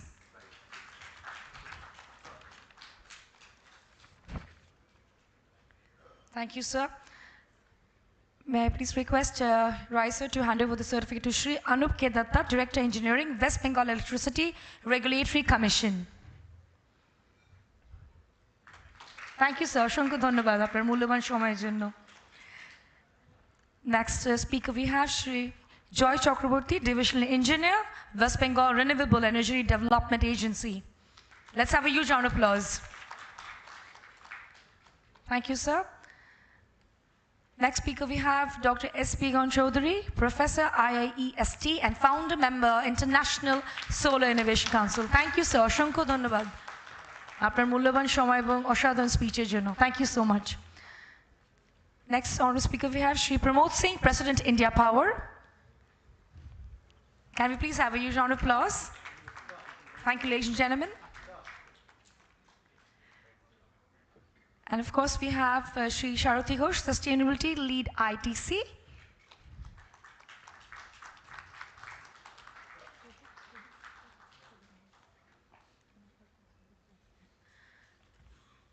And now may I request Arpan Gupta sir to please hand over the green certificate to Shri Prakash Rai sir, of course. Let's have a huge round of applause. Thank you, sir. Thank you, Arpan sir. So now we proceed to the lunch. It's been much awaited, but one quick demand is that we need a photo op along with all the honorable dignitaries on the dais. So we will have a lunch break of 30 minutes, and then we will get back by 3:30 p.m. exactly back to the banquet area for the panel discussion 3. So I will request all our respective gentlemen, dignitaries, thank you, sir, for being with us here, all the way from Orissa, of course. Joshi, sir, wonderful. So I will request all our honorable dignitaries to please kindly proceed towards the lunch. And back to back, we had 2 panel discussions. It has been an interesting discussion. Post 30 minutes, we'll quickly proceed to the next discussion at exactly 3:30 p.m. I'll request all the honorable guests to please maintain the time so that we will be exactly getting back in the banquet area to start off with the panel discussion 3 along with the respective seats of discussions with the speakers. So thank you, everybody. This is actress Parijat Chakravarti. I'll get back on the Renewable Energy Transition for Commercial and Industrial Consumer Seminar, Regional Eastern Region 2023. We'll be back after a short break of 30 minutes. Thank you. Dhanyavad. Ashankho dhanyavad.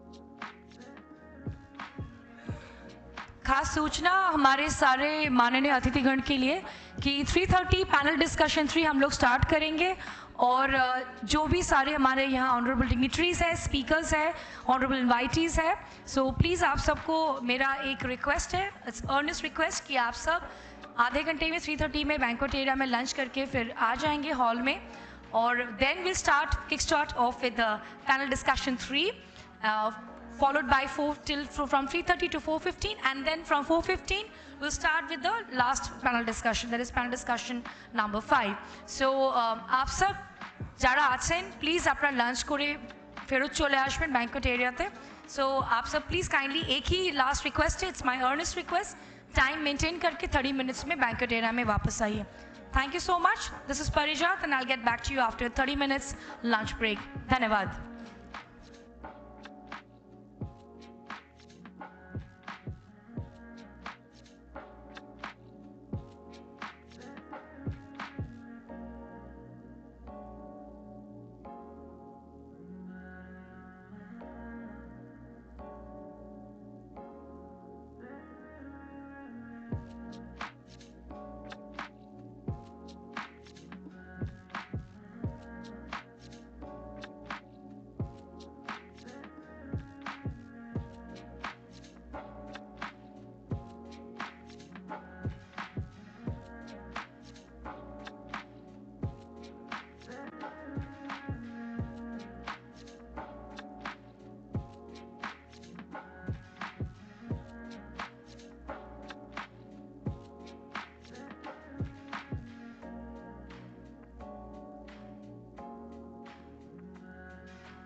So, welcome back, ladies and gentlemen, honorable dignitaries and speakers.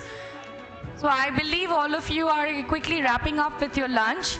So, एक आप सबसे earnest request है and आप सबको मैं अनुरोध करती हूँ जो सारे हमारे honorable gentlemen and ladies gentlemen जब सारे खाना खा चुके हैं तो please kindly come back to the banquet hall and settle down. जो सब आप सब लंच कंप्लीट कर चुके हैं प्लीज़ आप सब वापस अपने जगह पर आ जाइए.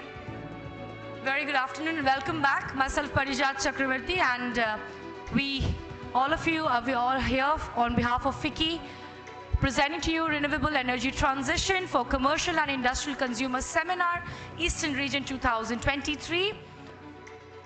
हमारे सारे honorable guests को मेरा हार्दिक स्वागत फिर से and it's my earnest request कृपया करके आप सब लंच कंप्लीट करके अपनी जगह पर आ जाइए. Please kindly come back and settle down. And definitely I want everybody to be back here and all of you I believe can hear me from the lunch area.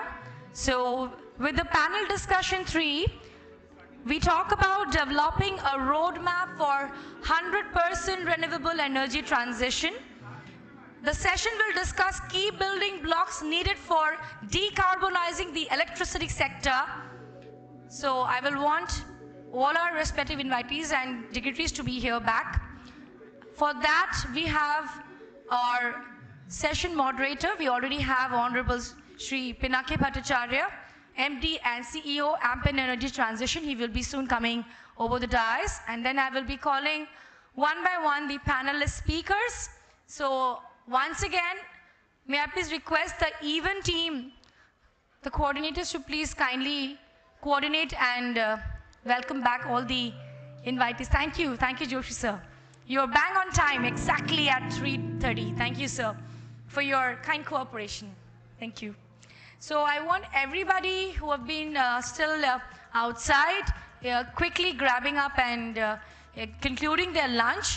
So please quickly wash your hands and get back to your respective seats so that we can start off with panel discussion 3, which talks about developing a roadmap for 100% renewable energy transition.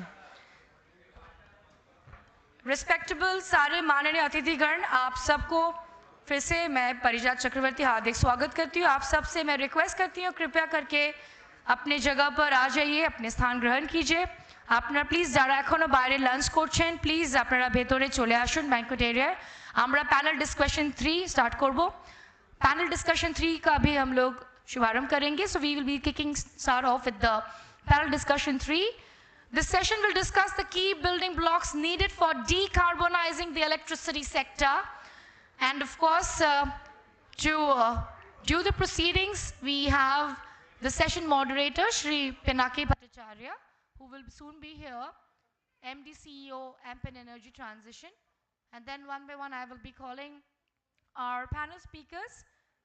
So also, can I have Shri Roy John, Executive Vice President, ITC Limited. Sir is already here and he has been here throughout without going outside. So thank you.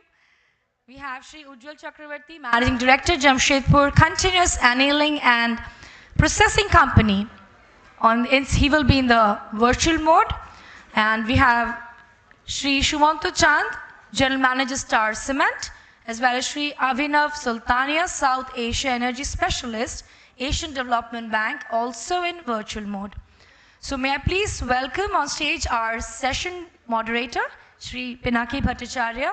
Welcome back, sir.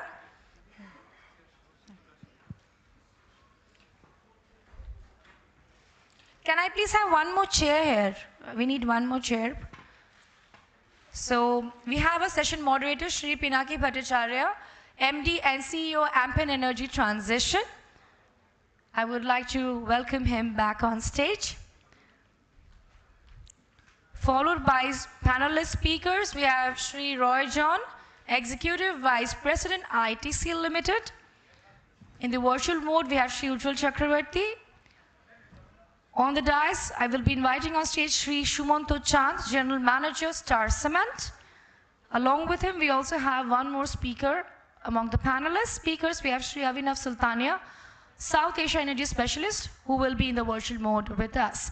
So may I request all the honorable dignitaries, gentlemen, to please kindly come on the dais and please take your respective seats.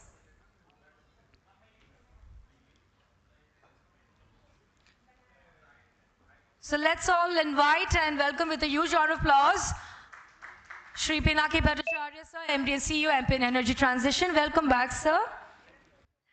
And also have with us Shri Roy John, Executive Vice President, ITC Limited. Very good afternoon, sir. Honor to have you with us. Welcome, sir, and thank you for your kind presence and your valuable time. So I also would like to invite on stage, we have with us Shri Shumanto Chand. Welcome, sir. Very good afternoon. So now I will quickly hand over the proceedings of panel discussion 3 to our session moderator, Shri Pinaki Bhattacharya, MD and CEO, MPN Energy Transition. Can we please have the mic? Yes.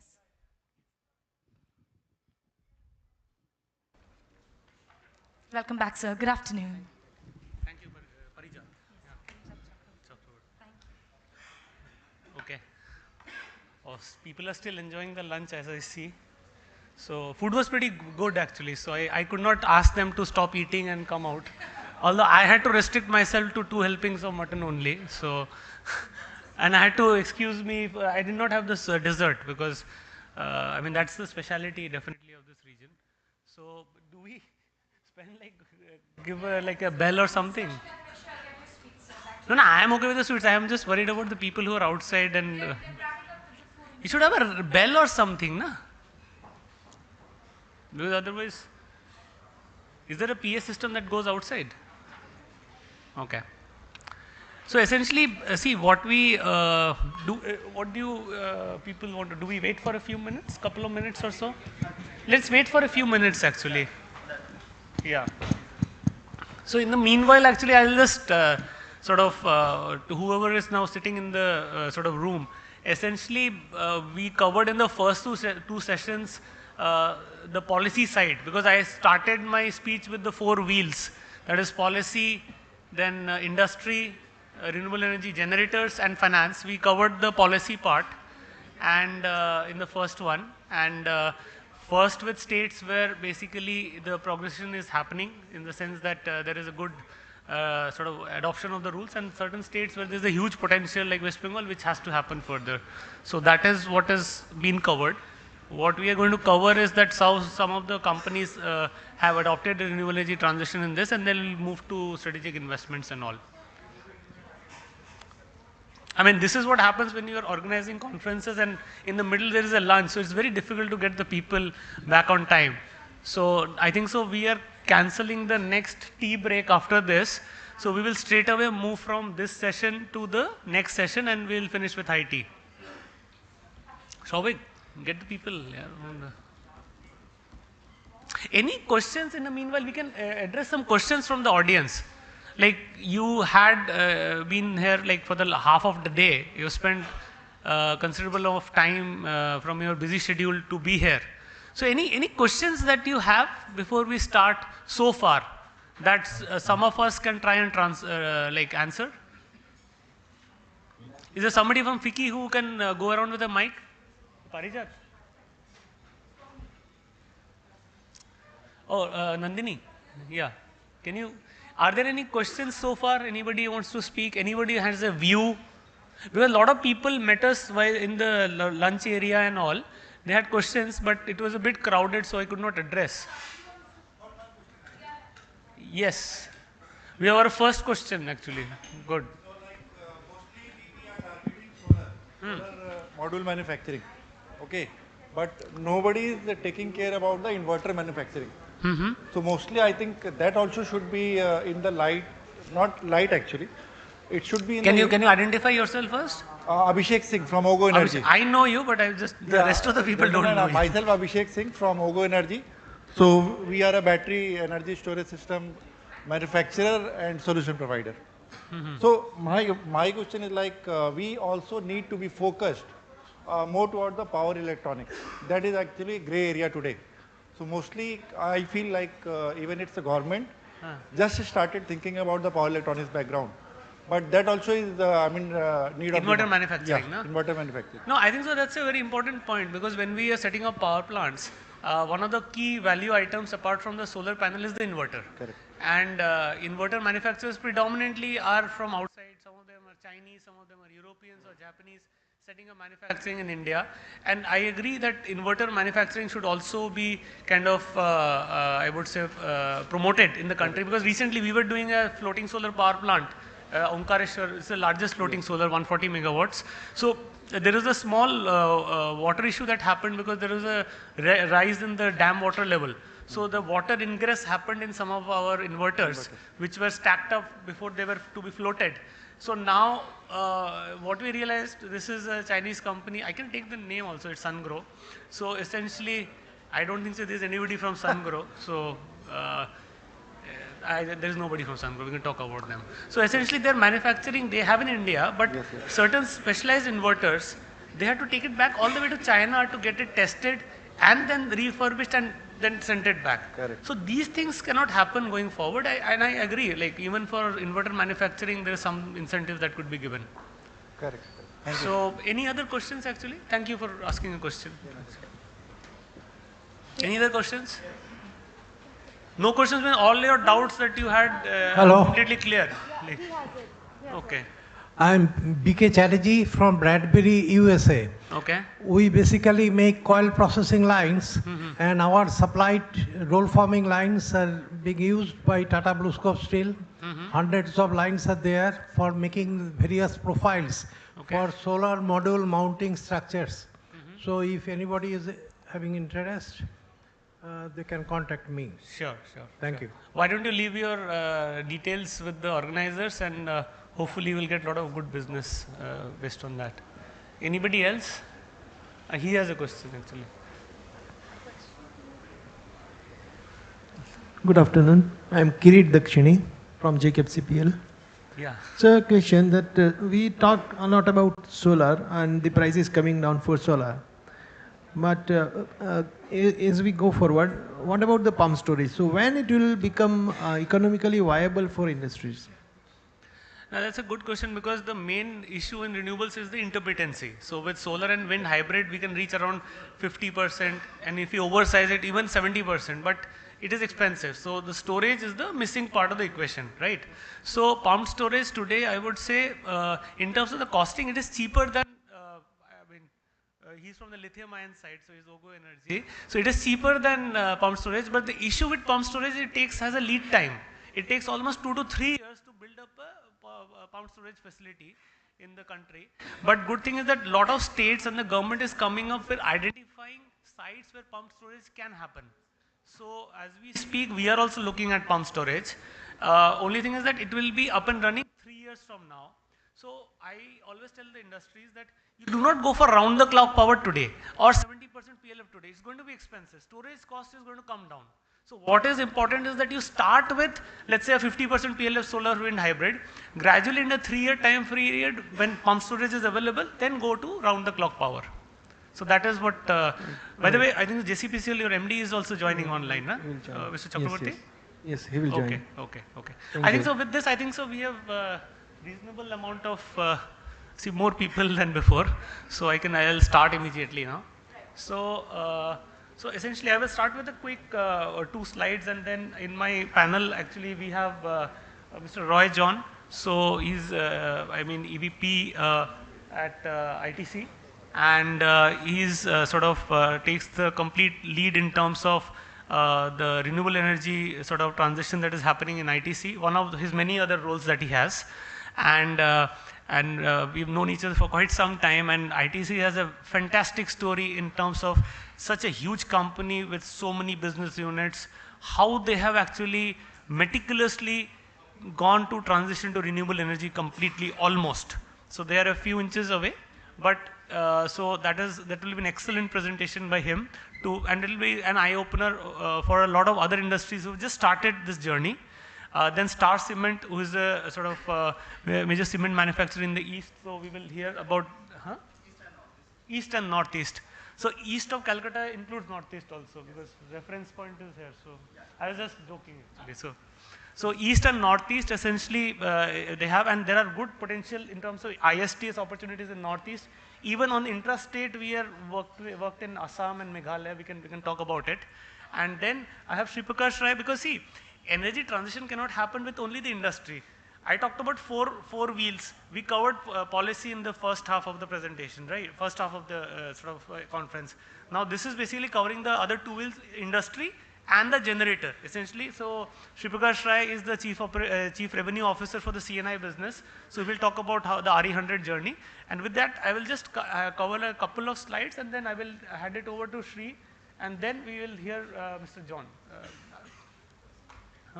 So is there a quick presentation? Mr. Chakravarti is also there. So Mr. Ojjwal Chakravarti has joined online. So I don't see him, so hopefully you can see me. So Mr. Chakravarti, sort of welcome to the session. I see your CFO here seated on the front row, and he also asked a very pertinent question actually, and look forward to hearing your thoughts. He is the Managing Director of JCAPCL, which is a joint venture between Nippon Steel and Tata Steel. We have started we have made a small beginning with the company in terms of a solar plant, and we look forward to hearing his thoughts also. So actually, if you want, since he has joined, we can start from Mr. Chakravarti has joined. So why don't we start from Mr. Chakravarti and Mr. Mr. John, and then at the end we will talk about the transition journey. Maybe it's that way. It is kind of better. So do we start with Mr. Chakravarti to hear your thoughts? Yeah. Good afternoon. Can you hear me? Yes, sir. We can hear you. Okay. Thank you. So I am Ujjwal Chakravarti, as Pinaki introduced me. So I belong to JCAPCPL, which is a joint venture company between Tata Steel and Nippon Steel, which is in the domain of automotive steel. And first of all, thank you, Pinaki and FICCI, for inviting me. I'm sorry I could not be there physically because of some other commitment in the evening, but I suppose that it has been a very good session throughout the day, very engaging one. I just heard Kirit asking some questions. That means there are a lot of input might have given that led him to ask this question. Having said this, as being introduced, is that we are in the steel industry. And as you know, steel industry is amongst the hardware-based industry, which has got a significant dominance in the fossil fuel. And about 40% of our energy is through electricity. And since Tata Steel, we belong to the Tata Steel group, Tata Steel has made a commitment of net zero to 2045. In line with that, we also went for the journey of solar for the electrifications. We had just signed a contract PPA agreement with Ampere, and which is for 2.8 megawatt solar, rooftop solar. This 2.8 megawatt solar is now covering about 8% of our requirement. Now, basically, we would have loved to go for more, but space. So, the space is a constraint because ideally the industry would like to go for a majority of its takes through solar in their own premises, because that is the easiest and the safest one. Having said this, as we know that over the years, the solar is towards the direction of sustainability and also towards the direction of economic options today, because gone are those days when solar was costly, but today even solar energy is economic. So there's a good sense today to have solar across the plants and across the industries, and all the industries in the eastern region, whether it's steel, aluminum, everybody is adopting the solar route.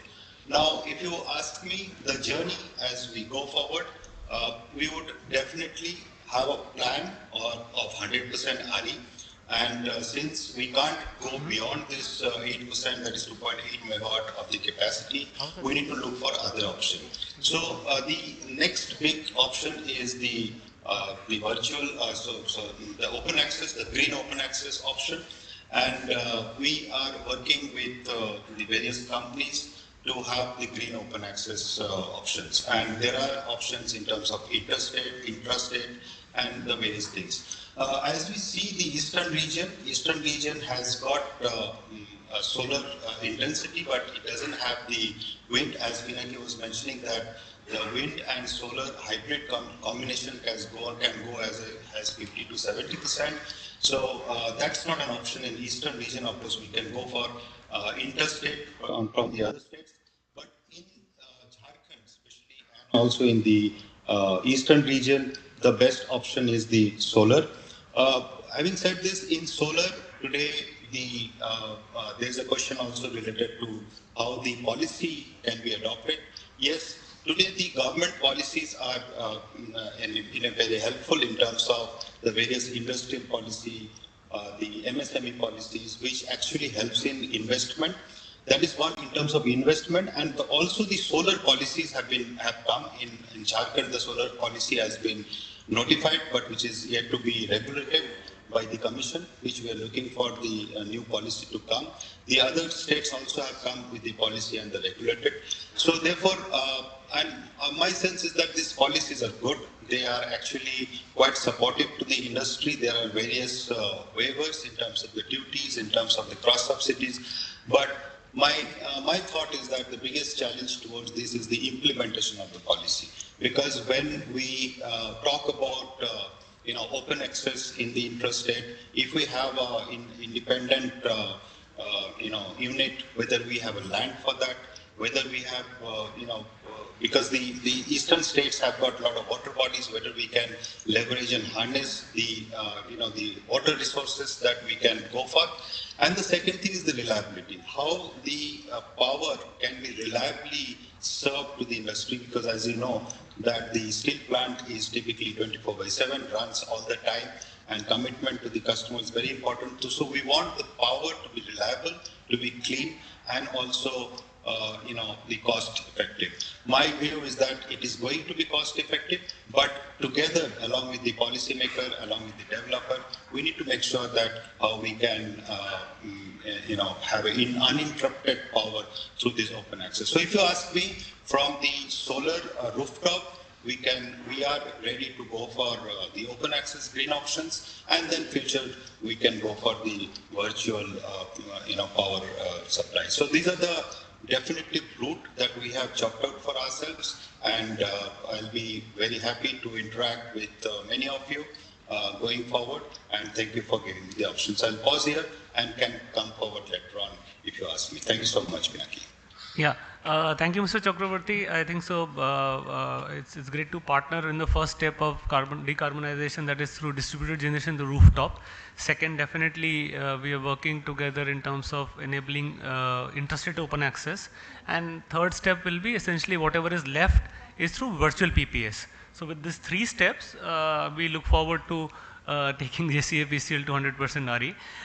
With that segue, actually, I can make a quick overview of 2 or 3 slides, actually, and then lead it to Mr. John. So, is the presentation there ready? I'll just cover the first 3.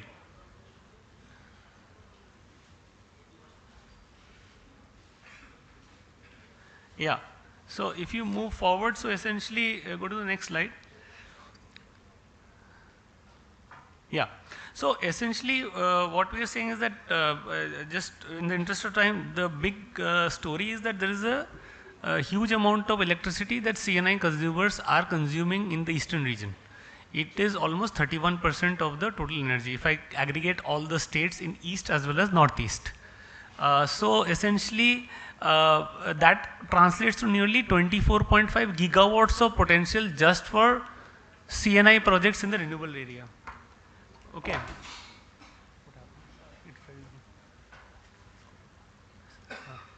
So essentially, so basically, that's a huge potential, because it's always important to translate all these things into hard-coded numbers. So 24.5 gigawatts can come up. Now, 24.5 gigawatts is to decarbonize the entire industry. Now, part of it will cover through interstate, then intrastate. So that takes me to the right hand slide. So for any industry, people ask, like, how do we decarbonize? How do we get to RE100? So there are 4 simple steps.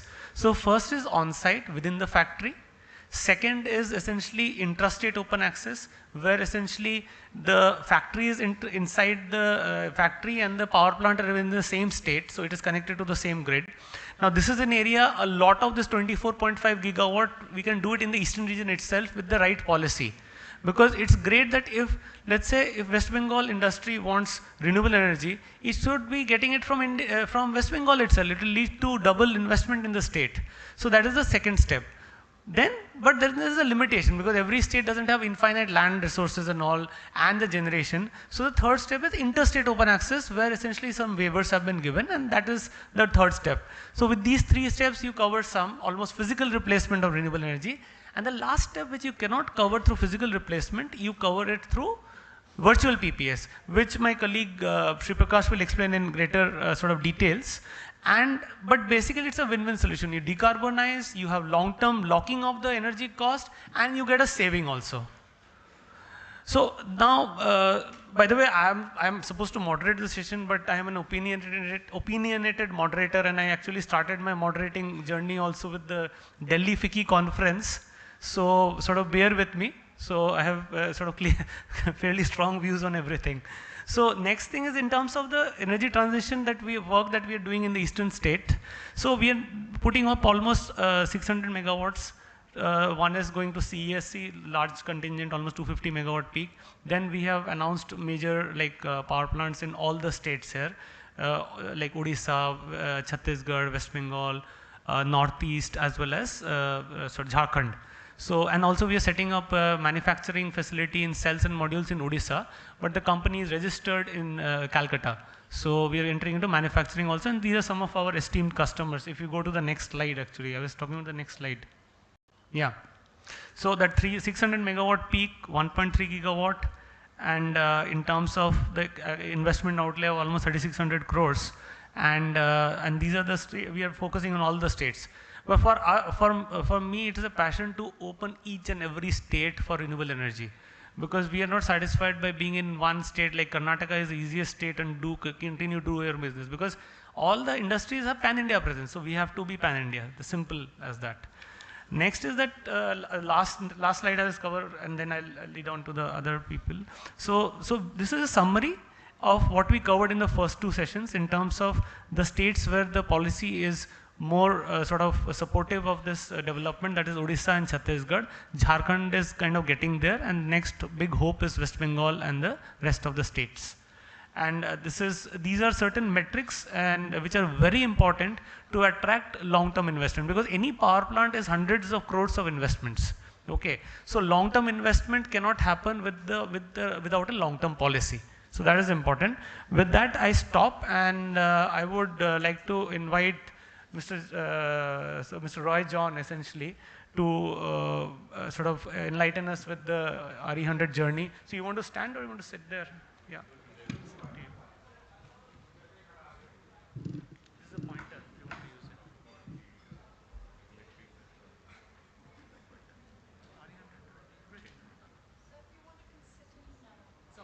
I'm okay. A very good afternoon to all of you. Yeah. Let me start by thanking FICCI, Ampin, and in particular Pinaki. I wouldn't have come but for Pinaki, because we've known each other for a long time. So when Pinaki says please come, it's incumbent on me to come here and be a part of this workshop. So I think this seminar on developing a roadmap for 100% renewable energy for CNI customers is a very important one. And I know it is a challenge that all of us are grappling with. And if you can bring all the key stakeholders into one room and get them to talk to each other, understand each other's perspective, that is the only way that we can get there and get to that really challenging and daunting goal that we have of getting to 100% RE. Okay. Now, coming to my company, ITC, it has a presence in all sectors of the economy, whether it's agriculture, manufacturing, and services. We have over 200 factories. We have 119 hotels. We have many, office complexes, IT complexes. We also have a lot of logistics hubs, which also take energy. So there's a lot of energy going around, which is a requirement. And the challenge of getting to RE100, therefore, is fairly daunting for us. Okay. Having said that, we have started our journey very early. The triple bottom line approach is something that we have been focusing on for many years.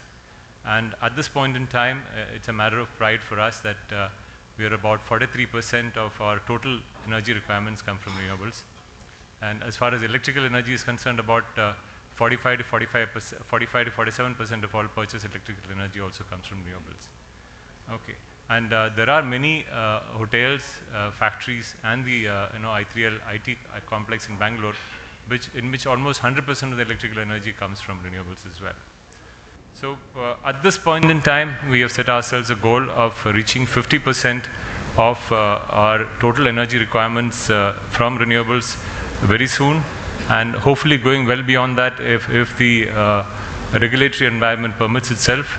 And within that, to get to about 100% purchase electricity renewable by about 2030. That's what we're looking at.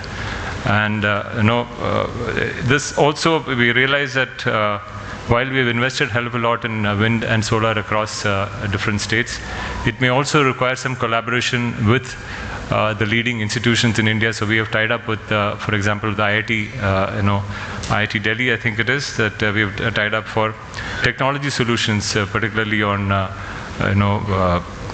developing low-cost storage systems, energy storage systems, looking at decarbonizing cold chains, because that's also a problem that we have, predicting modeling for generation of energy from renewables, and so on.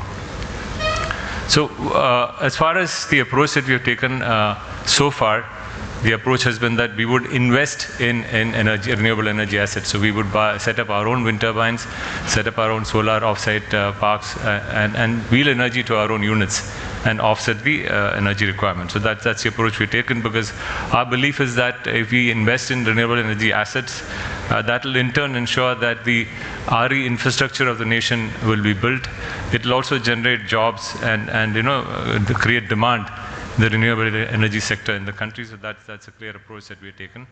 And while we have established renewable energy plants in a lot of states where we have presence, where the environment is favorable, or the RE potential is high. For example, we have done it in Tamil Nadu. We have done a lot of work in Karnataka, Maharashtra, Andhra, Telangana, and Uttar Pradesh. We have about 138 megawatts of wind turbines. We have about 80 megawatts of solar plants operational. And there's another 110 megawatts of offsite solar projects which are being worked upon, out of which about 40 megawatt is in this particular region, eastern region, which we're finding is the most challenging one to actually get projects off the ground. So, so our understanding is that whatever projects are being executed as we speak should take us from about 45, 47 to about 60%. And from 60 to about 70%, we have a lot of projects in many states, Punjab, West Bengal, Haryana, Orissa, and Gujarat, which if we are able to get some breakthroughs in the regulatory aspects as well as in areas like getting land and so on, we should be able to get there very soon. Now from 70 onwards becomes extremely difficult, because there are a lot of challenges, whether it's technological, whether it's regulatory, or even financial. So there needs to be enabling regulations in states, banking for interstate wheeling, aspects like virtual net metering. All of these need to come into place to move forward. Even in terms of storage systems, if we get economical storage systems, that will also help. Otherwise, it's very difficult to move from 70 to 100. And one of the things that we're looking at also from 70 to 100, which we have been talking to AMP in over a period of time, is VPPA. The VPPA model, I don't know whether you've talked about it in the morning, is essentially this. So the last journey from the last 30% of the journey would possibly for us also include VPPA, though the view at the moment is that we should try and invest as much as possible in our own assets. Once we've exhausted that approach, we will move to something like VPPA. So here, the RE capacity would be set up by RE developers like Ampin, and they will sell the energy to the grid in the day-ahead market as brown power, retain the green credits, and give the green credits to a company like ITC, who in turn engage in a virtual power purchase agreement with them, which guarantees the rates for them over a long period of time. And so this will also form, as I see it, or long term, this will also form a part of our portfolio of renewable energy sources. So the journey here has been so far quite challenging, and there's a long way to go, but we have a very capable team working on it, and we have also very capable partner companies like Ampin who are in the field, who should be able to help us move ahead. And I think with support from the government and also some favorable policy framework, which should move ahead with at a faster pace going forward, we hope to get to 100% RE purchase electrical energy very soon. Now let me just quickly cover a few of the regulatory bits also, so that I can complete the picture. Now, as I think Pinaki also mentioned, investments in renewable energy are made with a longer term perspective, because a solar plant has a life of 25 years. So when you evaluate the financials, you look at returns over 25 years. Now, the key risk there are technological obsolescence, because every 2 years or 3 years, the efficiency of the solar panels might change. So that is something that you can't do much about, which is good. On the other hand, the other risk is the regulatory aspects. So that is something that at least the government should look at mitigating, in the sense that we are seeing that the regulations, whether it's in terms of wheeling, banking charges, losses, banking conditions, etc., are a moving target. And very often people are changing those unfavorably every year or every 2-3 years, which makes a project that you've invested unviable. So my request to the regulators is that if they are changing anything as far as the regulation is concerned, which has a material impact on the projects, they should do it only for projects which are commissioned subsequently. At least the projects which have been already commissioned, they should not make any change. The other is that if you look at state to state, there is a huge variation in regulation, whether it's banking charges, wheeling charges, conditions that are there, significant difference. So there should be some moderation, there should be some uniformity across states as well. The other element is in terms of banking. In many states, they have not permitted banking as yet, West Bengal being one of them. We had this discussion earlier in the day where the regulator promised that within 3 months or 4 months, they may come up with something that will be very nice, because it will help me to sort of double or triple the project that we're looking at in West Bengal itself. So, so every state needs to have a banking policy. They may have some restrictions, but at least start with the banking policy, and if possible, take away restrictions. In many states, you have restrictions that you can't use banked energy during certain times of the day or during certain seasons. Those are restrictions that can be taken away. The other element is, which can make a big difference, is banking for interstate wheeling. Now, today, all interstate wheeling has to be settled within a 15-minute interval. If there is banking for interstate wheeling, whether it is in the generating state or in the consuming state, it will change the dynamics of renewable energy in the country for companies like us substantially, and we can produce renewable energy in states which are surplus, where you can have a large plant with economies of scale, much higher efficiency, and sort of wheel it to all the other states which are not so rich in terms of renewable energy. And this is particularly relevant to states like West Bengal and the eastern region, which is deficient. The other concept which is there, which has come recently, is virtual net metering. So for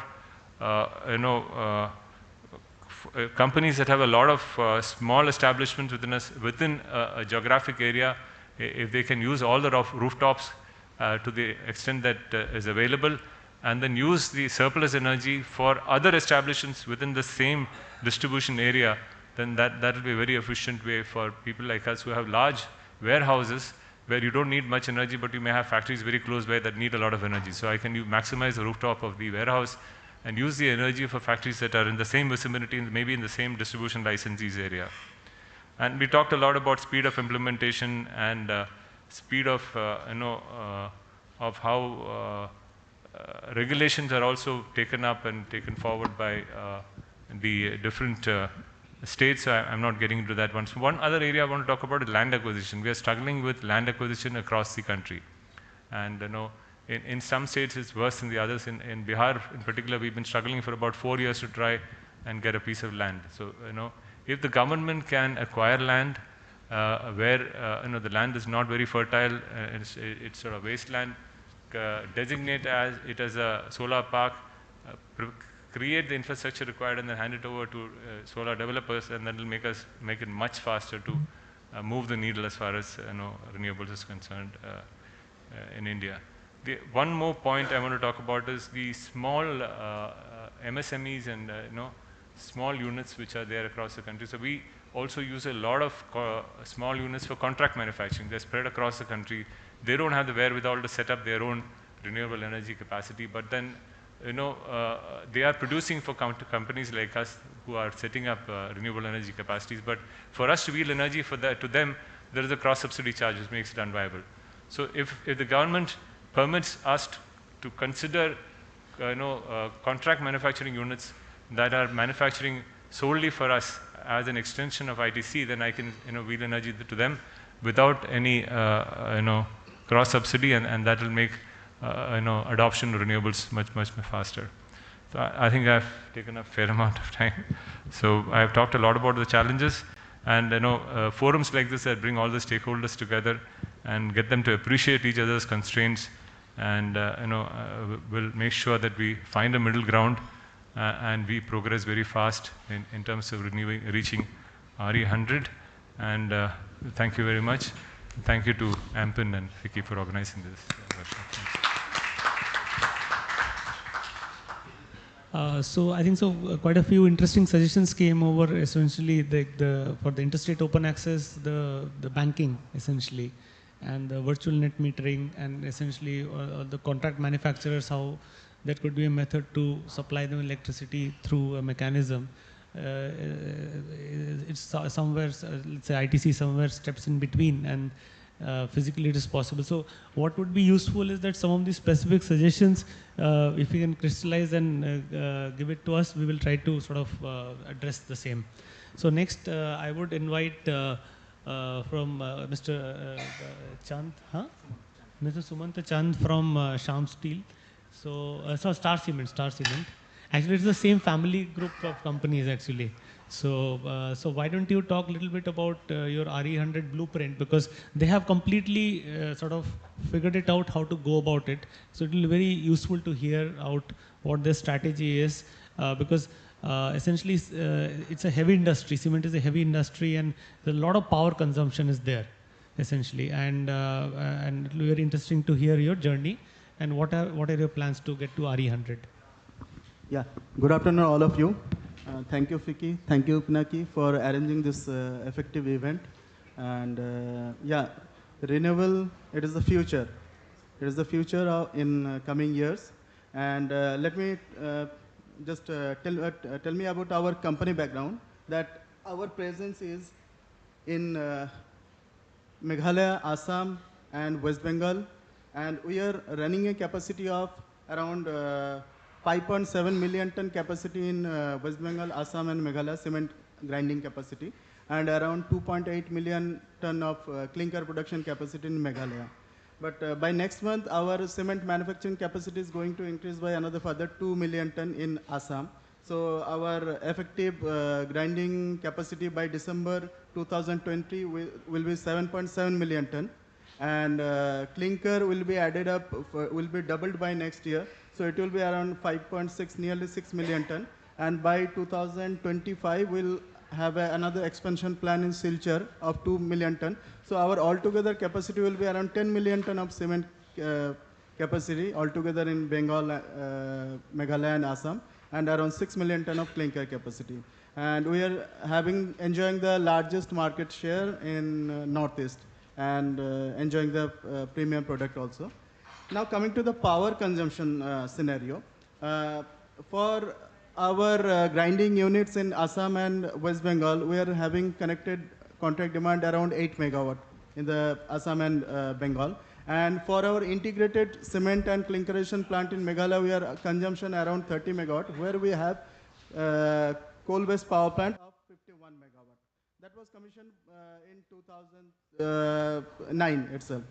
But slowly we have drastically reduced our dependency on fossil-based fuel consumption, because by early of this year, we have commissioned our 10 megawatt WHR.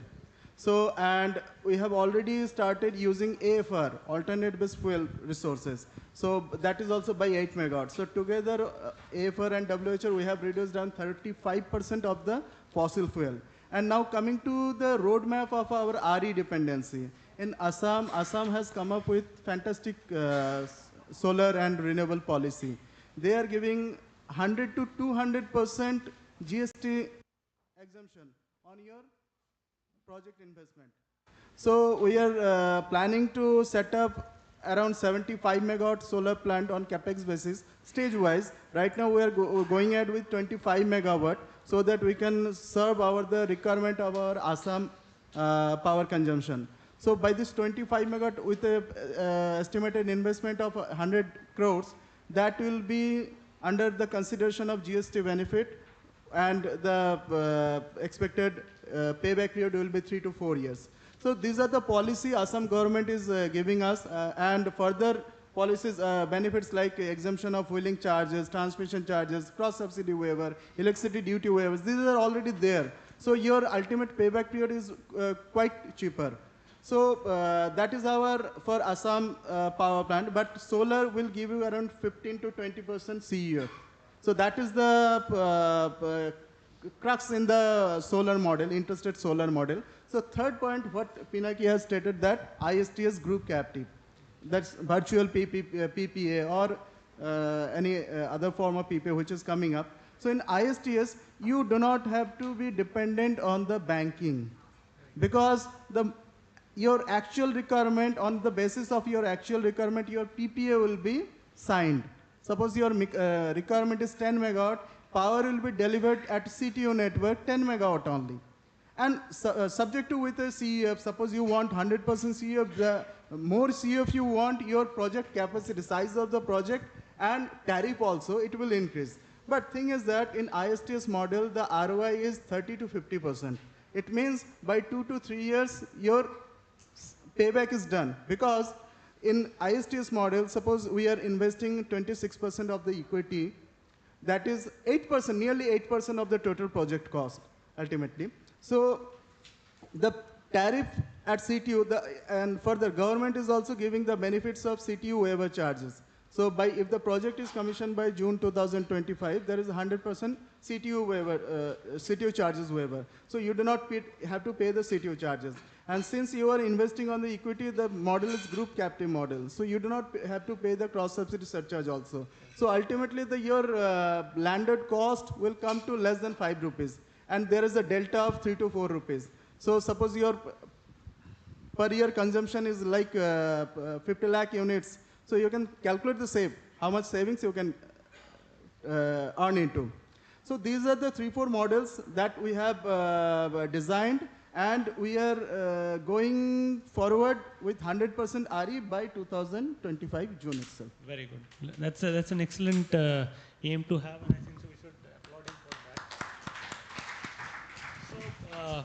So I think what is coming out is that we have to do all the 3 things: distributed, intrastate, and interstate. Because some people want to do only ISTS, but we tell them that first utilize whatever you can do distributed and intrastate, whatever is left behind ISTS, and last is virtual PPAs, because it takes time to do the ISTS power plants. We are doing a lot of large power plants also. We have just developed one for Amazon, but it takes gestation period is almost 2 years. Okay, so we are running a little bit short of time. So, and some of the people in the next panel have certain flights to catch. So I think so we will wrap up the session with, you want to take 2 minutes and just cover the 1 or 2 slides, and then we'll immediately go to the next panel after that. Yeah. And we will start with the 2 people who have the flights. Yeah. 2 people are online. Okay. Huh?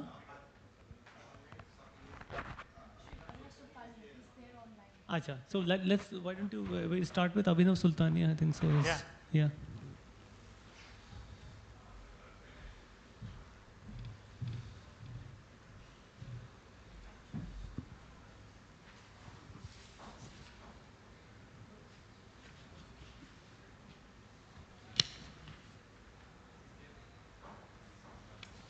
So, Mr. Sultania, why don't you address the gathering in terms of your RE100 journey, in terms of as a company, how we are trying to decarbonize. So they would like to hear your journey and what your plans are. Sure. Thank you, Pinaki. First of all, I would like to thank you, Ampin and FICCI for having me here.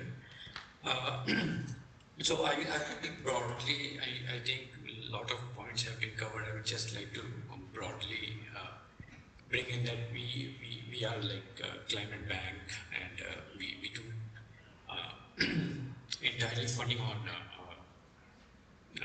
different type of blended finance loans and for any transition, energy and energy transition financing. So we do provide sovereign loans and non-sovereign loans to companies. So and what we have been doing is I will bring more important, relevant questions which are critical for everyone, which haven't been spoken about. Is like we should probably look at providing detailed action plans with clearer accountability on improving the strengthening the RE policy. So these are the few things we should also consider. Like we should also look at making bolder incentivization in the market, and mandating change is kind of critical to improve and enhance the RE100 journey for all the countries. So what we need to do probably is we need to boost innovation, and we have those in funding and innovative financing instruments. So that is one way of looking at how it can be implemented. And then the other ways are there has been credit enhancement schemes which have come and in recent times, like collateral free loans, but I think we are missing aggregated PPAs. That is one of the other instruments which we should start looking into. For example, Taiwan is an example where they have started looking into aggregated PPAs, and it's short term they are facing some challenges, but in the long term it will be a good model where they can create good returns on these RE100 journey, as these aggregated PPAs may not be the it lures the small and medium sized enterprises into the market and helps them move towards clean energy to improve the MSME sector segment RE journey. That's one of the sessions which we are working on and we work on. And we are already working carbon market papers where RECs certificates are there to further improve and include carbon trading or how to consider CBAM impacts and other impact of carbon. Should also be considered to enhance the market, and then is completely incomplete if companies are CNI players not going to look into. So Abhinav, I think so the network is not very good. All I can say is that we had met Kathy Marsh of Asian Development Banks. I think so she leads this private sector investments. She had come down from Manila that day, and they are actively promoting in like financing of energy transition projects. So anybody who had questions in terms of what ADB is doing and how they can partner, feel free to send your questions and we will route it to Abhinav and for now, because there's some transmission issue. I think so with this, I think so you want to give some closing remarks, Shri Prakash, and then close the meeting, and then we'll go to the next session. Yeah. Just go your closing remarks. 3 minutes. Yeah. Okay.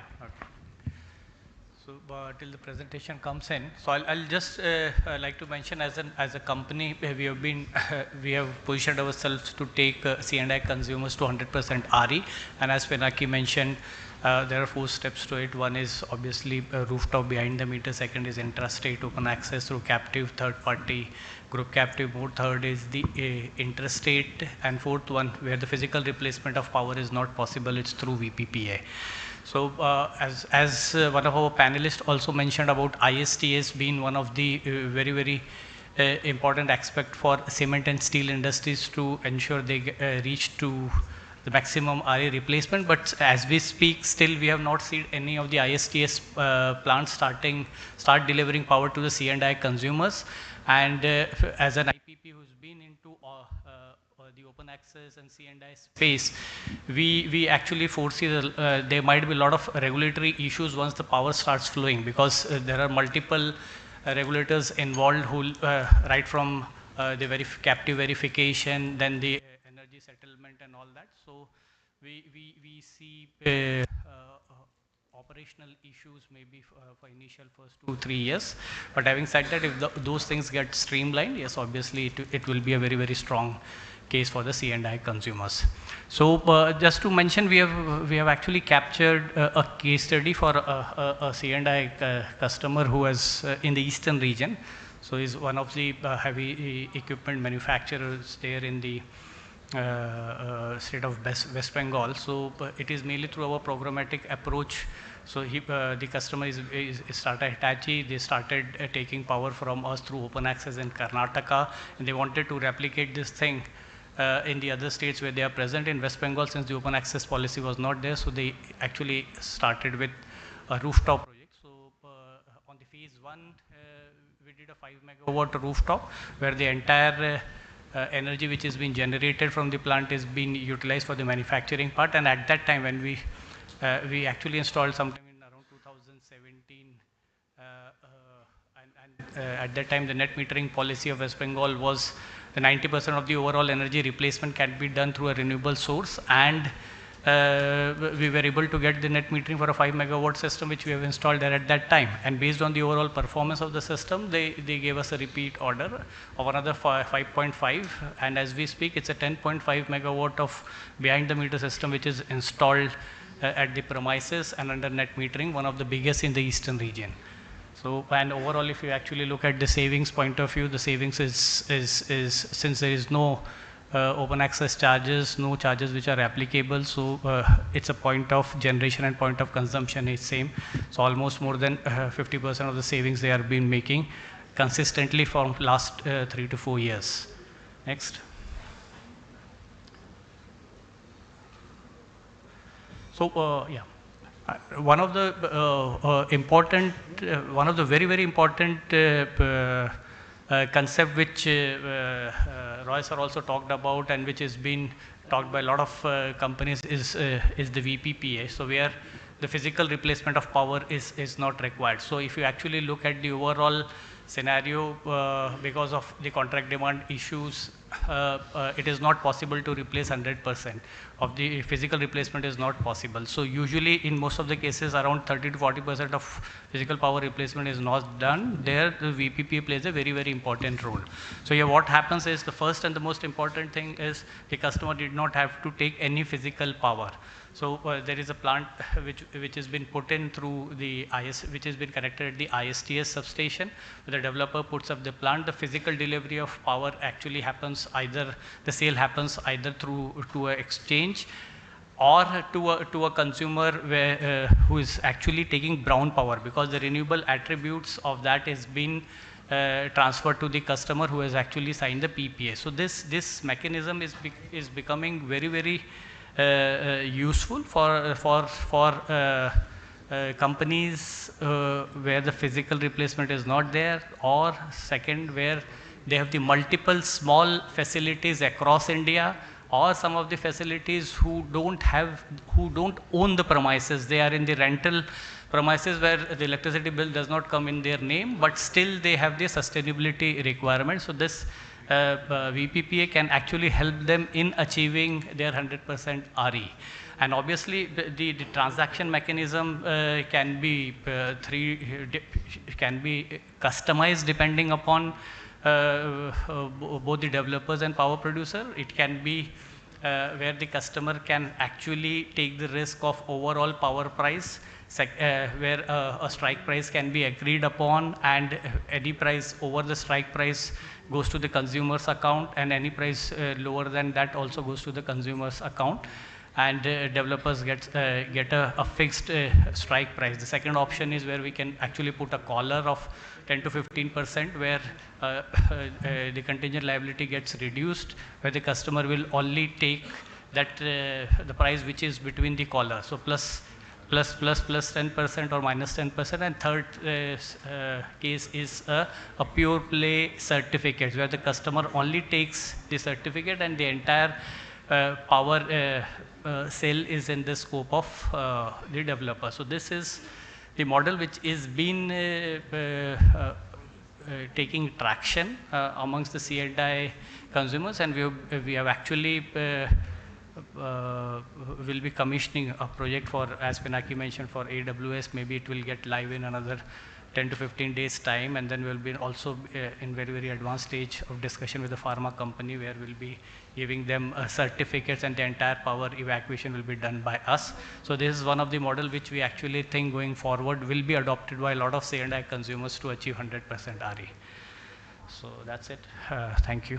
So I think so. Thank you, Shri Prakash. I think so. It is important to unravel this virtual PPA model because it is, and this diagram actually explains it very well to do the last mile. So with this, we'll come to end of this session, and we are immediately starting the next session because certain people have certain flights. So I think so. So as one request, we'll just request you to give away the green certificates to Roy John sir as well as Shumanta Chand sir. Let's have the green certificates, please. I thought we were going to get it again, but okay. So I'll request Shri Pinaki Bhattacharya, MD and CEO, MPIN Energy Transition, to give over hand over the green certificate to Shri Roy John, Executive Vice President, ITC Limited. So ladies and gentlemen, let's have a huge round of applause. I'm sure you all are back to your original energy after the lunch. Thank you. And also one green certificate to be handed over to Shri Shumanta Chand, General Manager, Star Cement. Let's have a huge round of applause. Please, jordar haath tali ho ja. Thank you, Rajan sir. Thank you, Shumanta sir, for your kind and honorable presence. Thank you so much for your time. Yes.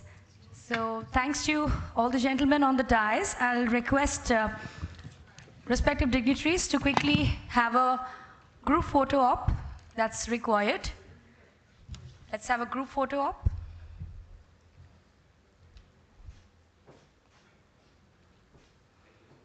Thank you, sir.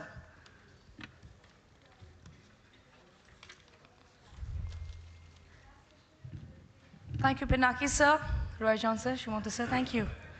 Thank you, Sai Prakash sir. So let's, now we are just quickly making some arrangements for the panel discussion 4.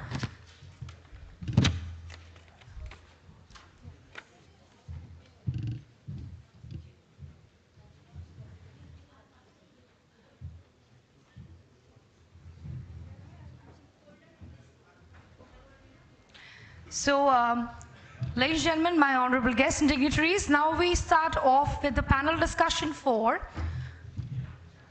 which talks about the energy transition enablers in the eastern region, that is the strategic initiatives such as green hydrogen, manufacturing, energy storage, and floating solar.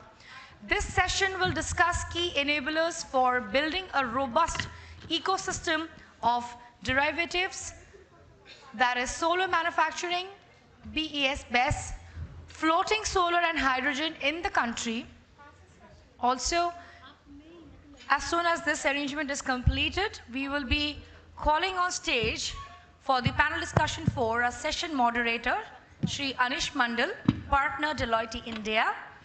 And to join with him among the panelist speakers, we have Shri Ajay Kumar, senior member, FICCI Steel Committee and Chief Power Management, Tata Steel, followed by Shri Ray Kimura, Managing Director, Mitsubishi Heavy Industries. Welcome, sir, to India, to Kolkata, and it's an honor for us to have you here.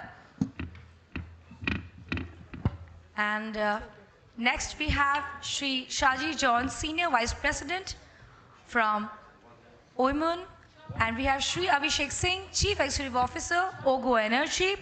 We have Shri Rupam Raja, Chief Commercial Officer, Fluence India.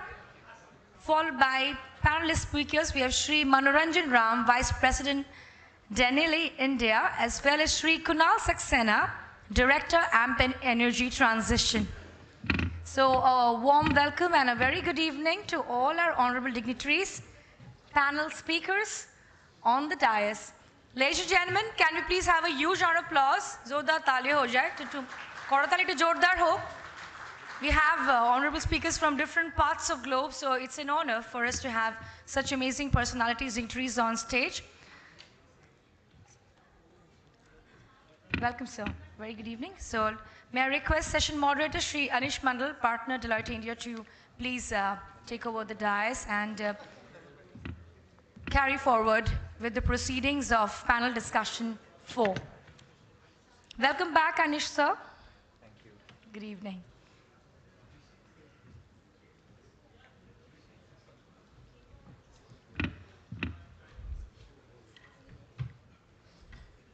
We need a name placard for Shri Abhishek Singh, sir.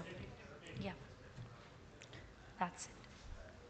So now may I request session moderator Shri Anish Mandal, partner Deloitte India, to please address the meeting as well as carry forward the proceedings of panel discussion number 4. Thank you.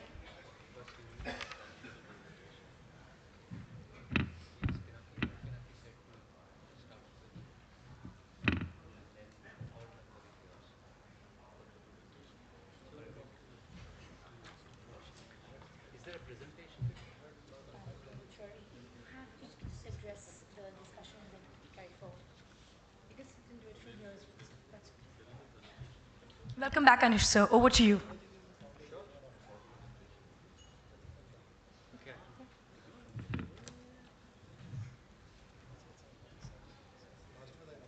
Thank you. Right. Very good evening to everyone. I think this is a continuation of the energy transition subject itself, and probably the most important one, where we are discussing several of the other technologies as well, which is kind of leads to that energy transition. I think our esteemed panelists have joined from various parts of the country and various organizations who are experts in each of these technologies, and we're going to definitely hear some insightful, I would say, stories and as well as case studies of success. So hopefully, I think the session will be, I think, enjoyed and as well as loved by all of you. With that, I can probably start. I'm not sure. I think I was told that I need to start directly with the panel. Do you have a presentation to first do that? Okay, but you need to be quick because there are flights. Thank you. Good evening, everyone. I am Kunal Saxena. I lead strategic investments at AMPEN. With a short presentation just to set the context of this discussion. Right from the morning we have discussed about renewable energy. We all know that it has now become commonplace and mainstream. Cost is coming down. So with these factors in place, we have a lot of businesses which can now come up, right? So these are the transition enablers. Now, because the ecosystem enablers. So like one of the businesses which is very important is green hydrogen. Government of India has huge focus on green hydrogen business. They have come up with national green hydrogen policy as well. This is part of larger thinking of India becoming energy independent by 2047 and carbon neutral, net neutrality by 2070, right? So, here are the potential, on the left side, you can see potential demand centers for green hydrogen. As per the mission, India wants to have 5 MMTPA production capacity by 2030. So if you categorize it based on the potential focus industries, refinery and fertilizer, this is as per Niti Aayog. Transition enablers, incentive, Government of India has come up with around $2 billion of incentive for this particular thing. There are states where which are more probable to adopt green hydrogen first based on the open access. We can go to the next slide, yeah. If we look at the list of states, Odisha is one of the states where it is most probable based on the policy from the government.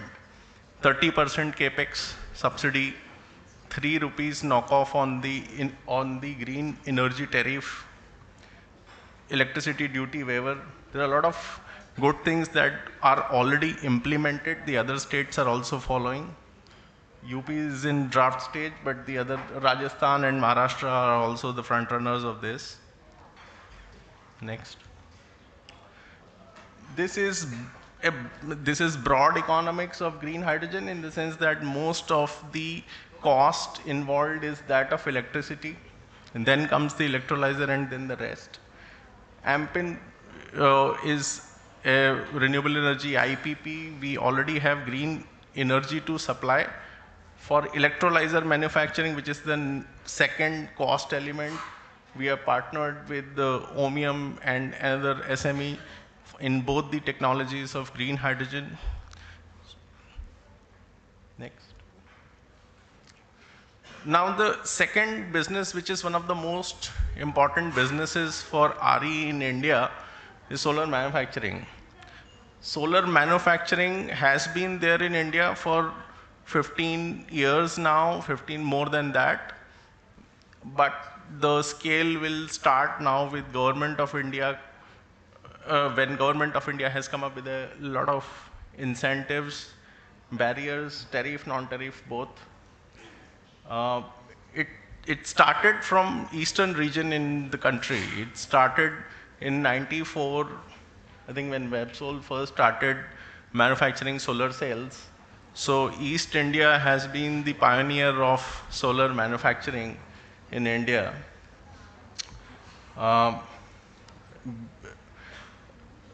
Another business which is, which will take one of the mainstream places is the floating solar. As per TERI report, 280 gigawatt is the potential capacity of floating solar. AMPIN is developing 100 megawatt of floating solar under Ramsal project. By next year, early next year, it should be there on ground generating green electron. There are some challenges. The challenges are always there with every business. There are certain challenges, but we are very sure that they would be addressed. Next is BESS, Battery Energy Storage System. So many applications, wholesale, ancillary service, behind the meter, and it is all to make renewable energy either less volatile or more reliable. The BESS implementation also has one more convergence of of a good factor, which is decrease of battery prices. If you take the long-term curve of the battery prices, it is around 18%, which is the learning curve, which is one of the best curves, to follow. Based on this NEP projection, if we see, there is a huge CAGR until 2047, and even if for the midterm, the CAGR is very high. So, this is very important. Yeah. Okay, with this, we stop the presentation. Thank you.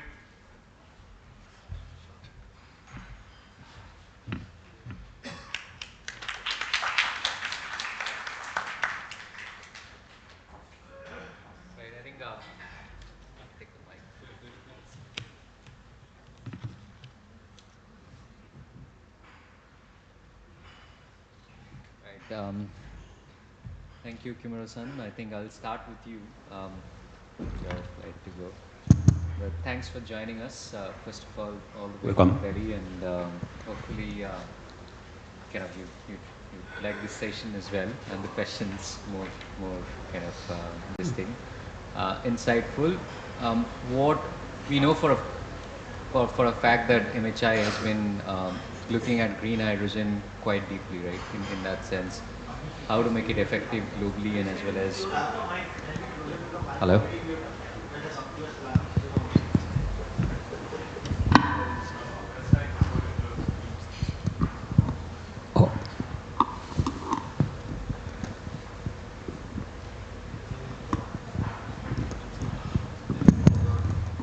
Yeah. No, this is working. Thank you.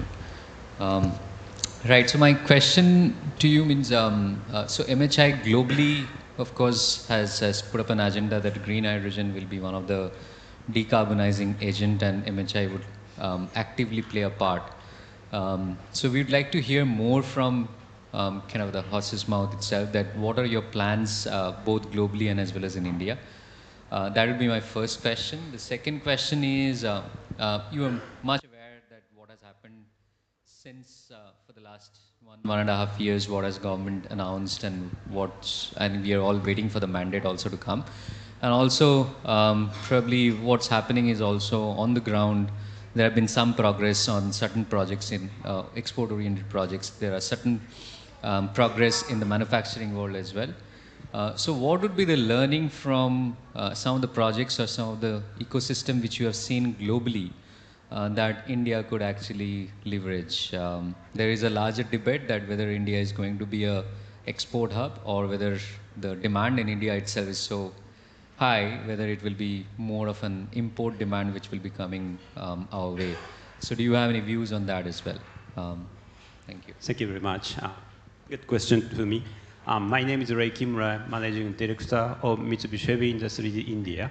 MHI is Japanese origin company, have a history of 140 years.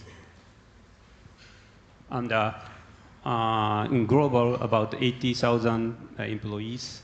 In India, we have more than 3,000 employees working and 30 Japanese experts working.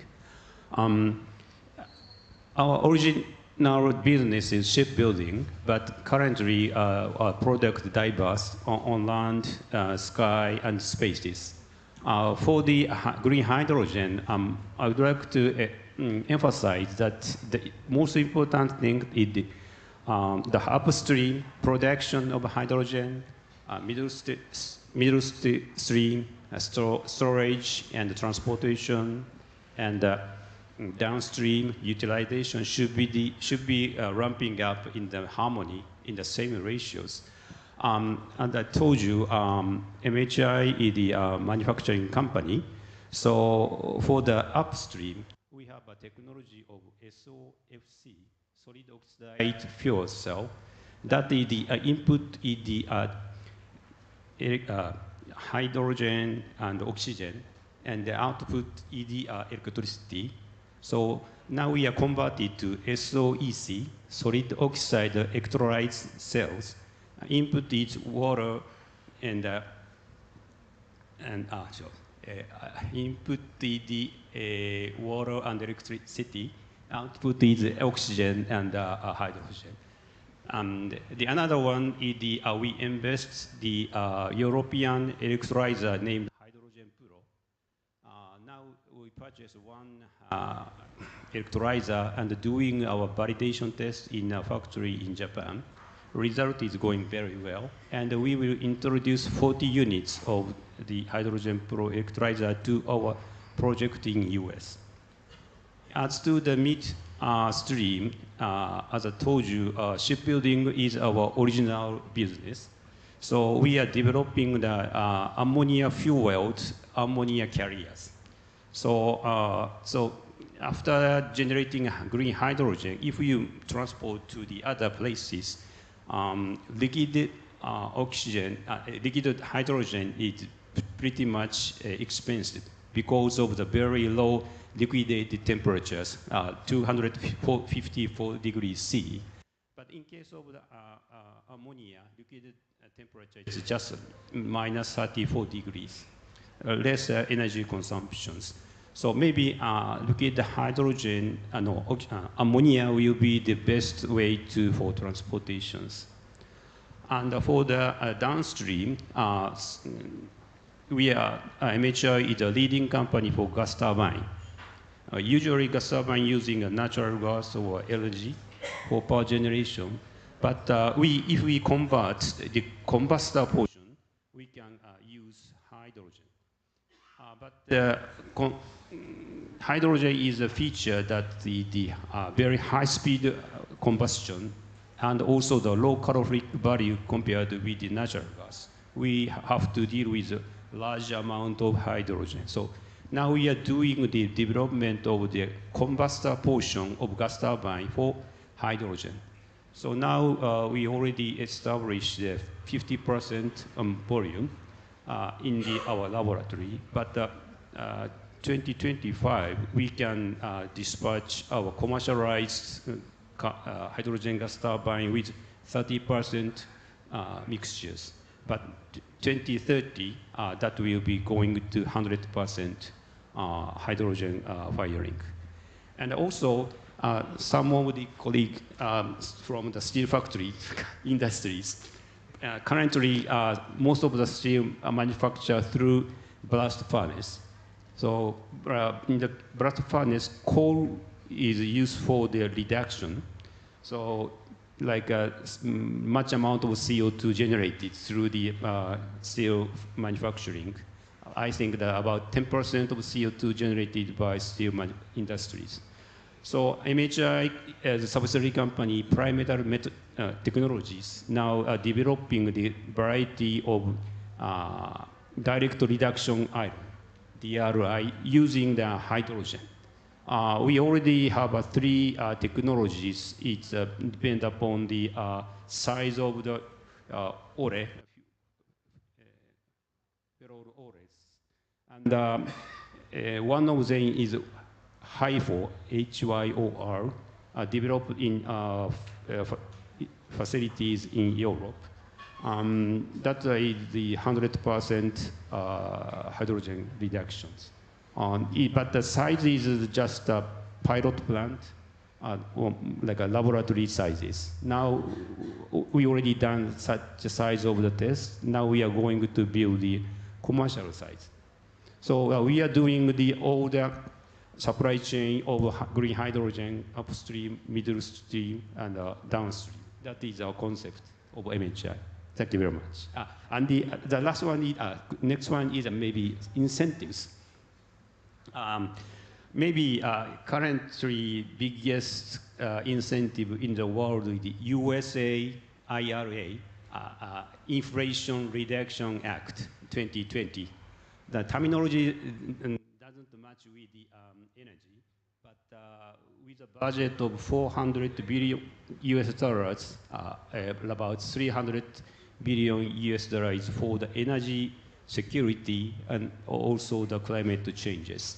The reason why name is inflation reduction is current inflation is come from the Russian invasion to Ukraine, something like that. So the energy security is a trigger for the inflation. So that we have many projects in US like carbon captures, but that's the act problem is the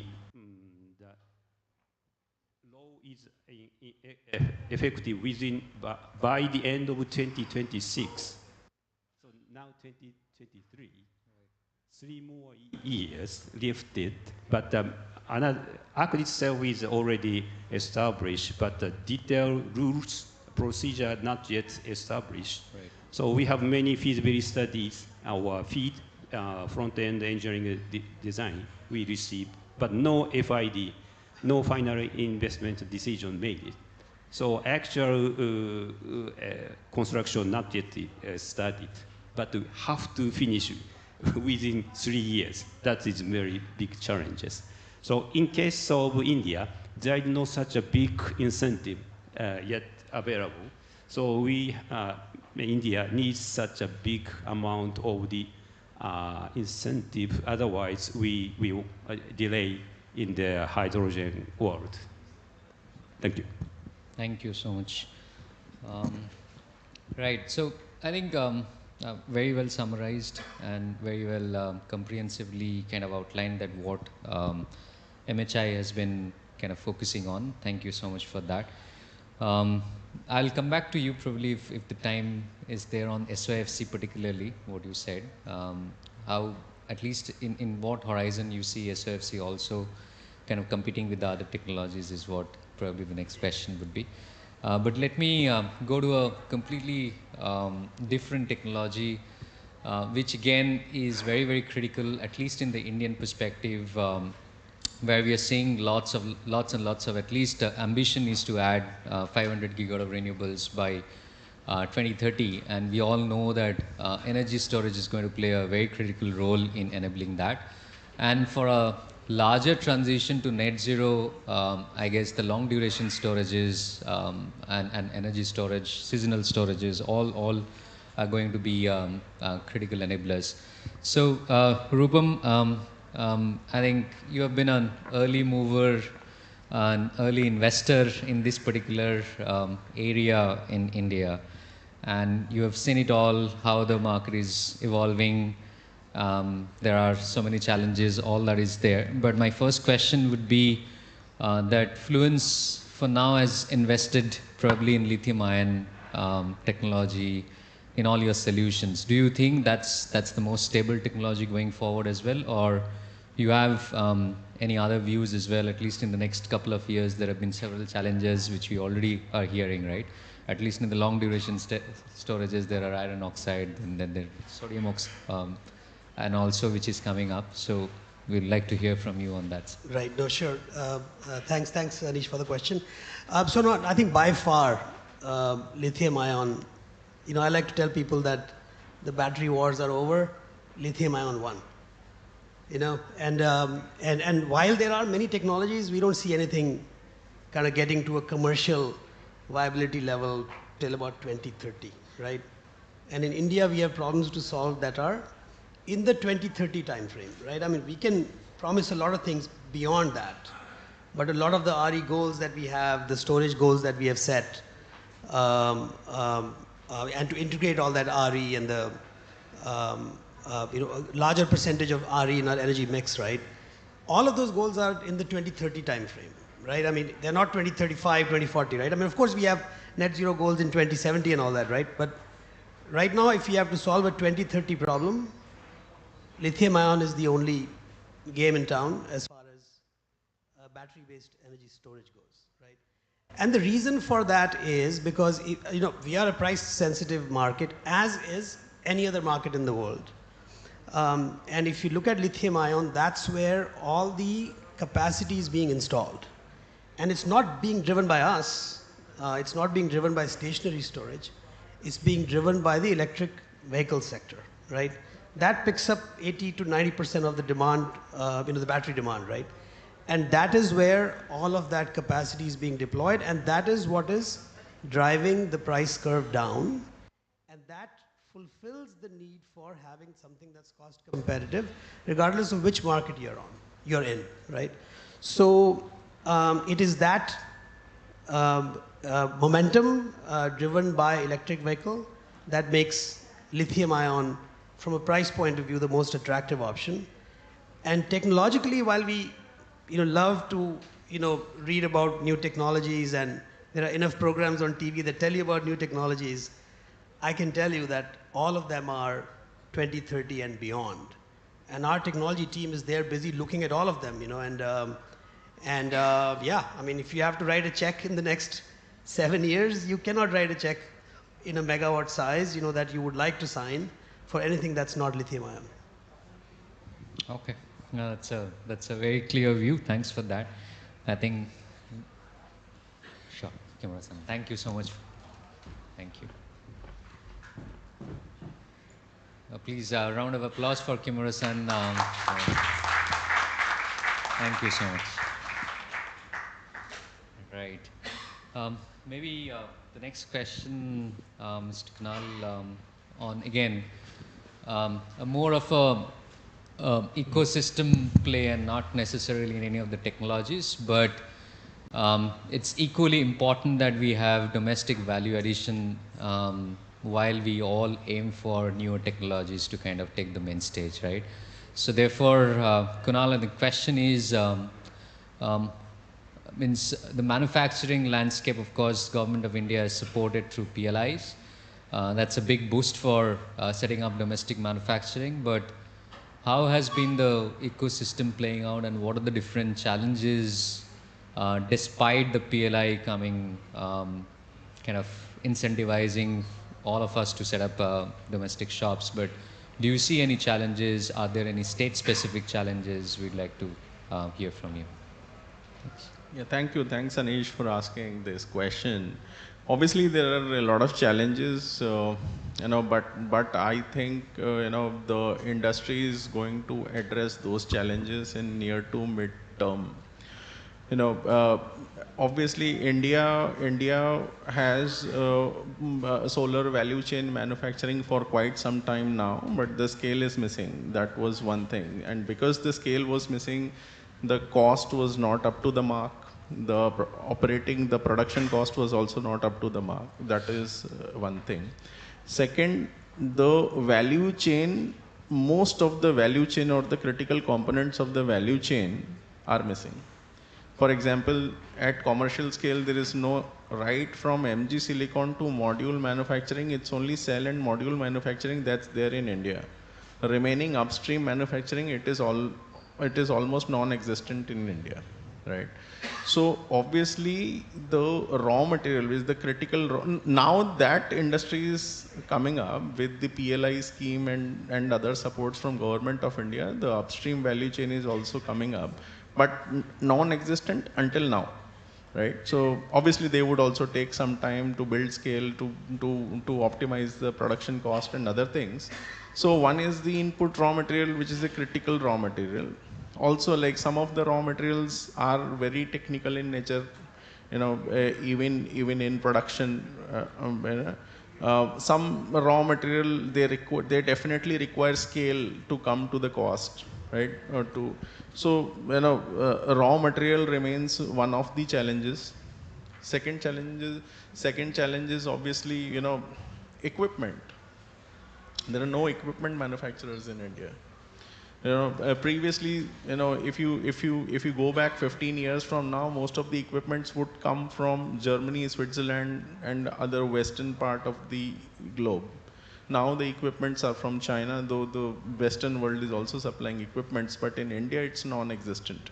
And I'm sure once the scale is developed in India, once the full, the product scale gets developed in India, the equipment manufacturers would get developed. People come, when they see, some light at the end of the tunnel. Now they could easily see that. And that has happened because of the PLI scheme, because of the other government supports. Third challenge is the ancillary ecosystem. Though some of the ancillaries are not difficult to manufacture from technology point of view, but there's no scale in India. They have to come to cost, because this is a price sensitive market. Yeah, this is an investment product.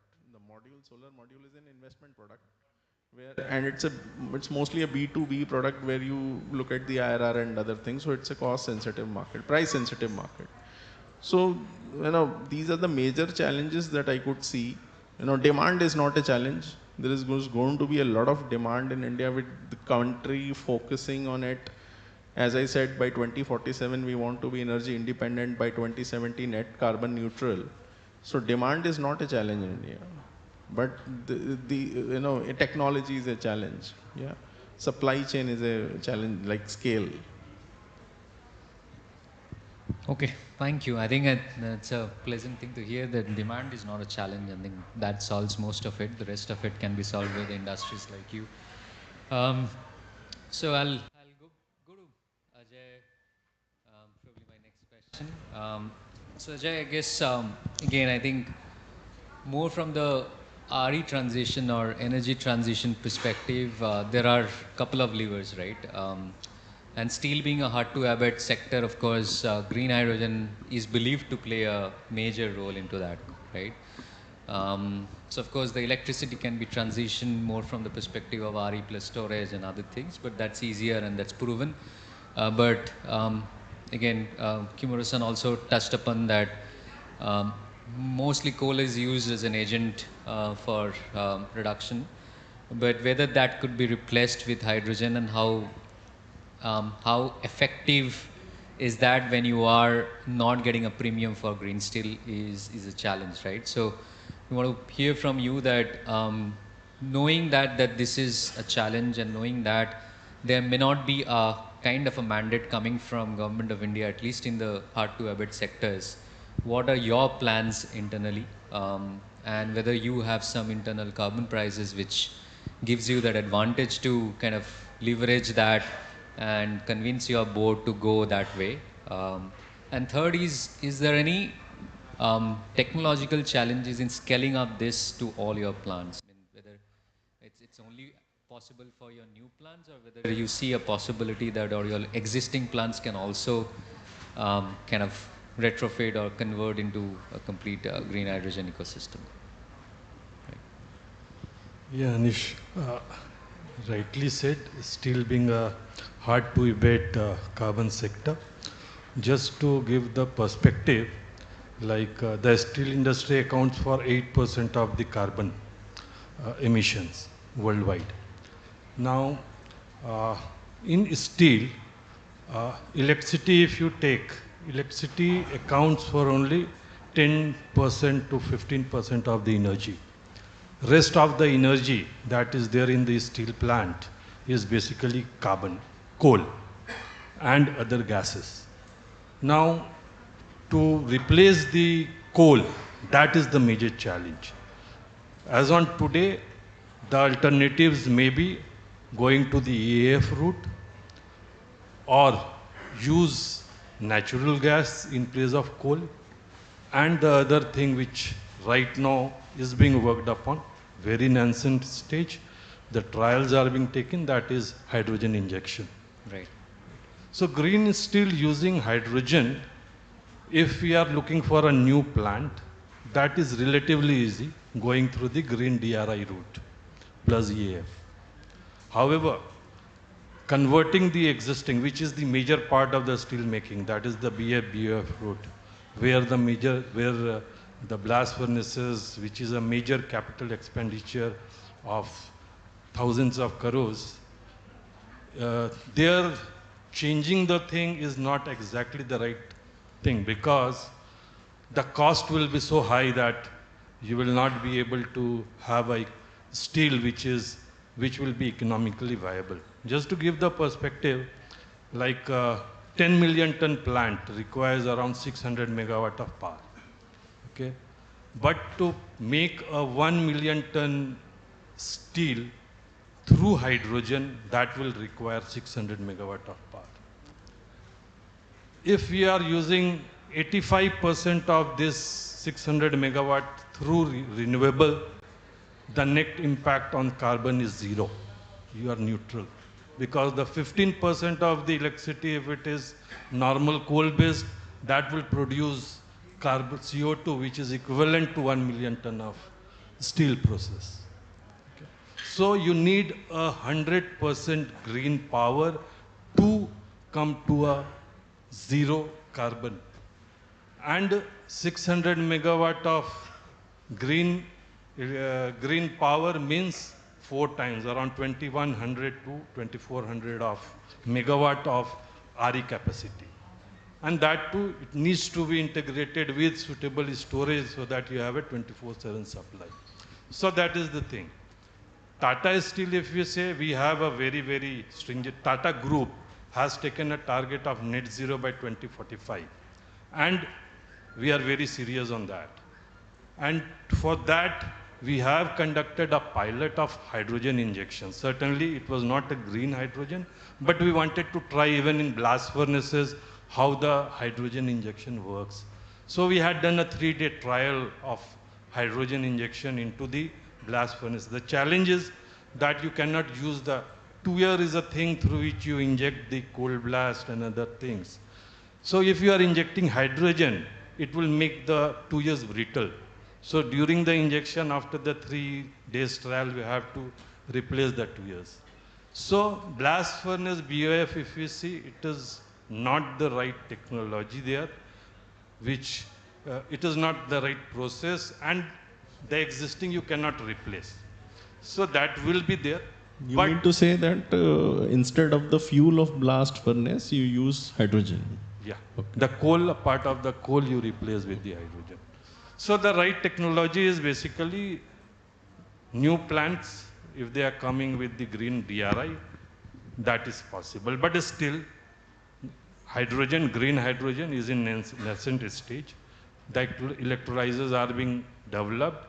And most of the players, if you see in India, the green hydrogen is basically for the green ammonia production.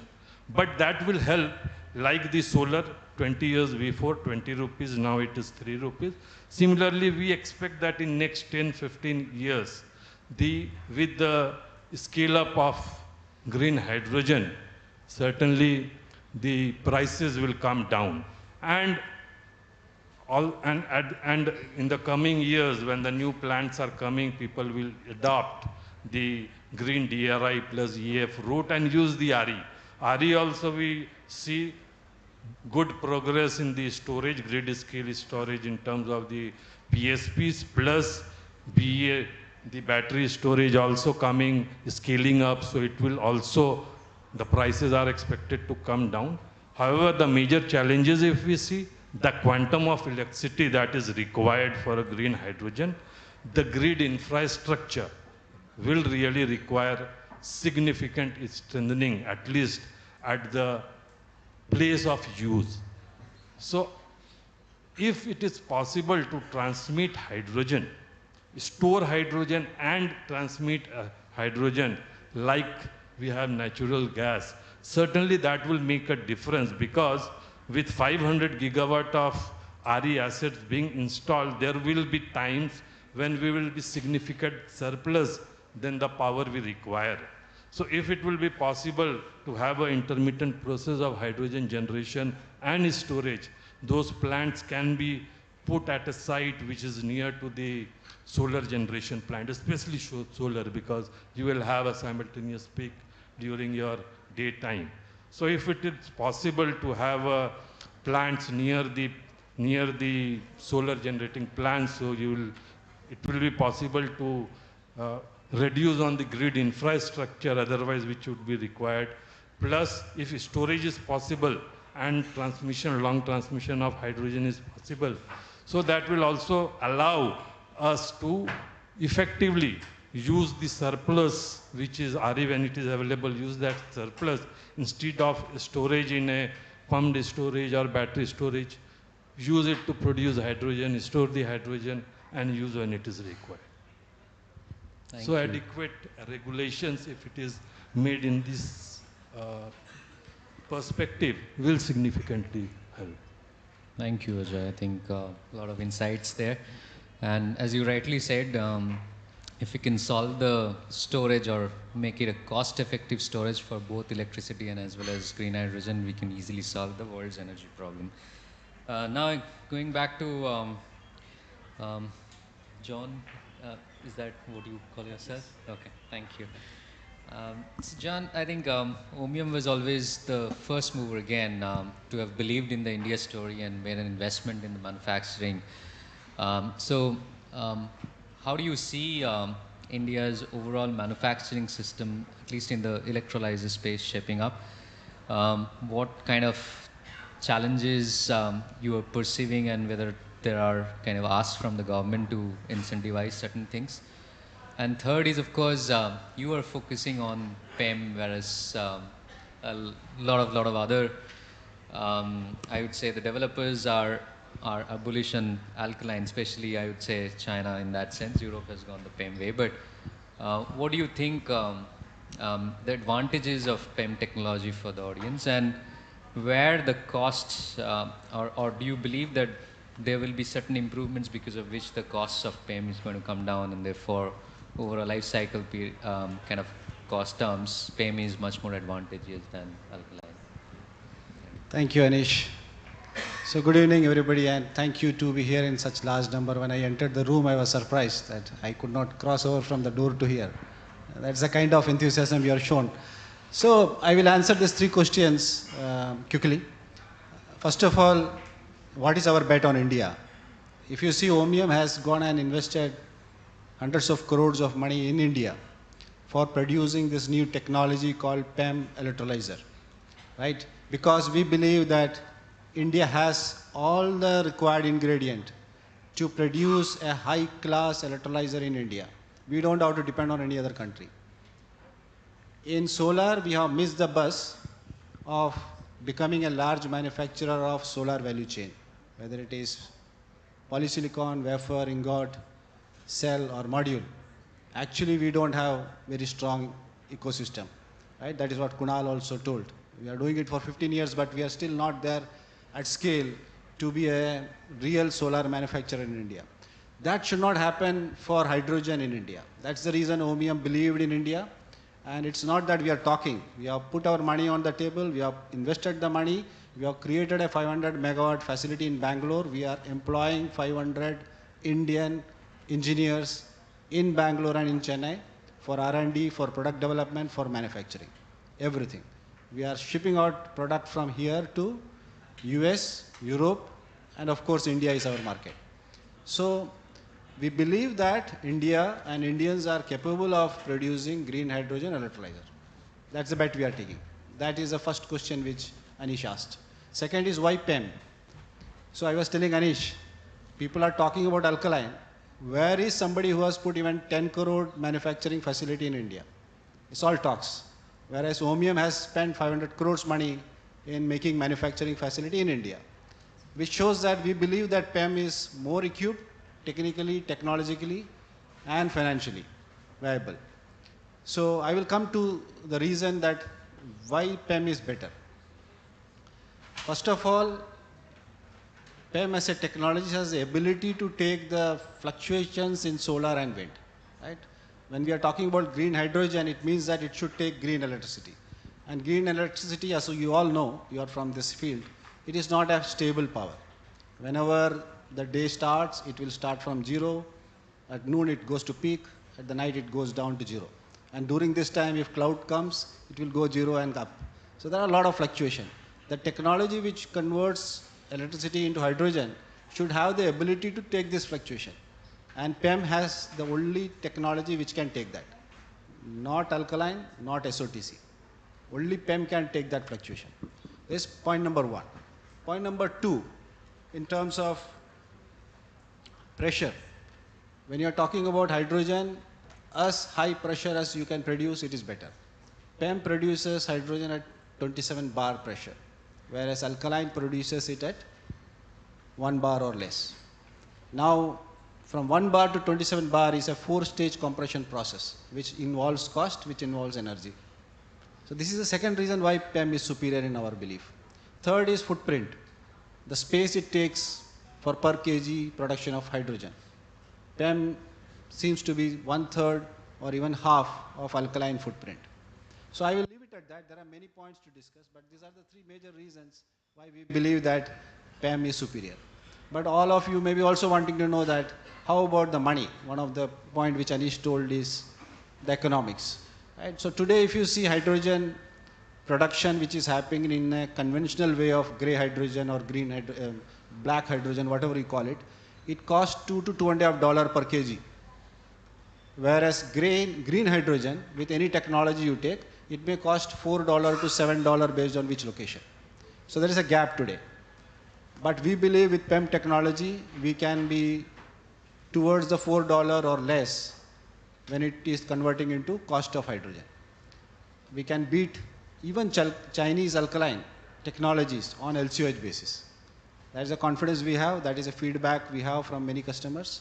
So I think we should push for a better technology, which in this case is alkaline. That doesn't mean that I'm not telling alkaline should not be there. Alkaline will be there. They will be required for some more time till the industry becomes big. Thank you. Thank you so much. Thank you. Right, Abhishek, I think last but not least, I think you've been focusing on battery storage as a technology. Now, obvious question is, recently we have seen a price drop in the battery storage. So the question would be whether this price drop is going to continue or whether again we're going to see a escalation in price and things going to normalize. And again, the utilities and as well as the CNI, which is in focus, might see that no storage or battery storage is not viable. So What's your viewpoint both on the price in the future, on the recent future, and how battery is going to enable that CNI transition? Yeah, thank you, Anish. So today I'm actually listening this question from the morning. The prices of the batteries are very high. No, those prices are not high actually. So what we are doing today, we are doing a trading, 100% trading of the battery system. That's why the prices are on the higher side. Okay. So in our case, like OGO Energy, what we are doing exactly to mitigate or reduce the pricing index of the battery system. So we already did a half part, because out of 100 rupees the cost of a battery, today we are taking a duty on 100 rupees. But in our case, like OGO Energy, we already reduced the price by 50%. Like only the 50% of the component of the battery, like cells, we are importing from outside India. Balance, like BMS, all the panels, design, battery pack design, everything we have indigenized. And OGO Energy is happy to inform you all that we have set up our 100 megawatt hour pilot battery manufacturing plant in Noida last year. And from last month, we are already in the revenue stage. And seeing the requirement of, like Anish, upcoming market, and whether it's a C&I or utility scale. So we already in discussion with the Odisha government, and we got approval for our first gigawatt our battery manufacturing plant in Odisha. And by December 2024, that plant will be operational. So coming to that pricing index, yes, prices are presently on a higher side. Lithium carbonate today at the bottom point of in terms of costing. So we believe, like if we already reduce the price by 50% and balance, like various aspects are there, if those can be incentivized by the government, like in cell manufacturing, it can be done. Number two is, like, government already started working on a VGF side in distribution. So like that way, so I believe that more incentives will come at a T&D side as well, the transmission and as well as in the generation side. So in my aspect, like considering the demand, not only utility and C&I, electric vehicle definitely, what Rupam also mentioned, that EV charging infrastructure will create a big impact on supporting, like more energy transition towards the renewable side. Because all EV batteries definitely will need a charging system. So that I also believe that that will be compensated from the battery energy storage. That will be 100% powered from solar plus wind combination. So this is all I think it will be required. Perfect. Thank you, Abhishek. And I think, yeah, I think an important point is everyone is trying to indigenize manufacturing to bring down costs, as it's a cost-sensitive market. With that, I think thank you so much to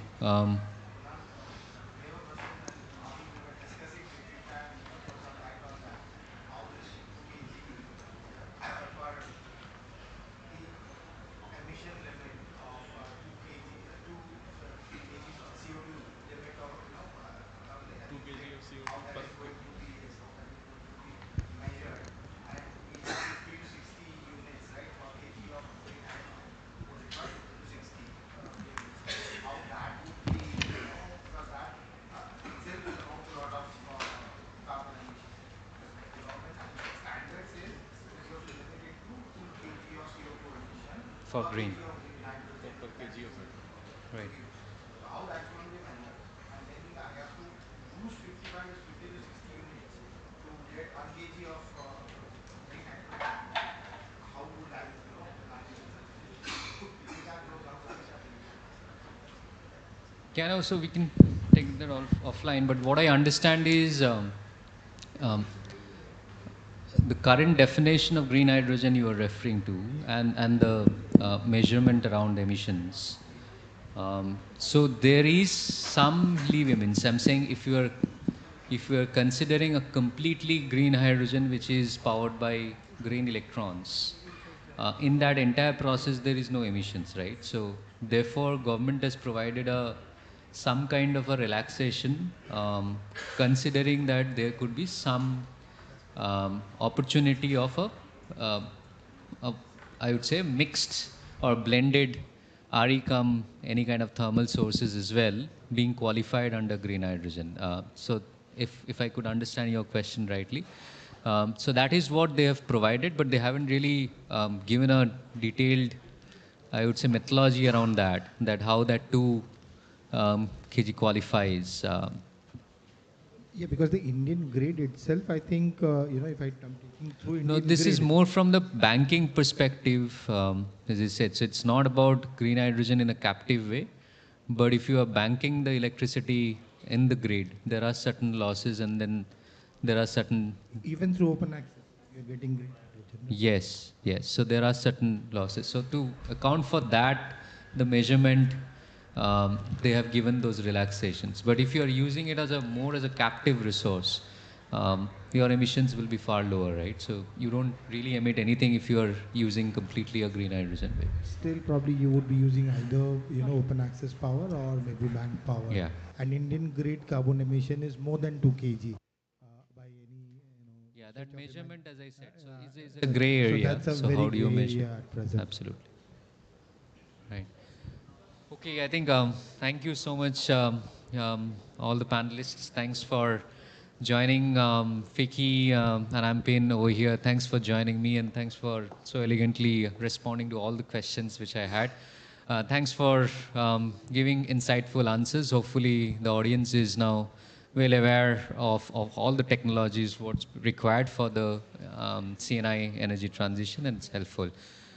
With that, thank you, and over to you. Thanks, Parija. So,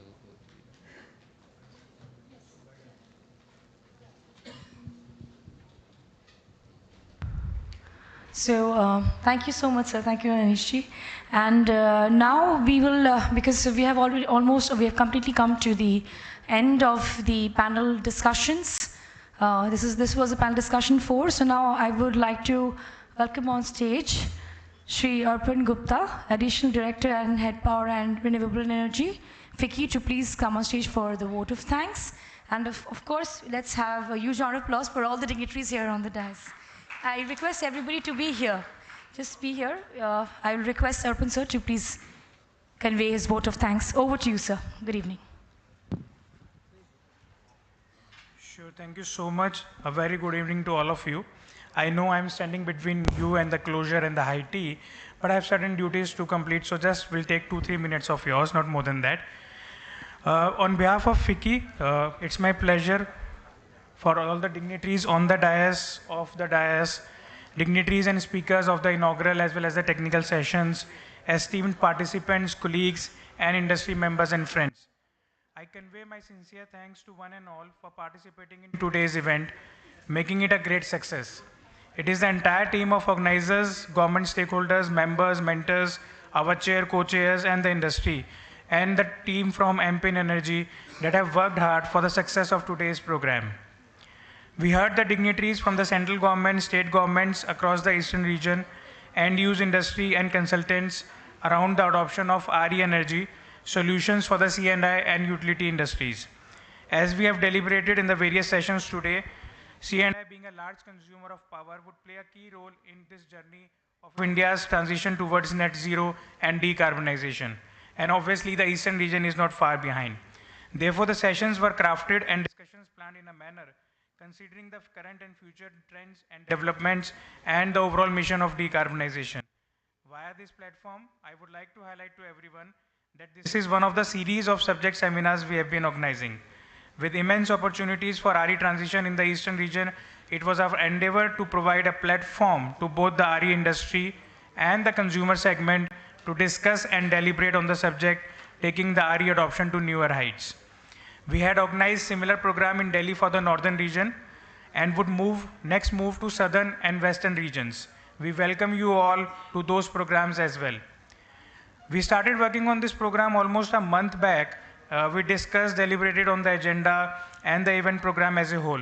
Thus, I can say that the conference of today's, which you have participated into, was conceptualized and finalized by the industry, governments, and the organizers. I acknowledge via the platform the support of the team from Ampin Energy for not only supporting the program, but also working very closely with FICCI in working out the modalities of the agenda. A mention for our industry participants, members, and the state governments, along with the central government and the Niti Aayog for their participation. Acknowledge the support of speakers who have not only confirmed us with their participation, but who have kept their commitments to join us. They, along with our esteemed participants right here, have deliberated on the subject, charting out the growth path and the vision. We had an amazing audience today and with lots of enthusiasm in the discussions and the deliberations. So many thanks to all of you present out here. I would also like to thank our sponsor for supporting the event and our anchor for putting in a lot of energy and enthusiasm into the deliberations and into the conference. I once again thank you all for joining us today, making this program achieve the desired objectives, and many thanks to anyone I might have missed out. So thank you everyone.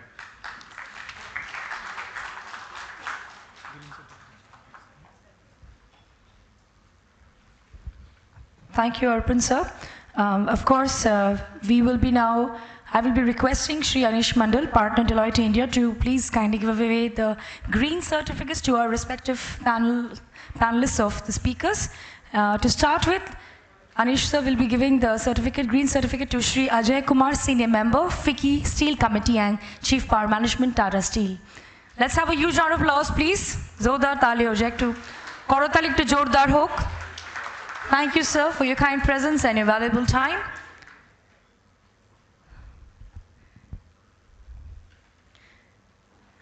Followed by Shri Shaji John, Senior Vice President from OMIUM. Let's have a huge round of applause. Thank you, sir, for your kind presence and your valuable insight.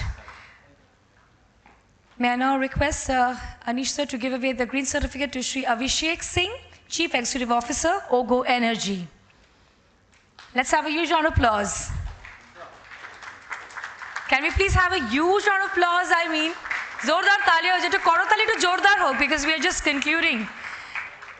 And followed by Shri Rupam Raja, Chief Commercial Officer, Fluence India. Thank you, sir. Thank you, Raja sir, for your kind presence, your valuable presence, and your valuable insight. Thank you so much. Now, Anish sir will be handing over the green certificate to Shri Manoranjan Ram, Vice President, Denali, India. He's not there, he's already left. Also, Sheikh Kimura sir has also left for his flight. Last but not the least, we have Shri Kunal Saxena, Director, Ampen Energy Transition. Let's have a huge round of applause.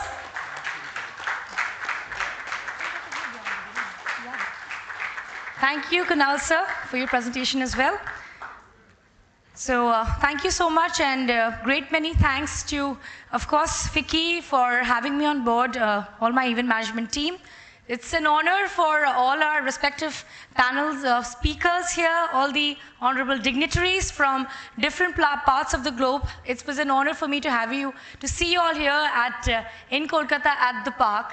Well, I was just mentioning, Nishit Jain sir, that it was an honor. I connect in a way to the renewable energy transition, although the dignitaries were, some of them were inquisitive about asking me, do I belong from FICCI? I said I don't, but my maternal uncle is the general manager working for NTPC, that is in Madhya Pradesh. So in a way I'm connected through my maternal side. It's an honor for me to have all of you here. I come from the acting industry. I'm a film actress here in Kolkata. And now I conclude the program, and it's an honor for me to have Shri Pinaki Bhattacharya, Shovik Das sir, everybody from different parts of the country who have taken out their time. And बहुत बहुत धन्यवाद आप सबको, असंख्य धन्यवाद शोकल to all my honorable Bengali audience as well. Thank you so much to all the dignitaries. Hardik swagat once again to the City of Joy, and it's an honor for you, for me to have all of you out here. Thank you so much, sir. Thank you. And that, of course, goes for a wonderful group opportunity. On behalf of FICCI, let's have a group photo with all the respective dignitaries.